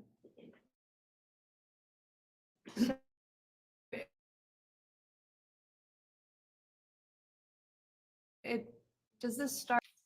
So what is the first on 5/24/2019 between 5:35 and 12:22? The first call was at 7:16 a.m. And where does it show that? That's indicated right here. And the column next to it reads all zeros. What does that mean? That is the, again, there's a header for it, but I won't make you zoom back out. That's the duration of the call. So if the call were answered, it would have a duration. But if it's a missed call and it was not answered, there'll be no duration listed under that category. It'll be all zeros. And then the word missed, that means it's a missed call. That's correct. Okay. Now, the one right above it, that 306-9322-86545 number. If you could read that, please. Yes, so it's from +sign 306-932-286-545. And again, that name, Andreas Tucciazardis. What time did that call come in, sir? That call came in on 5/24/2019 at 8:26 a.m. was that answer? That appears to have been answered, yes. It has a 17-second duration, and as opposed to these missed calls, it actually is called an incoming call because the device recognizes it as answered. Now the 17 seconds, what time does it start counting? The 17-second will generally start at the time that the call is answered. So does that mean it was a 17-second phone call? Yes, Now the one right above it, if you can, was that answered? no, that is registered as a missed call with 0-second duration. And what time did that call come in? That call came in at 9:02 a.m. on 5/24/2019. From who? That is from Hutch Haynes. And the one right above it? The one above that is from Renee Menudis. That came in on 5/24/2019 at 9:28 a.m. Has a 0-second duration and is also registered as a missed call. And we saw that name and number in the text messages as well, is that correct? I recall that, yes. And as you go up, I'm not going to have you read every one, but you have this one from Mark Masiello. And what time did that one call come in? That came in on 5/24/2019 at 9:44 a.m. Was that answered? No, Now this one doesn't have a name next to it, the one right above it. What does that mean? that means that the phone number wasn't saved as a contact in the device, and the device wasn't able to associate that number with any person. Was that answered? No, And the two above it, Giannis, I'm guessing that's Tucciardis on both of those, even though it's cut off. Were those calls answered? no, they were not. Now, the one above it doesn't have a name in that column. Why is that? Same concept as before. The name is not, the number is not associated with the name on the device. It wasn't saved, nor is the device able to recognize it as being associated with the name. And Rania Menudis called again at 12:07, is that correct? Yes, at 12:07 p.m., so in the afternoon. And was that answered? No, it's not. Now, eventually, Ms. Menudis phone call was returned. At what time? It appears as though that phone call was returned based on this at 1:19 p.m. on 5/24/2000. And just one last thing that's different is that down here at this line, if you could see the cursor, we have a WhatsApp. I guess, is that a phone call? Yes, it appears to be an incoming phone call message from WhatsApp. The names are cut off, so I'm not able to see the participants, though I do recognize the bottom phone number as being Fotis Dulos' phone number, so he would have been the recipient of that incoming phone call. And was that answered as well? No, that was a missed call. So between this 7:16 phone call and the 1:19 phone call that was returned to Ms. Menudis, there was only one phone call that was answered. And at what time was that again? That was the phone call at 8:26 a.m. From this 306 number from Andreas. Now, did you look to see if there were any other communication with Andreas prior to this phone call? I do recall seeing message communication between the two. Attention to file 7 and 8.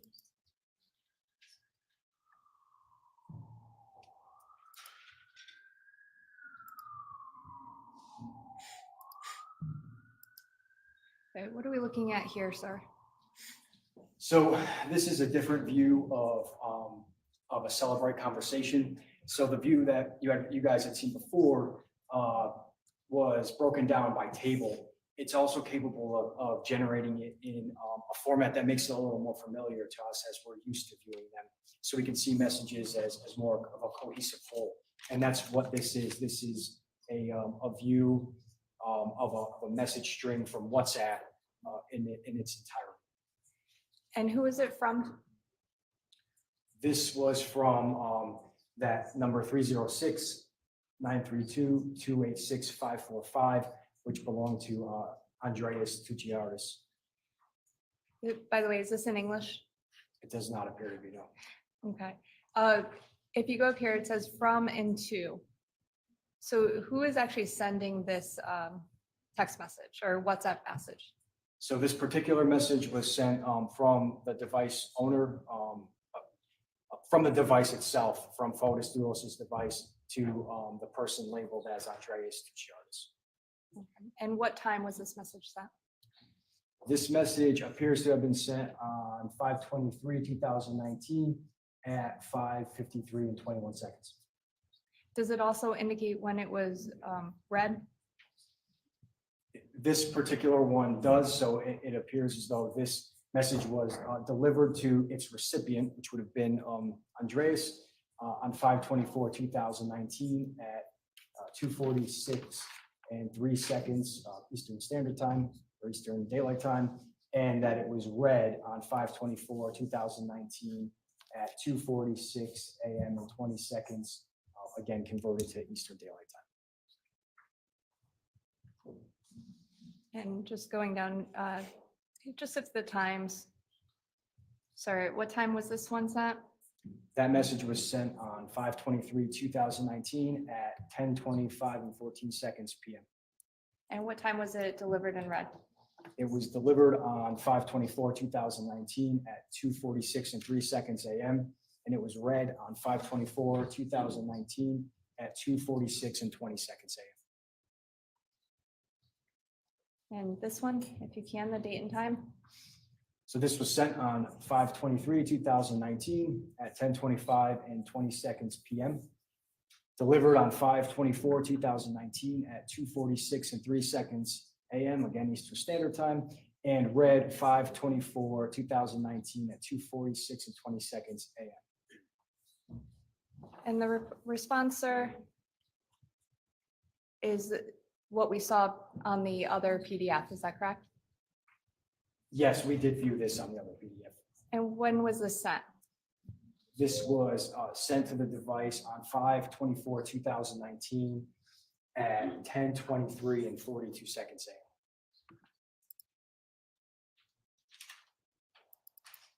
I'm going to show you what's called on that file Greek to English translation.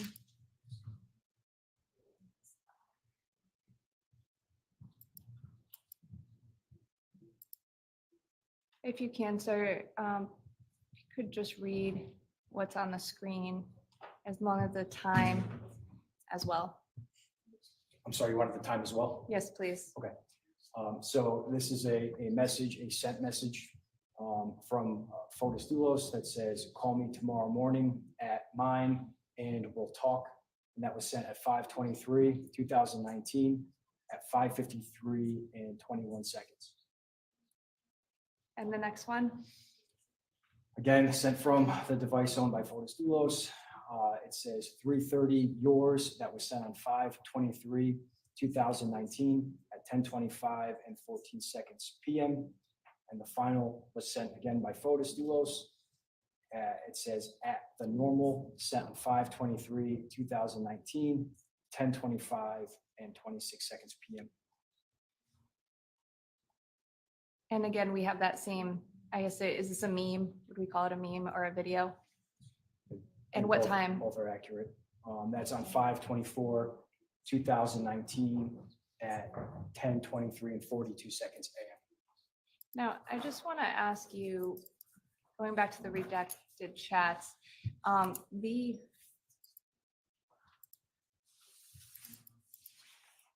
phone number here, starting with 30, do you know what country code that is? Yes, I do. It's Greece.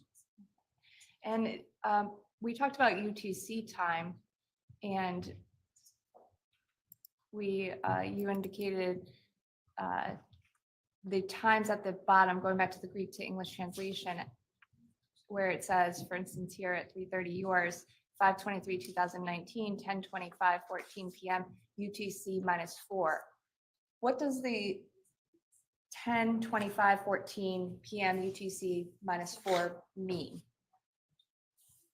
That means that, so the device inherently stores all of the date and time in UTC. And then based on where the device detects it is, or based on user interaction, it converts it to the time zone, a certain time zone. So this is the device being converted into Eastern Daylight Time, which is -4 from UTC. So 3:30 yours, what time would it be in Greece if it was 3:30?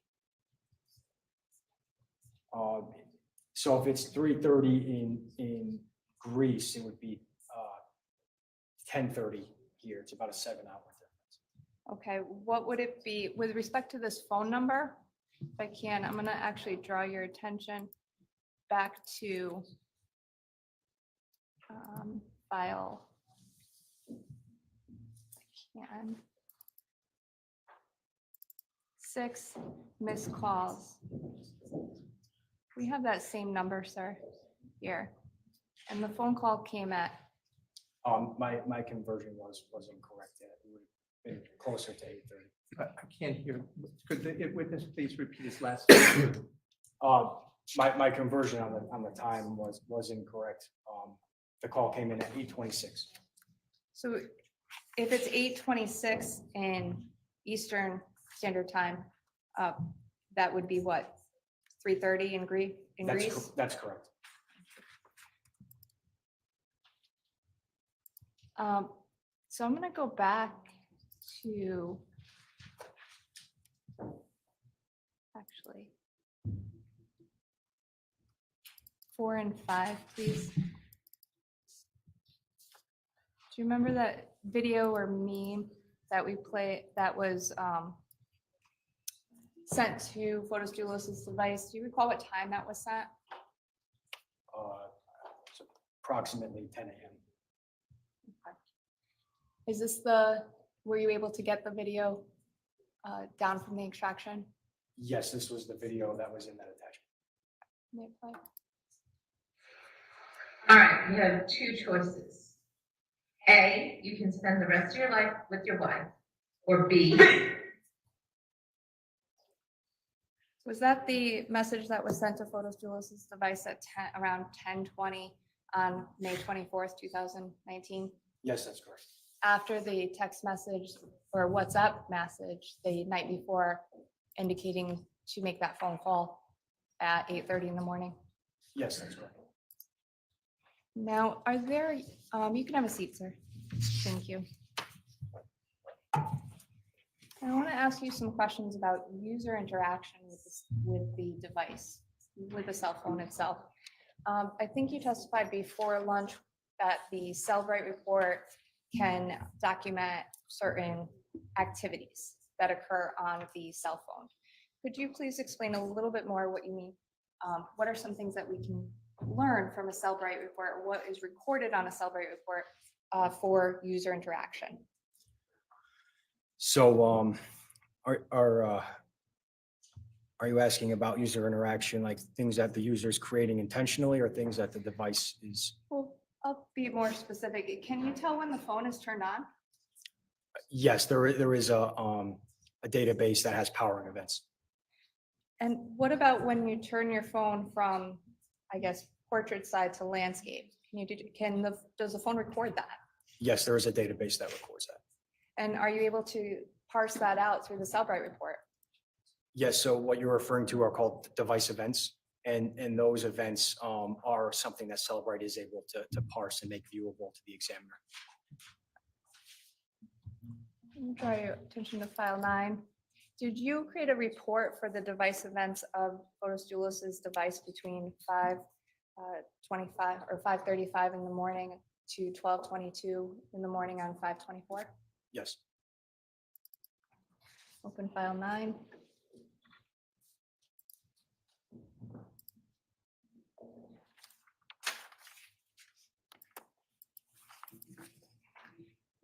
And what are we looking at here? If you can. Yes, of course. So this is a device events report. Again, it's in table view, and it's just showing us that, again, numeric sequence, the time that the event happened, the event type. So we can see there are different event types in here displayed: device lock status, Wi-Fi state, The value is what was happening to that event type at that time. And then we have our source information.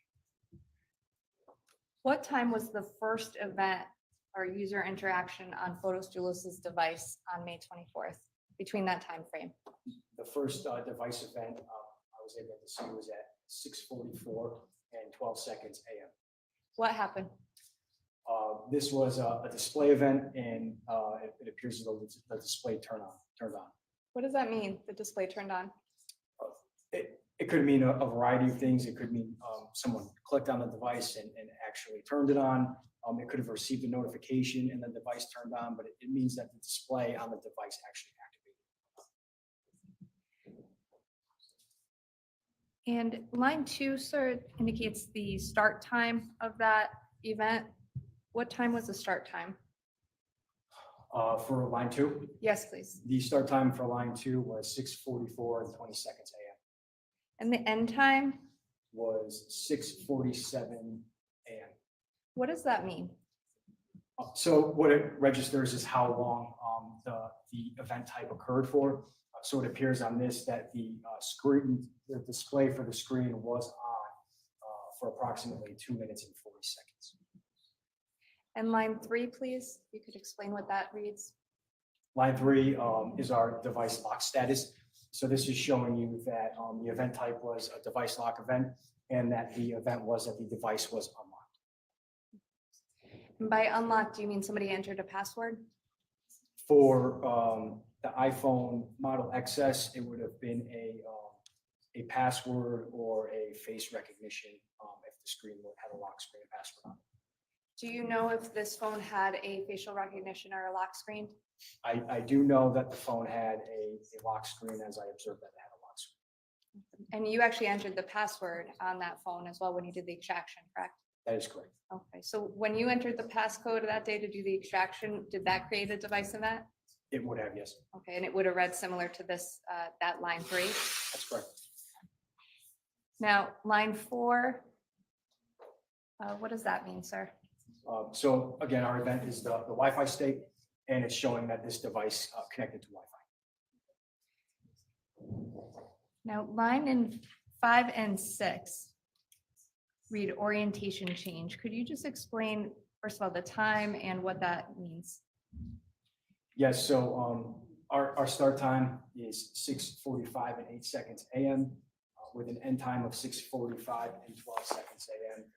And the orientation change would be taking the device either vertically or horizontally and then moving it in the other direction. So if your phone is vertically and you turn it horizontally, the database will register that there was an orientation change and that it went to a landscape.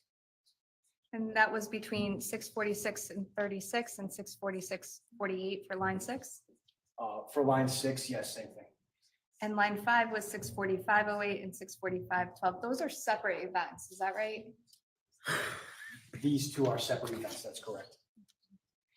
So somebody would have to be manipulating the phone for that to happen, is that correct? The device would have to be moved in order for that to happen. Now, the next time, line 7, it has start time 7:01 and end time 7:03:16. What does display on off and display on mean? So this is that display on the device turning on. And that is 12 minutes after the phone was physically moved up and down? Or orientation changed, I should say. That appears to have happened about 15 minutes afterwards. 15 minutes? Okay. Now, I'm going to draw your attention down to 9, line 9. Was the device unlocked again? Yes, it was. At what time? The device was unlocked again at 7:01 and 24 seconds AM. And the end time for that event? The end time for the unlocked state was 7:03 and 16 seconds AM. Was the phone manipulated another time? I see on line 6 would be another, I'm sorry, line 12 would be another user manipulation of the device. And what time was line 12? Line 12 was at 8:07 and 16 seconds AM. And by manipulation event, what do you mean? What happened? So that's a device unlock. As I mentioned, the display is something that could happen without interaction, but a device unlock requires user interaction to occur. And I'm going to draw your attention down to this 8:26, line 13. Now, we saw that 8:26 timeframe before. Do you recall where? No, I don't. Okay. I'm actually gonna minimize this and draw your attention back to file 6. What time was that answered call, sir? So this is the phone call from Andreas, and it was at 8:26. Thank you. Now, back to file 9. And we're at line 14, please. So what happened at line 14? If you could read that. So line 14 is at 8:26 and 56 seconds AM, and it is an audio output indicating that some sort of audio was output from the device's speaker. So does that mean the call was answered on a speaker? Based on the time, it appears that way, but some audio came out of the speaker at 8:26. Now, this also indicates an end time. What does that mean? That appears to be the time that the audio output for the speaker ended. That doesn't mean that the call ended, or does it? No, And this is under the events category, yes, so it would just be virtue of the phone, correct? Did the phone get manipulated again another time? yes, there's another orientation change at 8:31 and 20 seconds AM. Actually, I'm gonna draw your attention to the one line 16 right before that. What does that mean? There was a one before that. It's a device unlock status at 8:31 and 8 seconds AM. And again, the device was unlocked. And you indicated the orientation change. Yes, Again, that would have to be a manipulation event. yes, But the display on and off we see here at line 18 and 19, you can't say that that was a manipulation event. that's correct.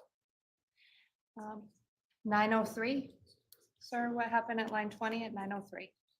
So at 9:03 AM, there is another unlock of the device. And that would be a require manipulation. Yes, that's correct. What time did that end?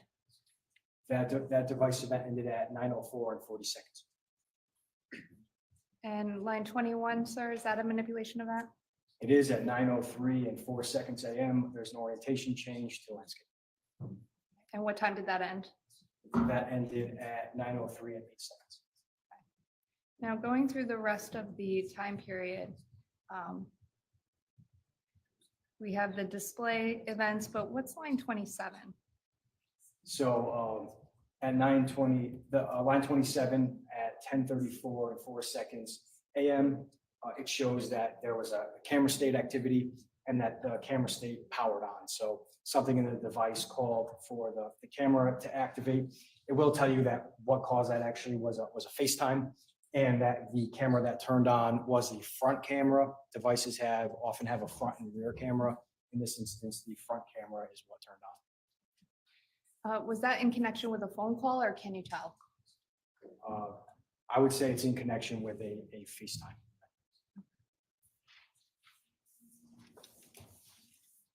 And again, 28, is that the Wi-Fi connection? Yes, That would not be a manipulation event, or would it? I would say no. If that device had been paired to that Wi-Fi, it could drop and reconnect on its own. Now, going through the rest of the events until that, this actually goes till 1 o'clock. Are there any other manipulation or user interaction with the device until 12:58:44, the last one on this? No. Sir, is there a way to determine on the phone if the phone was moved during that 5:35 to 12:22 timeframe? There are metrics that determine that, yes. I'm going to draw your attention to file 10, file labeled activity sensor data.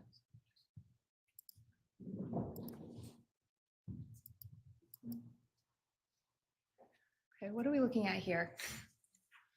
So this is activity sensor data. It's often related to Apple's health application, and it's giving you the time frame. It breaks down into hour increments. So it's saying from 6 a.m. to 7 a.m. that there were aggregated measurements. It counted 2 samples as the device traveling 44.4, and that is in meters. That is in meters? Yes. Okay. And it says over here, distance traveled steps. What does that mean? So it'll also count your steps, similar to a pedometer or foot measurement device or walking measurement device. And that is actually listed down here at the bottom where it says steps. It registered 63 steps. Does it give you the time where and when exactly these steps were taken? It does not, just that event was recorded by the device between the hours of 6 a.m. and 7 a.m., not a specific time. And, well, I'll try that. Thank you, sir. You can have a seat. So that was the activity between 5:35 and 12:22. Were you also asked to examine the phone for activity between 12:22 and 7:10 on 5/24/2019? Yes, I was. Particularly with respect to location data. Did you determine that there were any data or GPS locations for the device during that time period? Yes, I did. And does that have to do with cell tower data or GPS data off the phone? The data that I analyzed was specifically GPS fixed data.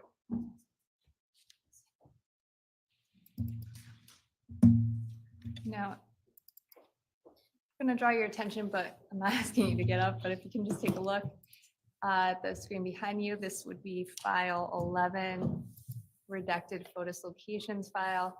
Oh, and is this similar to what we saw before the lunch break, the PDF dictating the location data? Yes. And how many location data points were found between 12:22 and 7:10? On this report, there are 138. And what is the, well, what time does line 1 start at? Line 1 starts on 5/24/2019 at 7:06 and 46 seconds PM. Safe to say it goes from 7:10 to 12:22?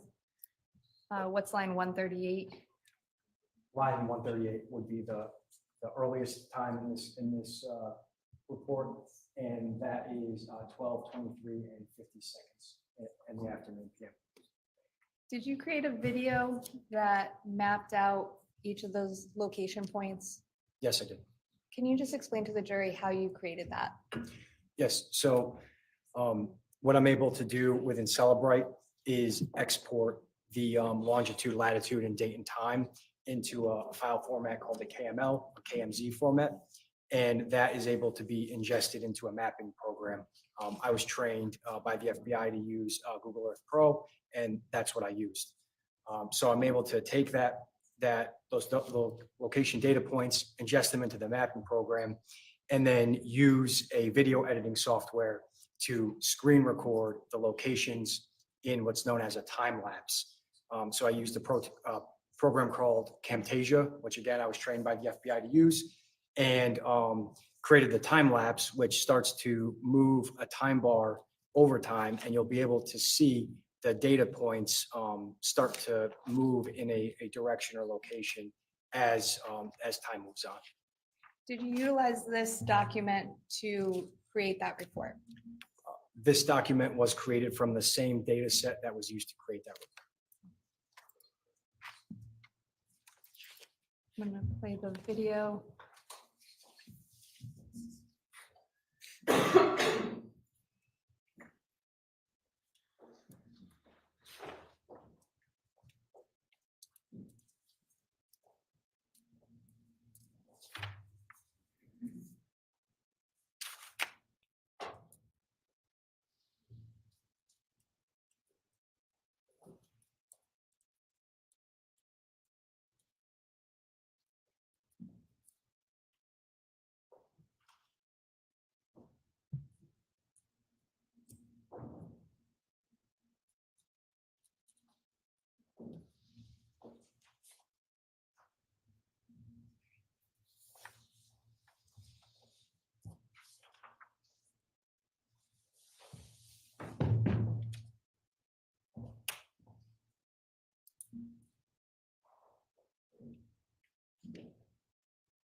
Detective Clark, was that the video that you created utilizing those points? Yes.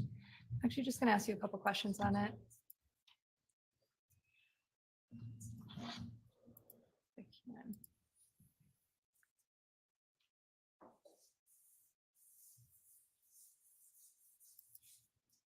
So the first pin is up here. What time does that first pin just say? That first pin shows 12:23 p.m., so 12:23 in the afternoon. And what area is this? That's the area for Jefferson Crossing.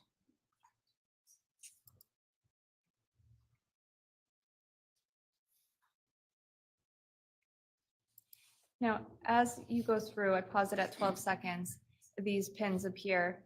Are they all appearing at the exact same time?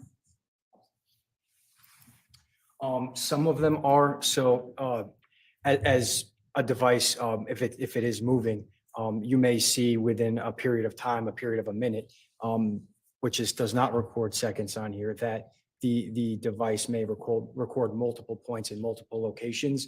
But then you also see that there is a time change as they move down towards the lower end of the Mountain Spring Road area on the map. And we're seeing 12:34, 1:34, 1:35, and 1:37 p.m.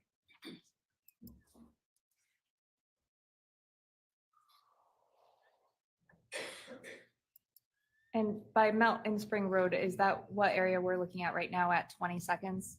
That's into the correct. video? And what is the time that is displayed at this point? Currently, it's 14:26, which is 2:26 p.m. And just to be clear, this is the device. You can't say who's holding it or moving it or anything during this time period. That's correct. It's just, okay. And are you zooming in at this point? Yes.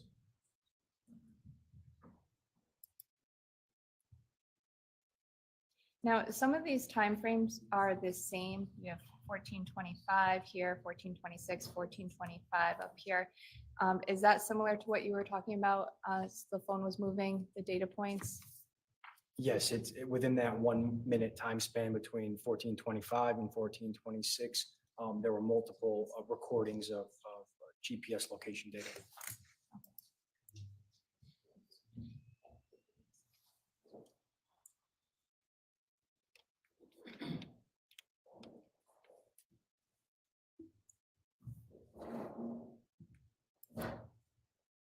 Now, I have one question, sir. Do you see it's up here at Jefferson Crossing at this point? Yes. What time is this?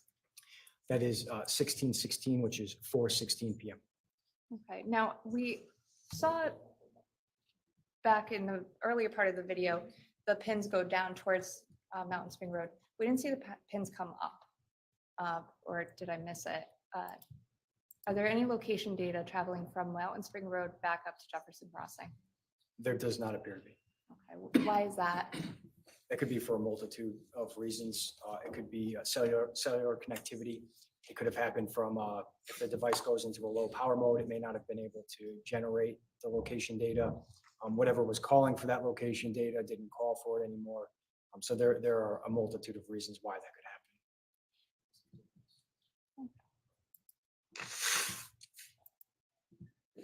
Thank you. Now, did you also look at call logs between that time period? Yes, I did. I'm gonna open file 12, called redacted call log. And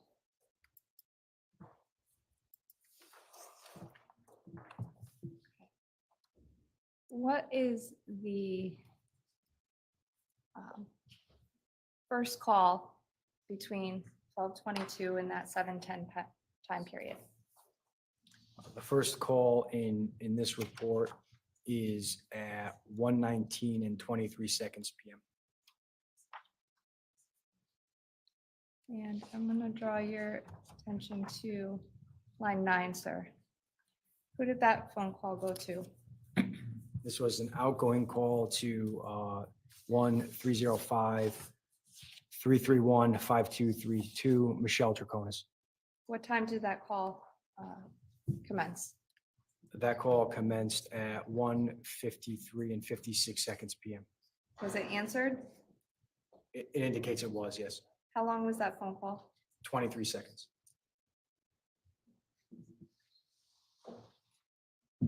And line 5? Line 5 was to the same phone number and same recipient, Michelle Troconis. At what time? That was at 3:16 and 6 seconds PM, For how long? 1 minute and 19 seconds. Line 4? That'd be the same recipient, Michelle Troconis, at 3:35 and 38 seconds PM, 36 seconds in duration. Line 3? Line 3 was to phone number 1-860-716-7363, Pavel Gumini, at 4:49 PM, 0-second duration, and it indicates it was not answered. Your Honor, I think I think the witness misstated, said it was to that number when in fact it's from. He's reading it. That is correct. It's from that number. So that would be from Pavel Gomeni to Fotis Dulos's device at 4:49, and it was not answered. Is that right? That's correct. It's an incoming phone call from Pavel Gumini that was not answered. Okay. By the way, down here under network, this unknown network, United States, does that mean anything related to the phone call? No, nothing that was pertinent at the time. Okay. And last line 1.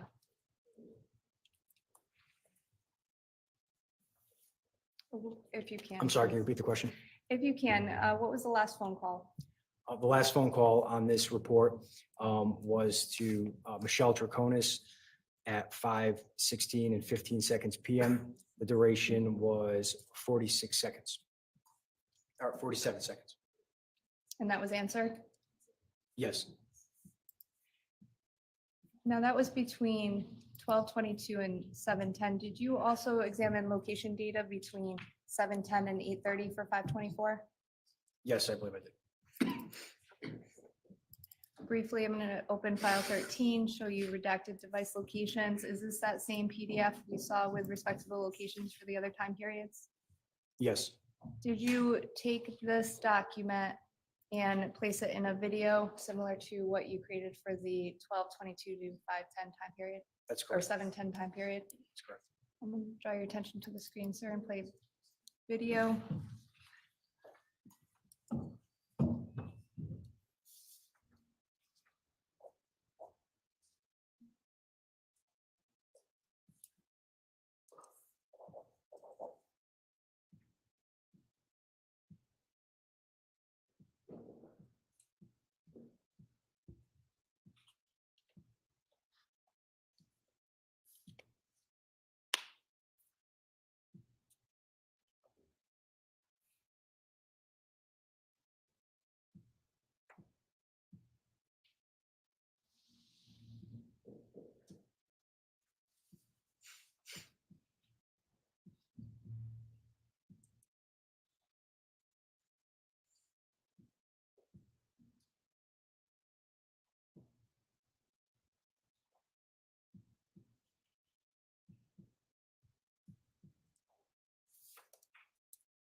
So did you also determine any text messages, IMS,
description says now one naked. There's an emoji. It looks like a winking face with a tongue sticking out. And again, the source was WhatsApp. And it was sent to all these people? Correct. Why does it always crash when I go down to the bathroom? And the last communication, please. Another Just a outgoing minute. call to Michelle Troconis at 5:16 and 15 seconds. PM with a Hello. duration of 46 seconds or 47 seconds. Did you also create a report detailing the communication between Fotis Dulos' device and Pavel Mini? Yes. Opening file 17. File labeled redacted Fotis communication. Pavel.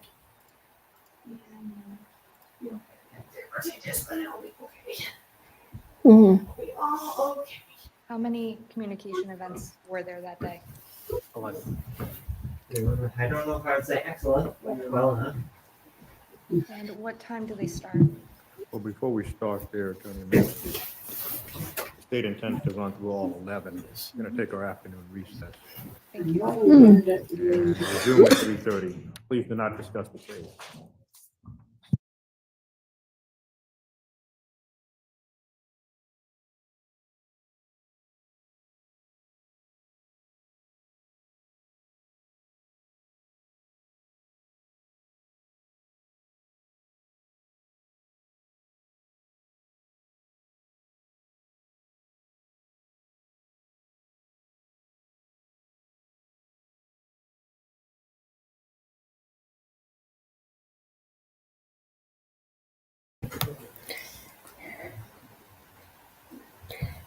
Okay, and while we are having our break, we'll go back over to, I think, Harmony Montgomery trial.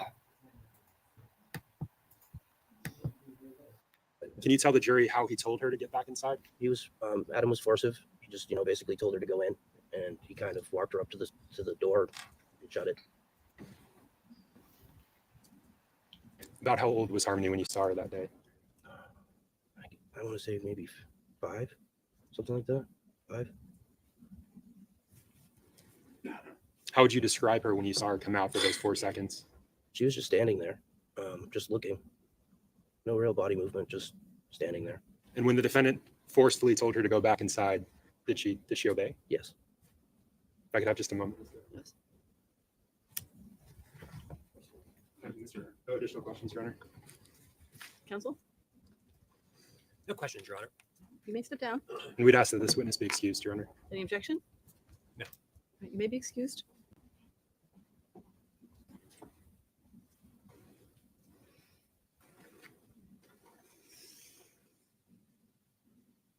Your Honor, at this time, the state would call Deputy Sheriff Paul Monk.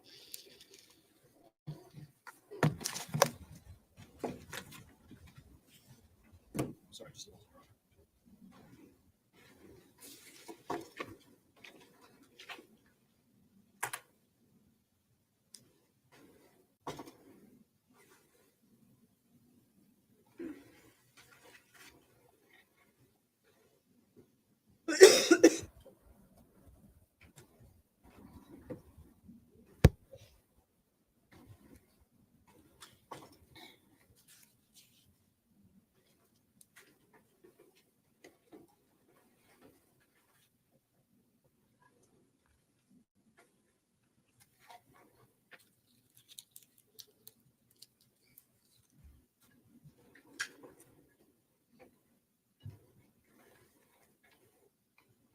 Sorry, Your Honor, would you like me to just check in the hallway? Sure.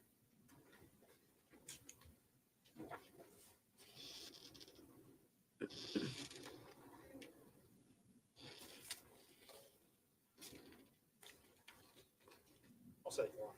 Deputy Sheriff Paul Monk. Careful with the wires, please. If you just please remain standing when you get there for a brief moment. Thank you. Please raise your right hand. Do you solemnly swear that the testimony that you will give this jury will be the truth, the whole truth, and nothing but the truth? So help you God. I do. Thank you, sir. Please feel free to have a seat. And Deputy, as we're being recorded here today for the record, would you please go ahead, state your full name and spell both your first and your last name for us? Paul Montre, Paulmontrey. Okay. And I bet I already know the answer, but where are you currently employed, sir? Hillsborough County Sheriff's Office. Okay. How long have you worked for them? 7 years. 7 years so far. Okay.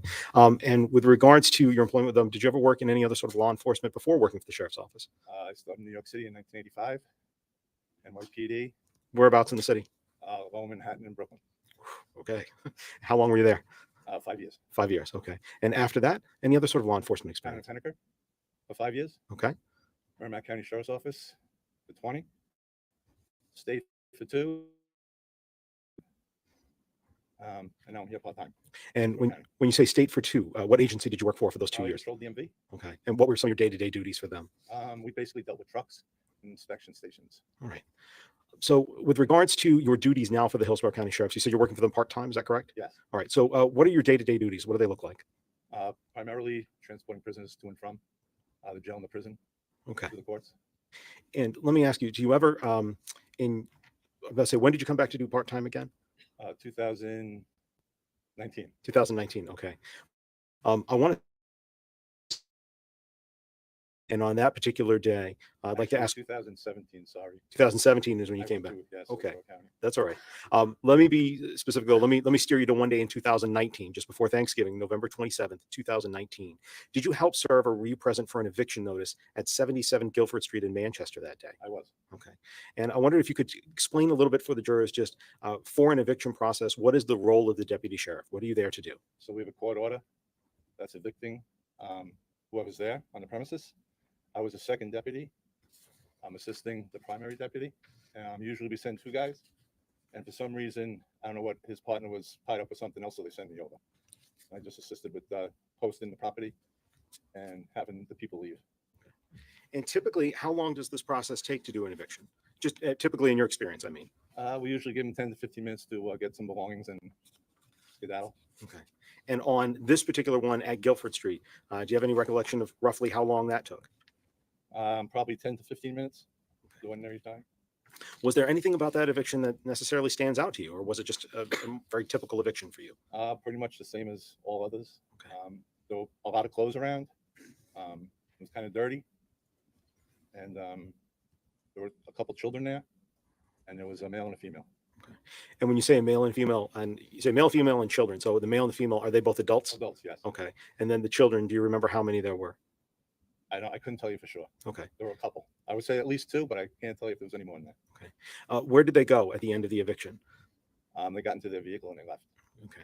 And with regards to the home, what happens to home when an eviction takes place? So we post it with no trespass stickers. Mhm. And usually the landlord will come and change the locks. Okay. I don't recall if there was a landlord there that day. Sometimes they don't show up and we just post it. And I just want to make sure that I understand on this particular one. I believe you said before when you do an evictions, it's based upon an order from the court. Is that Yes. right? All right. Do you have a copy of that order when you go to do the eviction? We do. Okay. I did not personally have that. That would have been my partner that had that paperwork.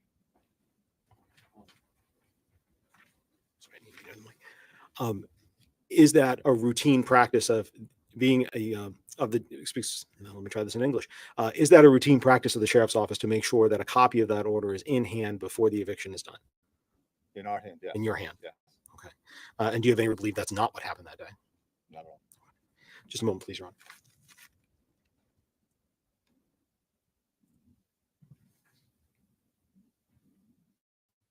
Thank you very much, Debbie. I don't have any further questions for you.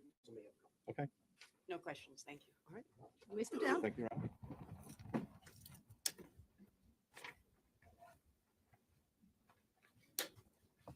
Statement calls next witness. Yes.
Sometimes things go more quickly than we think. Oftentimes they go more slowly than we think, but sometimes they do go more quickly than we anticipate. This is one of those times. So what I'm going to do is I'm going to have you take a break. As soon as the next witness is ready and we're ready to take their testimony, we will call you back in. We hope that will be in the next 10 to 15 minutes. All right. So same rules apply, not to talk about the evidence, not with each other or with anybody else. Don't do any independent research, and we will call you back in as soon as we can. Thank you, ladies and gentlemen. That's what I'm saying. All rise for the jury.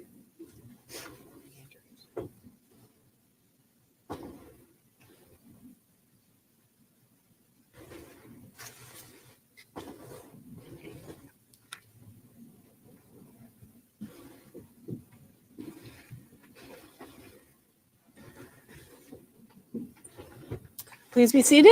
The state may call its next witness. Turn to the state calls Demetrius Soros.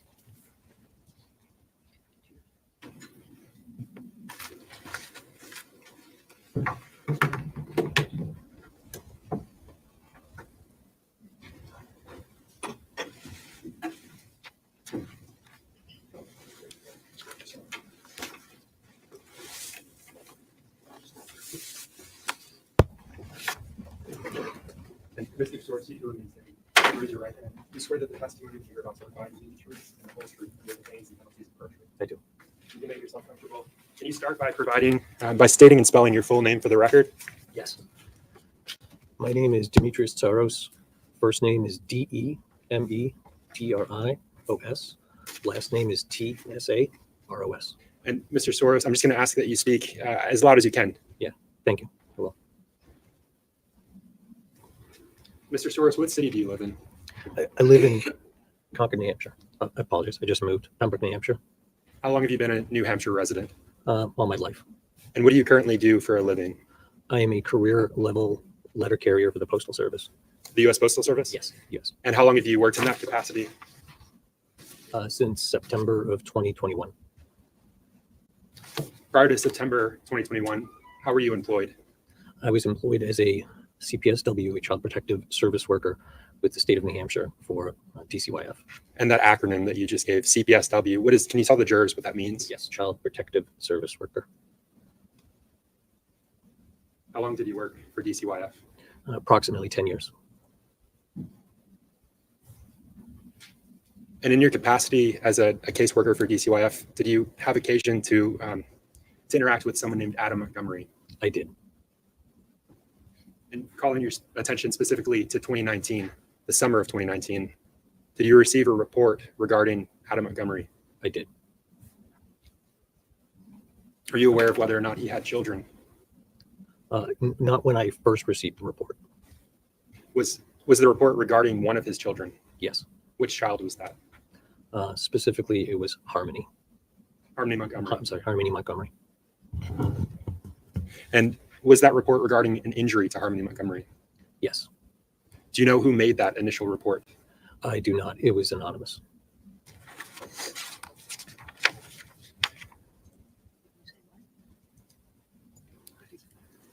Do you remember specifically when that report was made? It was July of 2019, towards the end of the month. Specifically, it was either the 19th or the 29th. Would looking at your report refresh your recollection? Yes.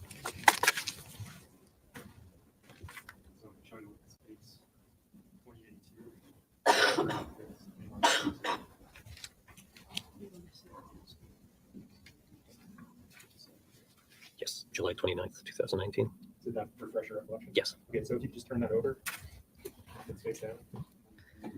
And sir, I'm just going to ask you to keep your voice up so all the jurors can hear you, okay? Yes, ma'am. Thank you. And can you tell us that date again? I missed it. July 29th, 2019.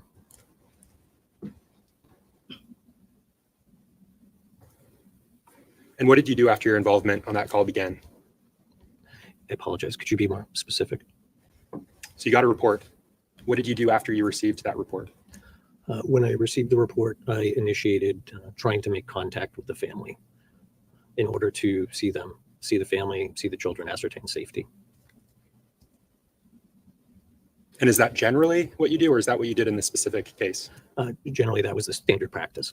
In this specific case, though, what did you do? Specifically, tried to initiate contact. I ended up going out to the listed address in an effort to see the family.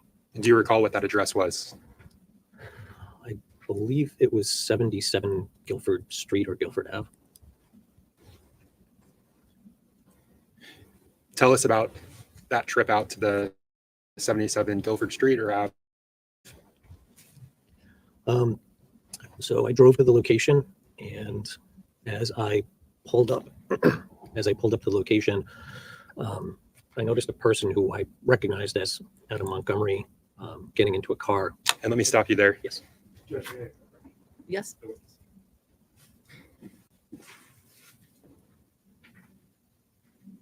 So, Mr. Soros, I'm going to show you what's been admitted and previously published. It's a State's Exhibit 101. Mhm. Do you recognize the individual that's depicted there? I do. That's Adam Montgomery. So, when you said that you recognized the individual getting into a car, I believe, Yes, that was this Adam Montgomery? it was. Was anyone else present with him as he was getting into that vehicle? There was a young girl, small girl. That interaction, your observation of the defendant, Adam Montgomery, and the small girl who was with him, how long was that? Not very long. Basically, as I was pulling up and getting ready to park, they were getting into the vehicle, and I can't remember exactly how far away I was, 30, 40 feet or so. When I was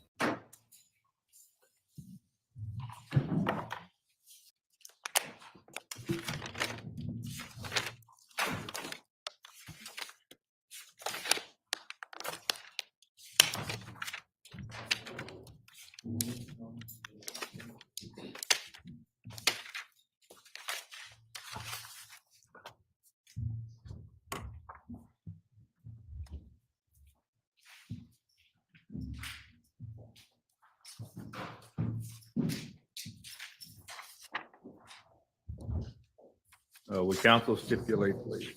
Yes, Your Honor. Thank you.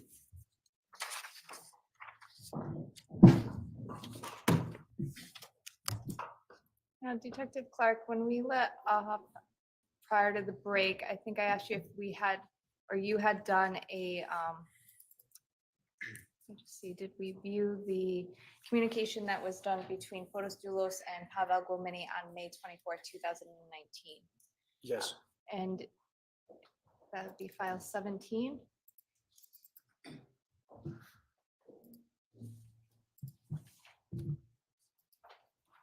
And just briefly, sir, how many communication events occurred on that day? 11. You can, when did the time start? So the first event was at 2:12 and 18 seconds PM. And who was that from? That is listed as an instant message from Pavel Gomini to Fotis Dulos. And line 2, please. Line 2 was at 2:12 and 18 seconds PM. And what does the description say for that text message, please? The description for that message says Pride invoice paid. Now, I'm going to draw your attention down here to line 4, where it says outgoing. What time was this? This was an outgoing message at 2:13 and 3 seconds PM. From who to who? This message is listed as from Fotis Dulos to Pavel Gomini. The content of the message? Okay, dash, when are you coming to the office, question mark. Now, line 5, is that a repeat or duplicate? It appears to be at the exact same time, so that appears to be a duplicate, yes. Line 6, do we have a response to that text message? There is an incoming message at 2:14 and 10 seconds PM from Pavel Gomini to Fotis Dulos that says end of the day. And line 7? Line 7 is an incoming instant message at 2:14 and 10 seconds PM from Pavel Gumini to Fotis Dulos. That says 4:30. And line 8, please. Line 8 is an outgoing instant message at 2:24 and 39 seconds PM. And it's from Fotis Dulos to Pavel Gumini. The content was okay dash made progress today. Question mark. Oh, 8 and 9, are those duplicates? Yes, they appear to be there at the same time. Line 10, Line 10 is an incoming instant message.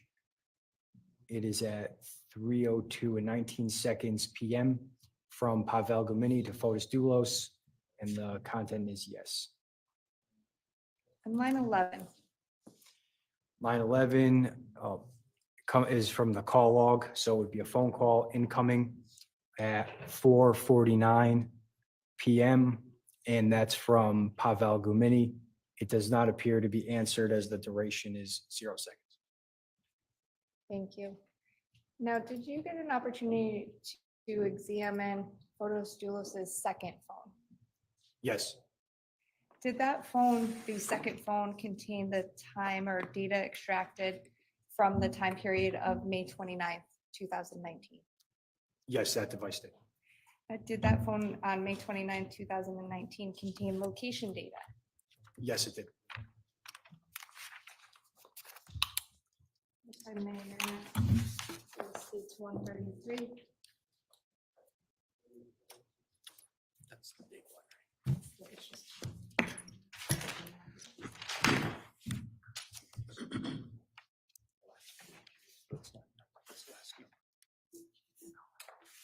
Oh, yes, please. Thank you.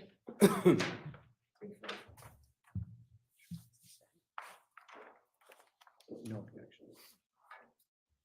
Your Honor, line or states 133, I would move into evidence and include if there's an objection. States 133 admitted as full. Sir, I'm gonna have you take a look, just briefly at the screen behind you or in front of you. Easier back there. Do you recognize this document? Yes, What is it? this is a location data report from an extraction of Fotis Dulos' second device. For what day?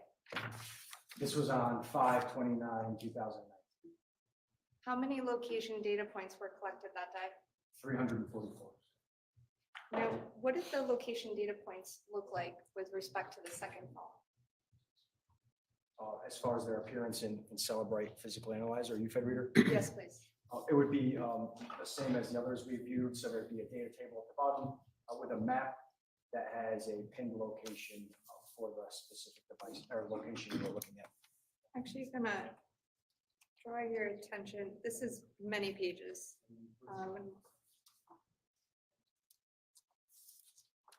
Drawing your attention to starting at page 3, line 13.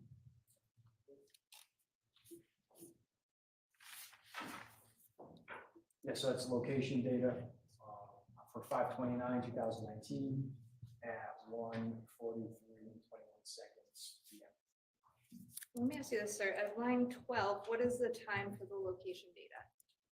On line 12, the time for location data is 1:22 PM. And line 14? 2 PM and 13 seconds. So is the time sequential? Yes. Over here on the far right column, the red yes, what does that mean? The red yes would be indicated at the top in the header as data that was deleted. Now, do you know how that data got deleted or marked as deleted? No. If you go through the rest of the location data is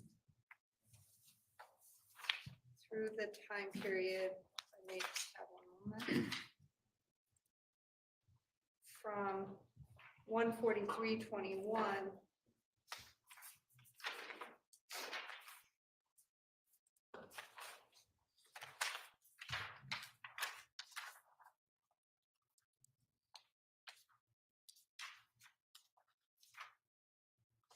until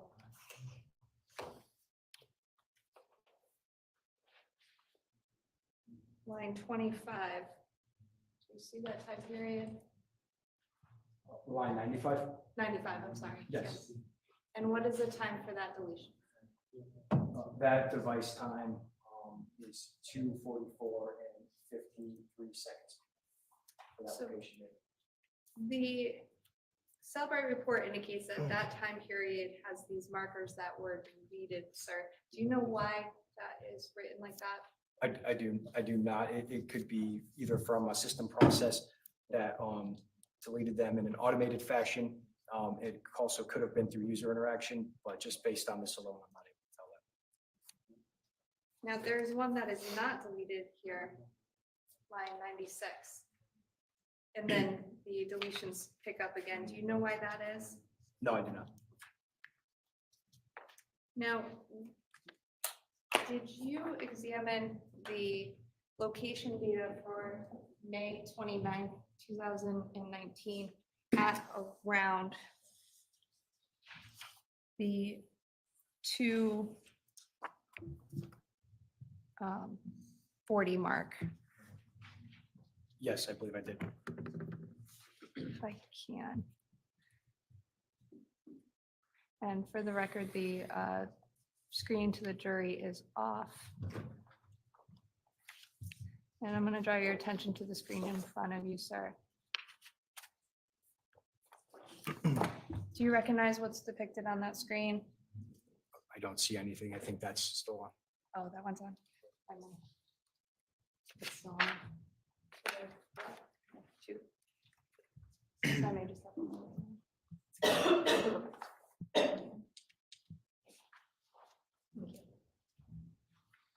If you can let me know when your screen appears, please. It's showing up with no signal. And there it is. Okay. Okay. Do you recognize what's depicted on your screen? Yes, I do. What is that? It is a map that contains pins for a specific period of time on 5/29/2019. What's that time frame? The time frame is 2:41 p.m. Did you create this report? Yes, I did. Where did you create it from? This is from a UFED reader report Which UFED reader report? from Fotis Dulos' second device, which was submission 14. Is this a screenshot of what the Cellbrite UFED reader report actually looks like on your screen? That's correct. And the location data points here, are those all data points that are reflected in states 133? Yes, Or at least a time portion of states 133? they were generated from the same data, yes. And this is from the actual Cellbrite? You didn't enter any manipulation or mark anything on it? No, this is from the Celebrite UFED reader report. State would offer it, Your Honor. This is file 18. I'd like to voir dire. Yes. This one image was taken from this document that was just introduced as exhibit, a big thick exhibit. I just want to make sure. 133, is that correct? Yes. But you were only asked to create one map from all of the data, correct? This is just a map for a particular set of time, yes, in one location. But the report doesn't have maps for all of the times that are in this report, does it? This map does not, no. So it doesn't show where Mr. Dulos's phone traveled before or after this one bit of time, correct? And I would object. We're going to cross-examination. This is an offer of a specific time period. Anything before and after, counsel can cross on. Object, it's incomplete and therefore missing. Well, the court is going to take the opportunity to indicate, even considering its previous ruling, the difference between voir dire and cross-examination. Voir dire is aimed at the integrity of the offer. Are there deletions, damage, omissions. If it's a physical item, damage, alterations,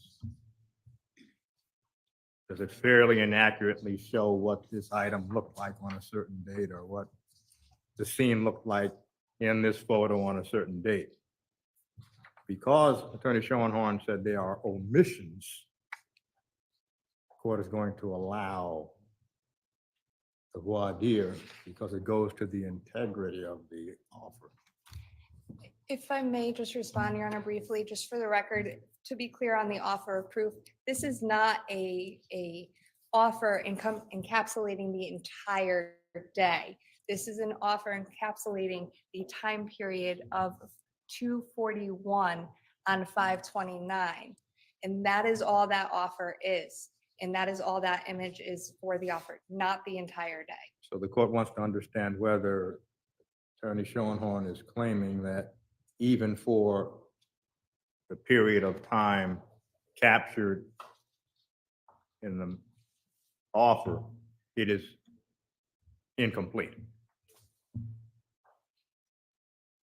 Well, if the claim was at exactly 2:41, that's the point where that's what it's showing. That I'm not claiming that. What I'm claiming is putting in one screenshot from a document that traverses certainly looks like several hours at least, is misleading and therefore incomplete because it doesn't show where Mr. Dulos's phone was coming from or it was going to, and therefore it presents a partial picture. And I don't have the ability, the way this witness does, to actually recreate the other images. I don't have that ability to do it. That's why I'm objecting. Well, the integrity, therefore, of the offer is not impugned because it is what it purports to be. If I may just. So what the court is going to do is determine that the voir dire now has crossed over into cross-examination. Do you wish to ask other voir dire questions? No. If I may just address one thing for the record, Your Honor, this is an image out of a Cellbrite report that counsel has and can create. This is not something that has been created. So the idea that he is saying on the record that he can't recreate or encapsulate any other time period is just false. So I want to make that very clear that he has the exact same capabilities that we do when it comes to screenshots of a Cellbrite report. So Well, the court now will just indicate that if this is an offer, it's been voir dire, no further voir dire questions.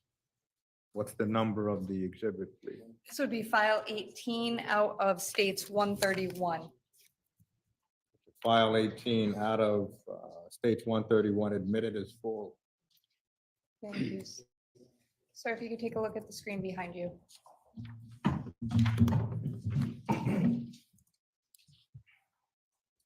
If you could just explain to the jury what we're looking at here. So this is a location map for from the UFED Reader Program. May I get up? If you can, please, thank you. There are the timestamps you can see, which are highlighted, which indicates I had clicked on them to get to this location.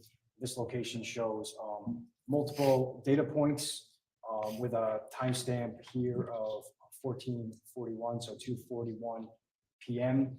And that is in the area of 265 West Main Street in Avon, Connecticut. Thank you, sir. And as you indicated, this is just from 2:41 at that date, correct? Those that time period is included in this, as well as some of the other time periods you can see up here. All the other time periods you can see up there. And I just wanted to ask you a question about down here. You see these red X's? Yes, What do those mean? those indicate.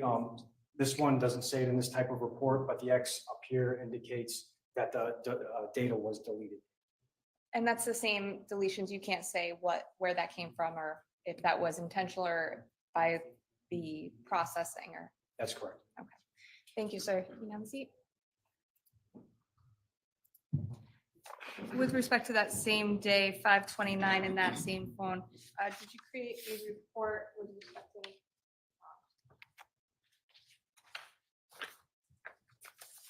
call logs for that phone?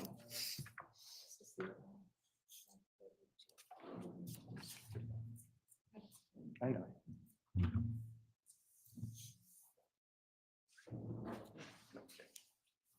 Your Honor, I remove 132, and I don't believe there's any objection. 132 admitted as full.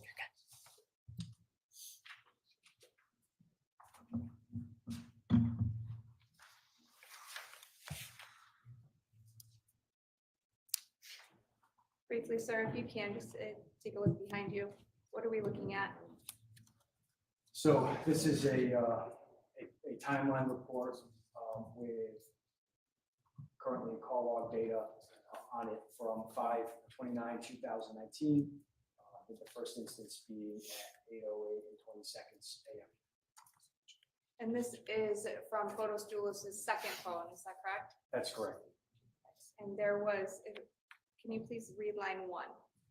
Yes, the first line is the sequential numeric value, and the type of data we're dealing with is an incoming call.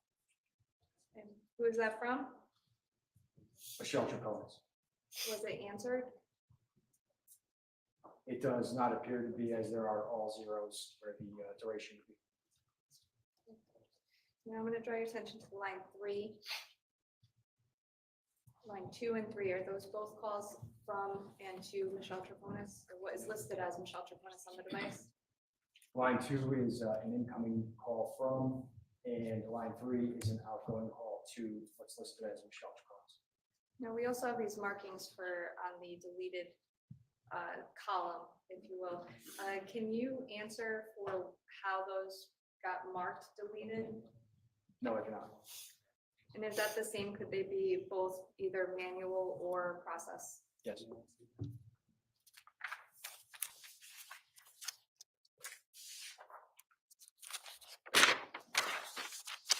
Now, I'm going to draw your attention to line 17.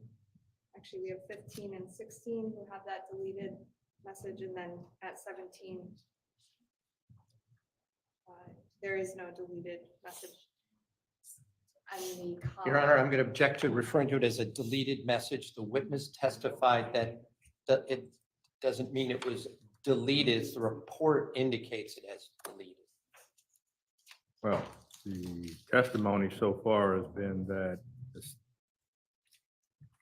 the device itself can delete. It can be through the activity of the operator of the device. You may just want to sharpen the question. I will, Your Honor.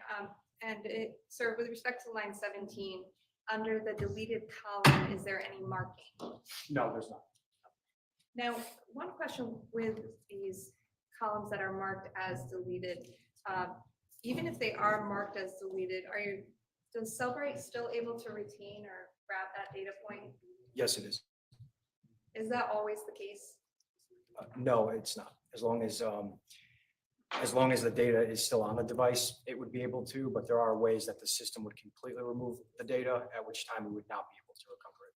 What are those ways that the system would completely remove the data? So when data is deleted from a device, from a computer system, it's often marked as what's known as unallocated. So if you think about it as kind of a simple example, when a device saves data, it goes into a container and it kind of puts a lid on that container and says, I'm occupied, this data stays here and don't take it away. And that's a saved data. When something's marked for deletion, it opens that container and allows other data to then go into that container and save over it. But until that happens, or until a process called garbage collecting happens, which is when a device will occasionally purge some of that unallocated memory, that data still sits there. It's just not on the device that the user can see, but we are able to recover that data, and it would be marked as deleted because it is expected to be deleted, but hasn't quite left the memory of the system. And again, you can't say either way or how that got marked as deleted. For these specific things. I have nothing further. Thank you very much. Thank you. If I may just return this to. Yes.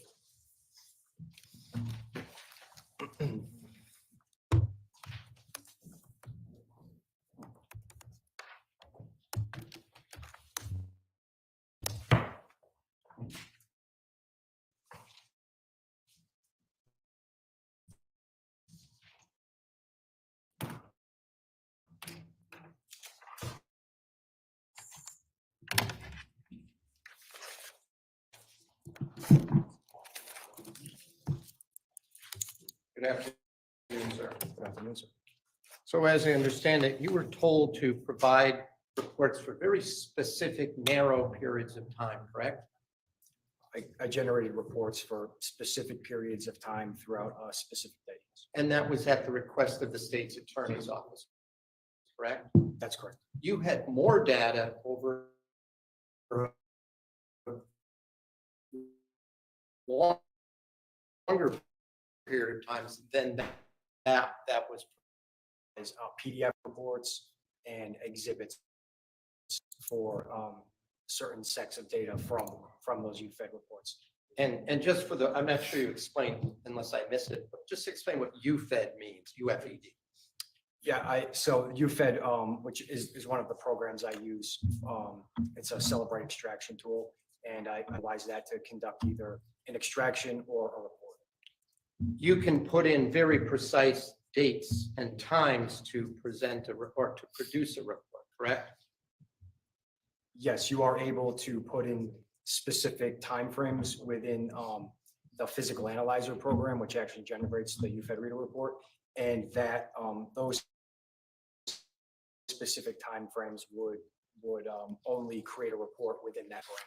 And they can also specify, as I think what happened here, the specific time. So if you're told, I only want May 24th from an exact time, whether it was 5:30 or 5:35, whatever AM, you can exclude what happened prior to that, correct? You can create a report within a specific period of time, yes. And the map that was just shown to you from 2:41 in the afternoon of May 29th in the second report, you created that using your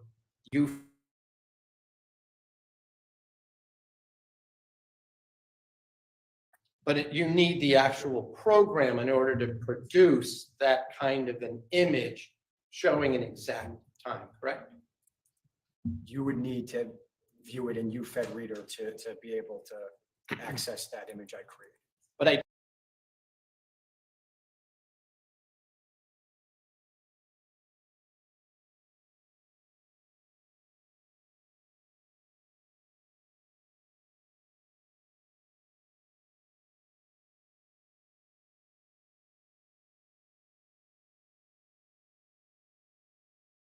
take it, I noticed that, and I think the screen is still on. For many of these, there is there are specific, what I would call latitude and longitude GPS coordinates, correct? Yes. So just for example, you look at the screen behind you, is the bottom one here. This is number 210. The GPS coordinates are located in parentheses in each box, if you will, right? Each box would have the longitude and latitude associated with the location. And when it says location info, instead of it giving you an address, 57330, that's a latitude.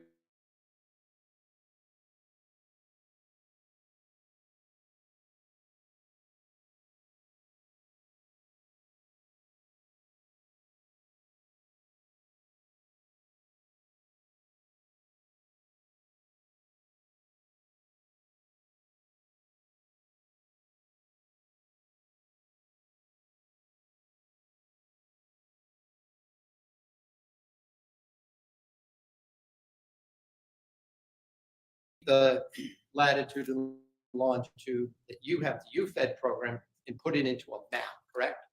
As well as other programs, yes. Were you told just to produce the one from, that showed, I don't have the screen up right now, but the one that just showed Albany Avenue and Avon? Are you referring to the last one? Yeah, the last screen we just looked at. Yes. I was asked to produce that. You could have produced any from that entire day, right? Any that were available on there, yes. Did you look at the others? Would you have been able to see where the phone traveled during that day for the previous hours? I do recall that there was a large period of time in the morning with no data. I don't recall where exactly the device was before that period of time. And after, because I'm going to ask you about that, and you could also have produced maps that showed where that phone traveled after the one we just saw, correct? If that data was available, yes. Now, I do want to ask you about the fact that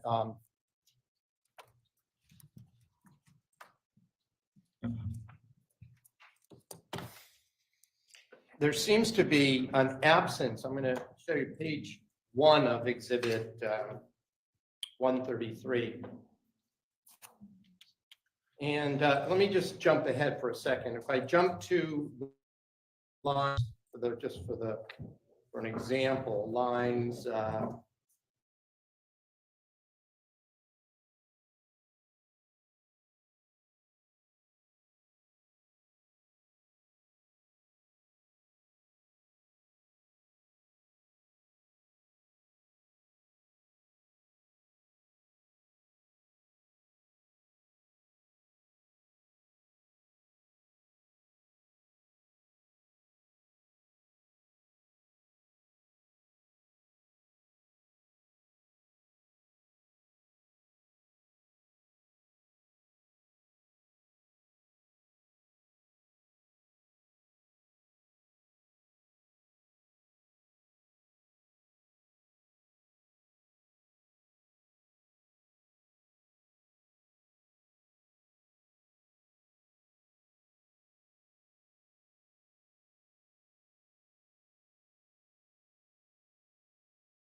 I can show you. Do you mind if I stand up, sir? Oh, so I can point to this. Oh, of course. Which page would you like me to turn to? If you have one with both on it, that would be. Yeah, we'll go to page 3. How's that? That's perfect. So the source for the one that has recents is pulling from the recents category. I don't know the exact reason why the device generates a recents category. I do know that the iPhone does track location and will try to come up with different categories, like a favorites category of where a device goes to a lot in order to determine, okay, this is probably where you work. So we're going to give you the traffic on your way to work today. However, this data with the GPS location has a source of coming from the native locations in the device, which are our GPS fixes. So as I understand it, if it says recents, this was an iPhone, correct? Yes, it was. And you can sit down. I'm not going to ask you any more about that. You're saying if a phone was at a place where it was often regularly there, it would say recent rather than generating GPS coordinates, correct? I'm saying it could, yes. I'm not 100%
can't say which. And there's nothing that's telling you which, correct? Correct.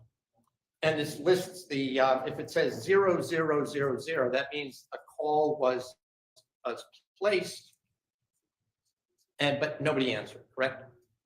Yes, the duration being 0 would indicate that it was a call that was not answered. And for example, if a call is to a person, would it record, in this case, number 3, 28 seconds, even if it went to voicemail? Yes. So that doesn't even mean there's actual communication going on between the people on either end of this phone, correct? That would be impossible to say based on this. Okay. The same thing with the call to Andy Bowman for 13 seconds. You don't know if that just went to voicemail, right? I do not. Same thing to Eugene Riccio, 28 seconds. You don't know that? Do not. Now, I'm going to ask you though, here's a 19-minute and 56-second call. Do you see that? Yes, I do. What's 611? Are you familiar with that phone number? I'm not. Is that a repair to the either your cell provider or to the the phone provider? Objection, Your Honor. He indicated he does not know. Well, the indication is that he does not know what 611 is. Staying.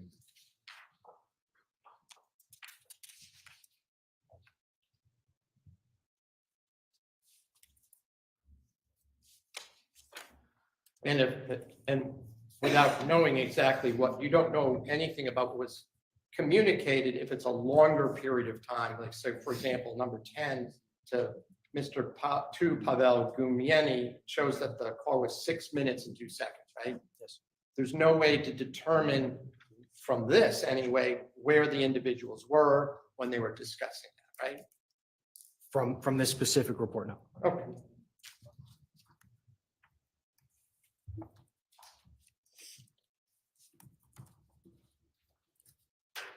Now, one of the UFED printouts that you can do from a Cellbrite report is something called activity, right? Yes, there is an activity metric. And the activity metric actually can show not just whether you talked about the phone, whether it was vertical or horizontal, like portrait versus landscape, held one way or the other, correct? That was device events, sir. Right, but there's also part of this same report is something called activity, right? Yes, there is an activity report. And that would include where the phone physically moved, isn't that right? From one place to another, right?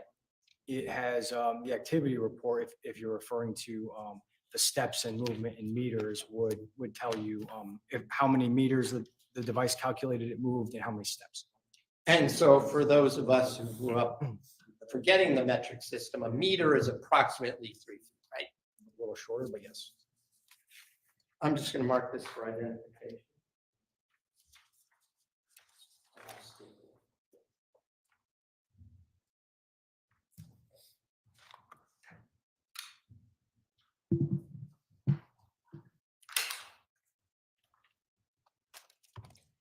I'm going to show this.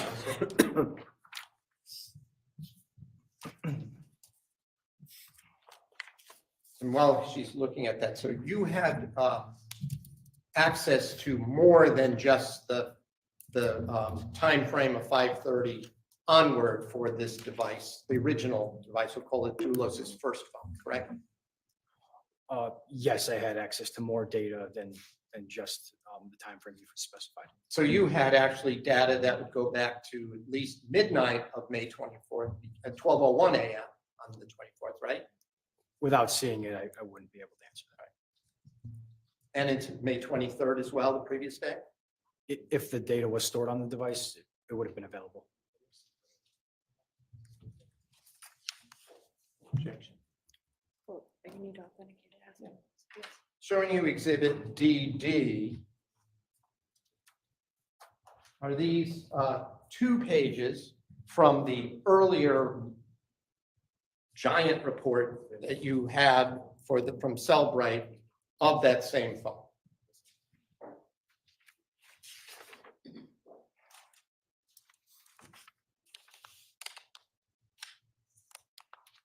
I don't know what this is from. It doesn't have the source file on it. I'm unable to make that determination based on the way this is formatted.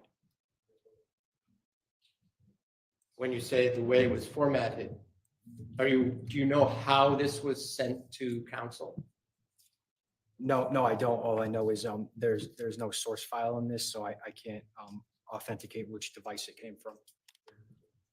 Do you recall that there was data that preceded 5:30 a.m. on May 24th, 2019? I don't recall if there was or not. So looking at the data itself does not refresh your recollection that this is from the report from just the time before the one you generated for the state.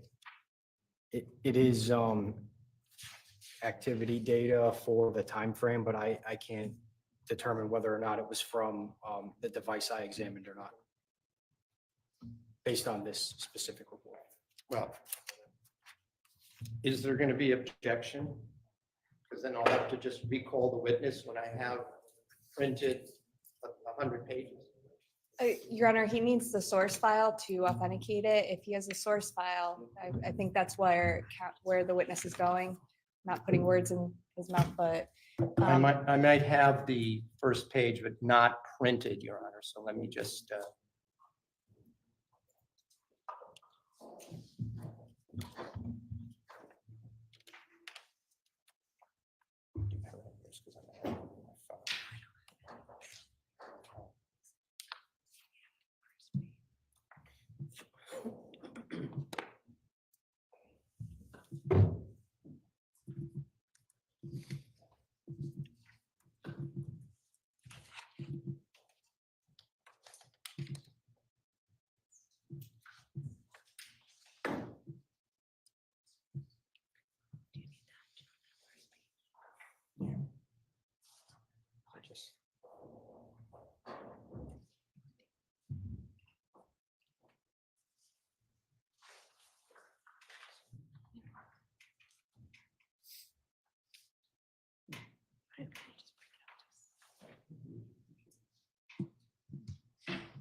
Actually, this might be easier to just bring this up than to plug it in to show you. So, may I see it first, please? yeah.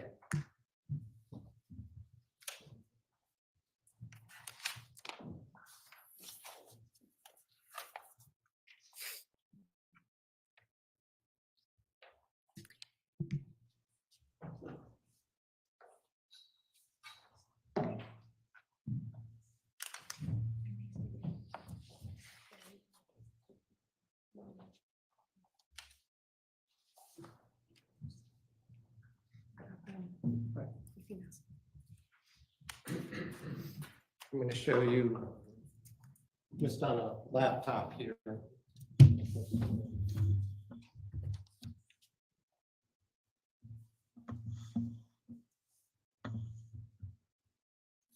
of course, I'll just indicate there was another officer did an extraction as well, correct? I did the extractions for these devices. I don't know whether or not they were redone or not. Okay. But you recognize this as being the, Can you scroll that way? up? No, the other way. Yes. Yes, so that's the path I was referring. Oh, okay, so it is the same. That document, what you just showed me is from the original. Again, Okay. I don't know if that is from. Well, if I represent it as from this lengthy document, then can you accept that, or we can go through it for those pages? Is there any objection in light of that? Your Honor, I don't have any objection proceeding at this point, subject to counsel providing a completed copy with the source file at a later date, once he's able to print it out with that source file, including the fact that it came from, these pages came from that source file. I have no objection to continuing and letting it in based on that condition. And I'll just note, this is a version that the state provided. The fact that there might have been a second version was not necessarily something I anticipated as being an issue. So what's the number, please?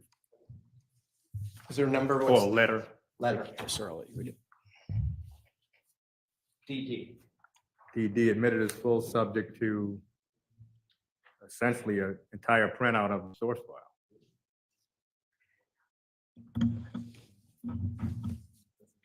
At least up to that date. I'm not sure if the state needs to have. I don't need the whole, maybe just up to that page. Thank you. So showing you what has now been marked Exhibit DD. I'll zoom in a little. Nope, that's wrong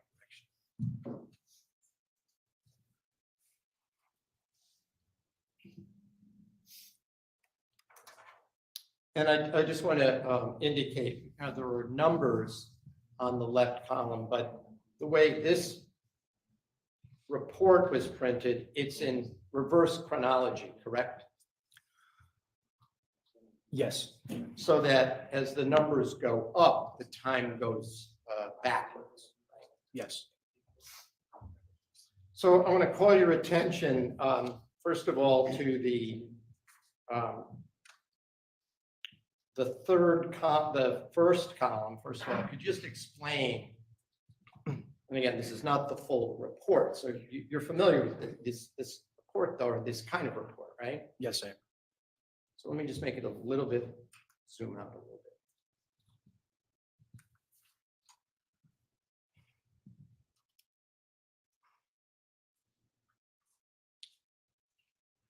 Could you explain for the jury what an activity report is? So this type of report would generally associate with the health app. It tracks different metrics. Some of those are steps and distance. And as you can see here as well, there's flights climbed. So it'll show elevation changes as well. And since we're going in reverse order, the first one, if we're to go across, it talks about that there were flights that were climbed. It mentions 2 floors, right? And we're looking at just number 62, right? Yes, it says that. And is the phone sensitive enough to know altitude from one flight to the next? It will attempt to do that, yes. And is it based on stairs movement or actually, you know, like if you're up in a plane, it's going to say you're at 20,000 feet? It attempts to utilize both movement and elevation. Okay. And then could you explain in the next column, it says last launch. What does that mean? Last launch, it appears to be the last time that device activity occurred, which was 5/24/2019 at 5:11:22 p.m. Well, the reason I'm asked is it looks like there's a start time and an end time in the same box. Do you see that? Yes, I do. So the start time for this one, number 62, is 3:36:04, and the end time is 3:36:33. So it looks like, based on this, there was 29 seconds to go up to climb 2 floors, right? That's what the device is indicating. Yes. So can you explain why the last launch would indicate it's at 5:11 p.m. instead of the 3:36? What's the distinction? Without viewing the entire data set, I wouldn't be able to make that determination. I would only be able to make an assumption. Okay, well, what does launch mean when you're doing a Cellbrite report in general? You can't necessarily indicate for this one, but what does last launch mean in your understanding of what the Cellbrite report In is digital doing? forensics, the term launch would indicate that a program was activated. Okay, and the time that it was activated, would that be the same or different? It would be, well, this one indicates last launch. Again, without the full data set, I can't see whether or not the last time that program was launched was at 5:11 and 22 p.m. Although it is also recording data before that as well. Well, I noticed that there's steps listed in that below the second floor. It's the same time frame, almost, right? It says 3:35 and 3:39, so it encompasses what's in box 62, now we're in box 63, correct? It does encompass that, yes. But I noticed the last launch is the same. So does that mean that the last time the program was used after this data was introduced, or am I just, you don't know? I don't know. Okay. Now, in this box, it talks about, it uses the number of steps and it lists 166 meters, right? And I don't know if I can make this a little bit clearer by lightness.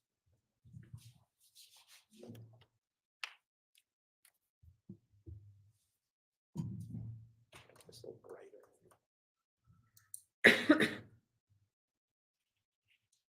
All right, I'll just move it around a little bit this way. So we have 219 steps, 166.64 meters.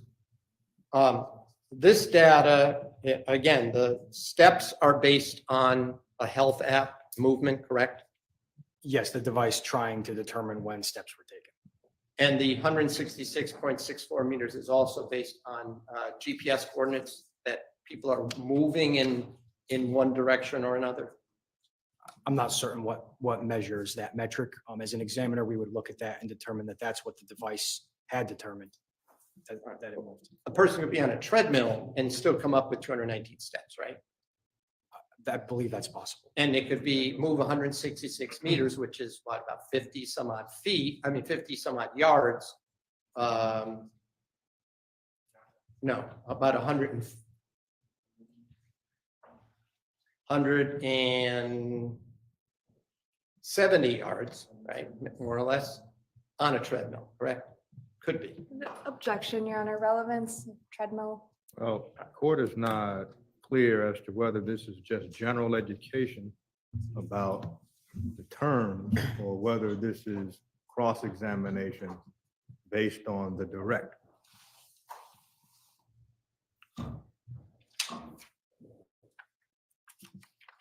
I'm just trying to understand when the report generates these figures, they're talking about movement of some sort, correct?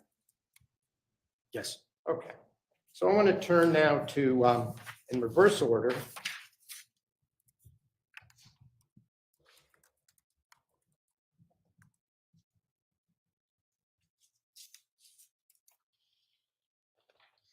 we're going to go in reverse order and start at number 72 on this.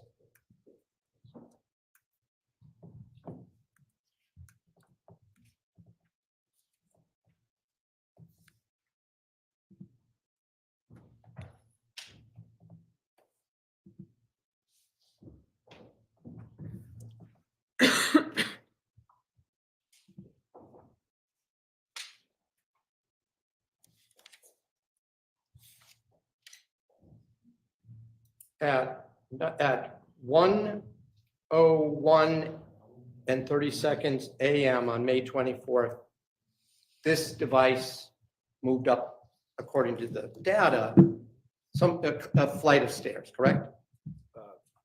I don't believe that's correct, no. You do not believe that's correct? No. Could you explain then what this information means in number 72 then? It appears as though the start time for that event was 12:03:03. 12:03 a.m. Again, the launch time you indicated meant when the last time the program was activated, right?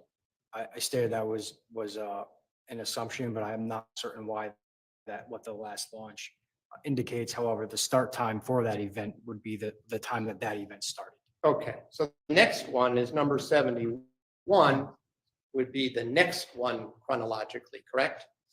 It appears to be, yes. And that would be that at 4:13 a.m. and 40 seconds, the device moved 77 steps and 54.32 meters, right? That's what this report is indicating, yes. And that was at, and saying that would be, again, Eastern Daylight Time, correct? Correct. And after that, number 70 it shows that this device moved 15 steps and another 7.7 meters between 4:24 a.m. and 4:52 a.m. Do you see that? I do. Are you able to determine just from these statistics why it would take almost 30 minutes to move 15 steps? No, I'm not.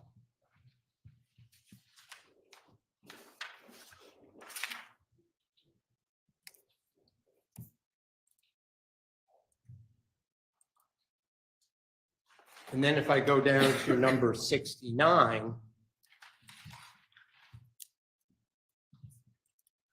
the report indicates that the device went 63 steps and 44 meters at 6:57 a.m. and ended at 6:57 and 36 seconds, correct? Yes, that's what that's number 69 is indicating. And the one above that shows that then the next time it moved was at 1:19:13 in the afternoon of that day, correct?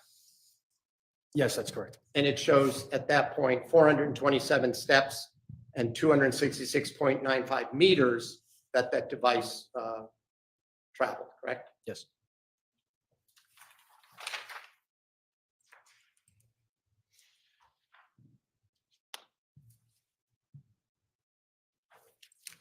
Now, are you able to indicate from there whether or not between the 7:15 time and the 1 in the afternoon time, that device did not move at all? Are you referring to May 24th, 2019? On that day, yeah. Are you able to tell that just from this data? You would be, if there was a recorded data within that period of time, you'd be able to see it if it was there. Would the health app have to be activated for that to happen? Yes, there would have to be, it would have to be activated. And can an individual turn off a health app? You can turn off the data to the health app, yes. If your phone goes to sleep, will the health app also shut down? Do you mean if it's powered off? Powered off. Yes, it would record powered off. Will it also, if the phone is not used and it goes to sleep mode, would it also stop recording the health app? No, not necessarily. It would record if it was in rest mode.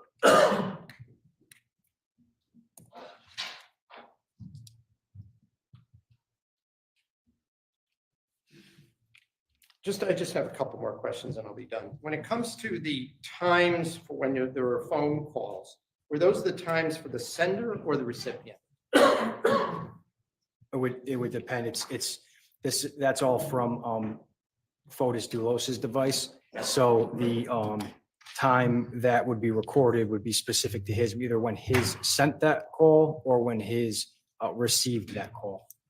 And you also testified that GPS data would perhaps stop showing if the battery ran low. Is that correct? Yes, it's possible. You indicated that on direct examination, right? Yes, it's possible. May I just have a moment? I have no further questions. I can Is just there have a one moment. redirect? One moment, Your Honor.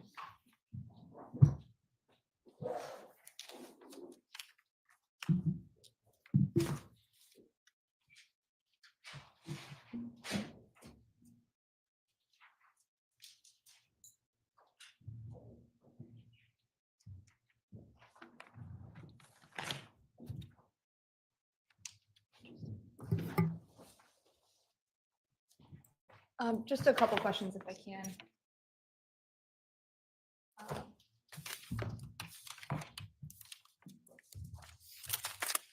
Now, the document council had you look at on the Elma with the health app, that's the health app, correct, on a phone? Yes, it's one of the applications that would use that data. And that was prior, some of those times were prior to 5:35 in the morning, correct? There was a large span of times. I don't recall all of them. Okay, and the time that the state asked you on direct was specific to 5:35 to 12:22 time period. Do you recall that? Yes. Okay, I'm gonna just want to clarify on states 131.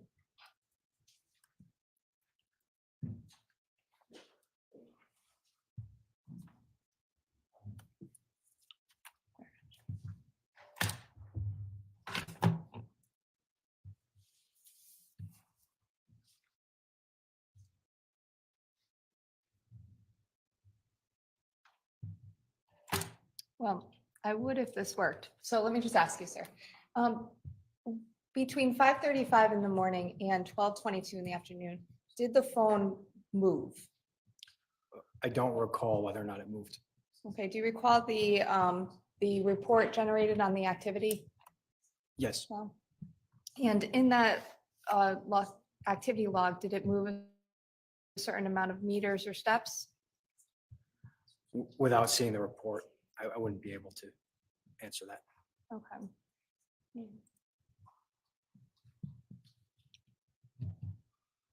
All right, well, the drive's not working, so I'll just ask you a couple more questions if I can.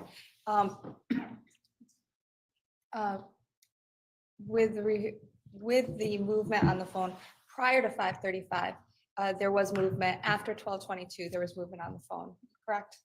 Yes. Okay, and with respect the user interaction data, I think that was what talked about, the unlocking, the moving of the phone and everything. That could still happen even if the phone is in one place. That's correct. Okay, what about answering a phone call? That could happen if the phone is in one place. Objection, this is just making statements, not even questions. It's leading Well- and it's not a question. Well, the avenue of the cross concern movement as captured by the health app. The redirect concerns movement, and the court is not aware that counsel is asking about movement through the health app recordings. But the issue is movement of the phone. So the court is going to allow the redirect. So overrule. Thank you. Sir, if I can, I'll actually ask you a more pointed question. States 131, I was able to take a look at it. I'm going to open file 10, please.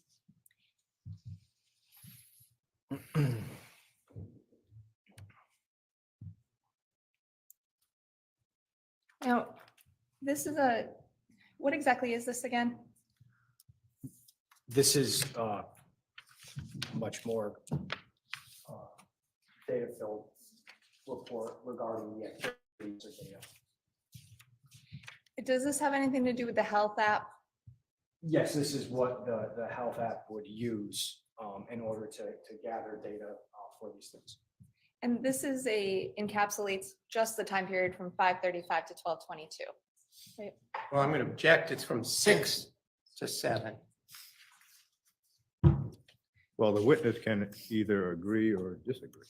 Well, it's a misstatement of the. The witness can either agree or disagree. I believe this is all the data that was captured between that period of time. For the activity sensor, for the movement. Correct. Now, prior to that, 5:35 time period, council showed you that report. That data indicates 4 o'clock, 5 o'clock. I think 5:11 was one of the time periods. That's on the health app as well. That was the activity sensor data, yes. Okay, but this is only after 5:35. Yes. Okay, thank you. I have nothing else. I have no question. Thank you, Detective. You may step down. Thank you, Your Honor.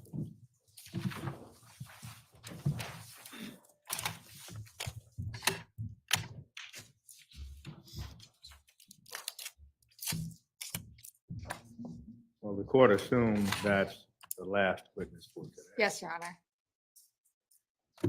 Ladies and gentlemen, as we stated this morning, there's no session tomorrow. Monday's a state holiday. So we plan to reconvene on Tuesday morning at 10 o'clock. As usual, please not discuss the case, follow no media about the case. Have a safe weekend.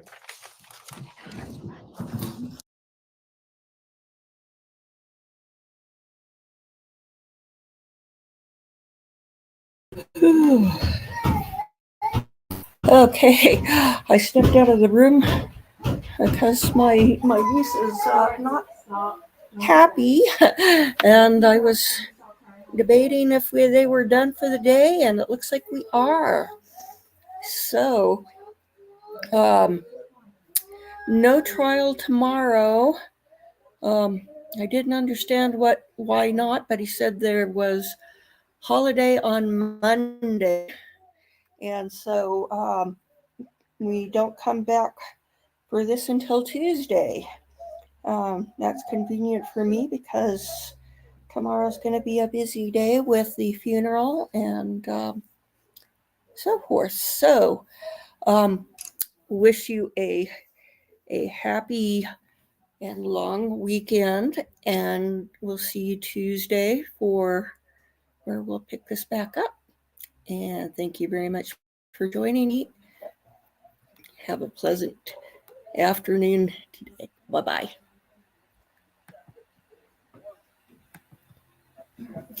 We are done.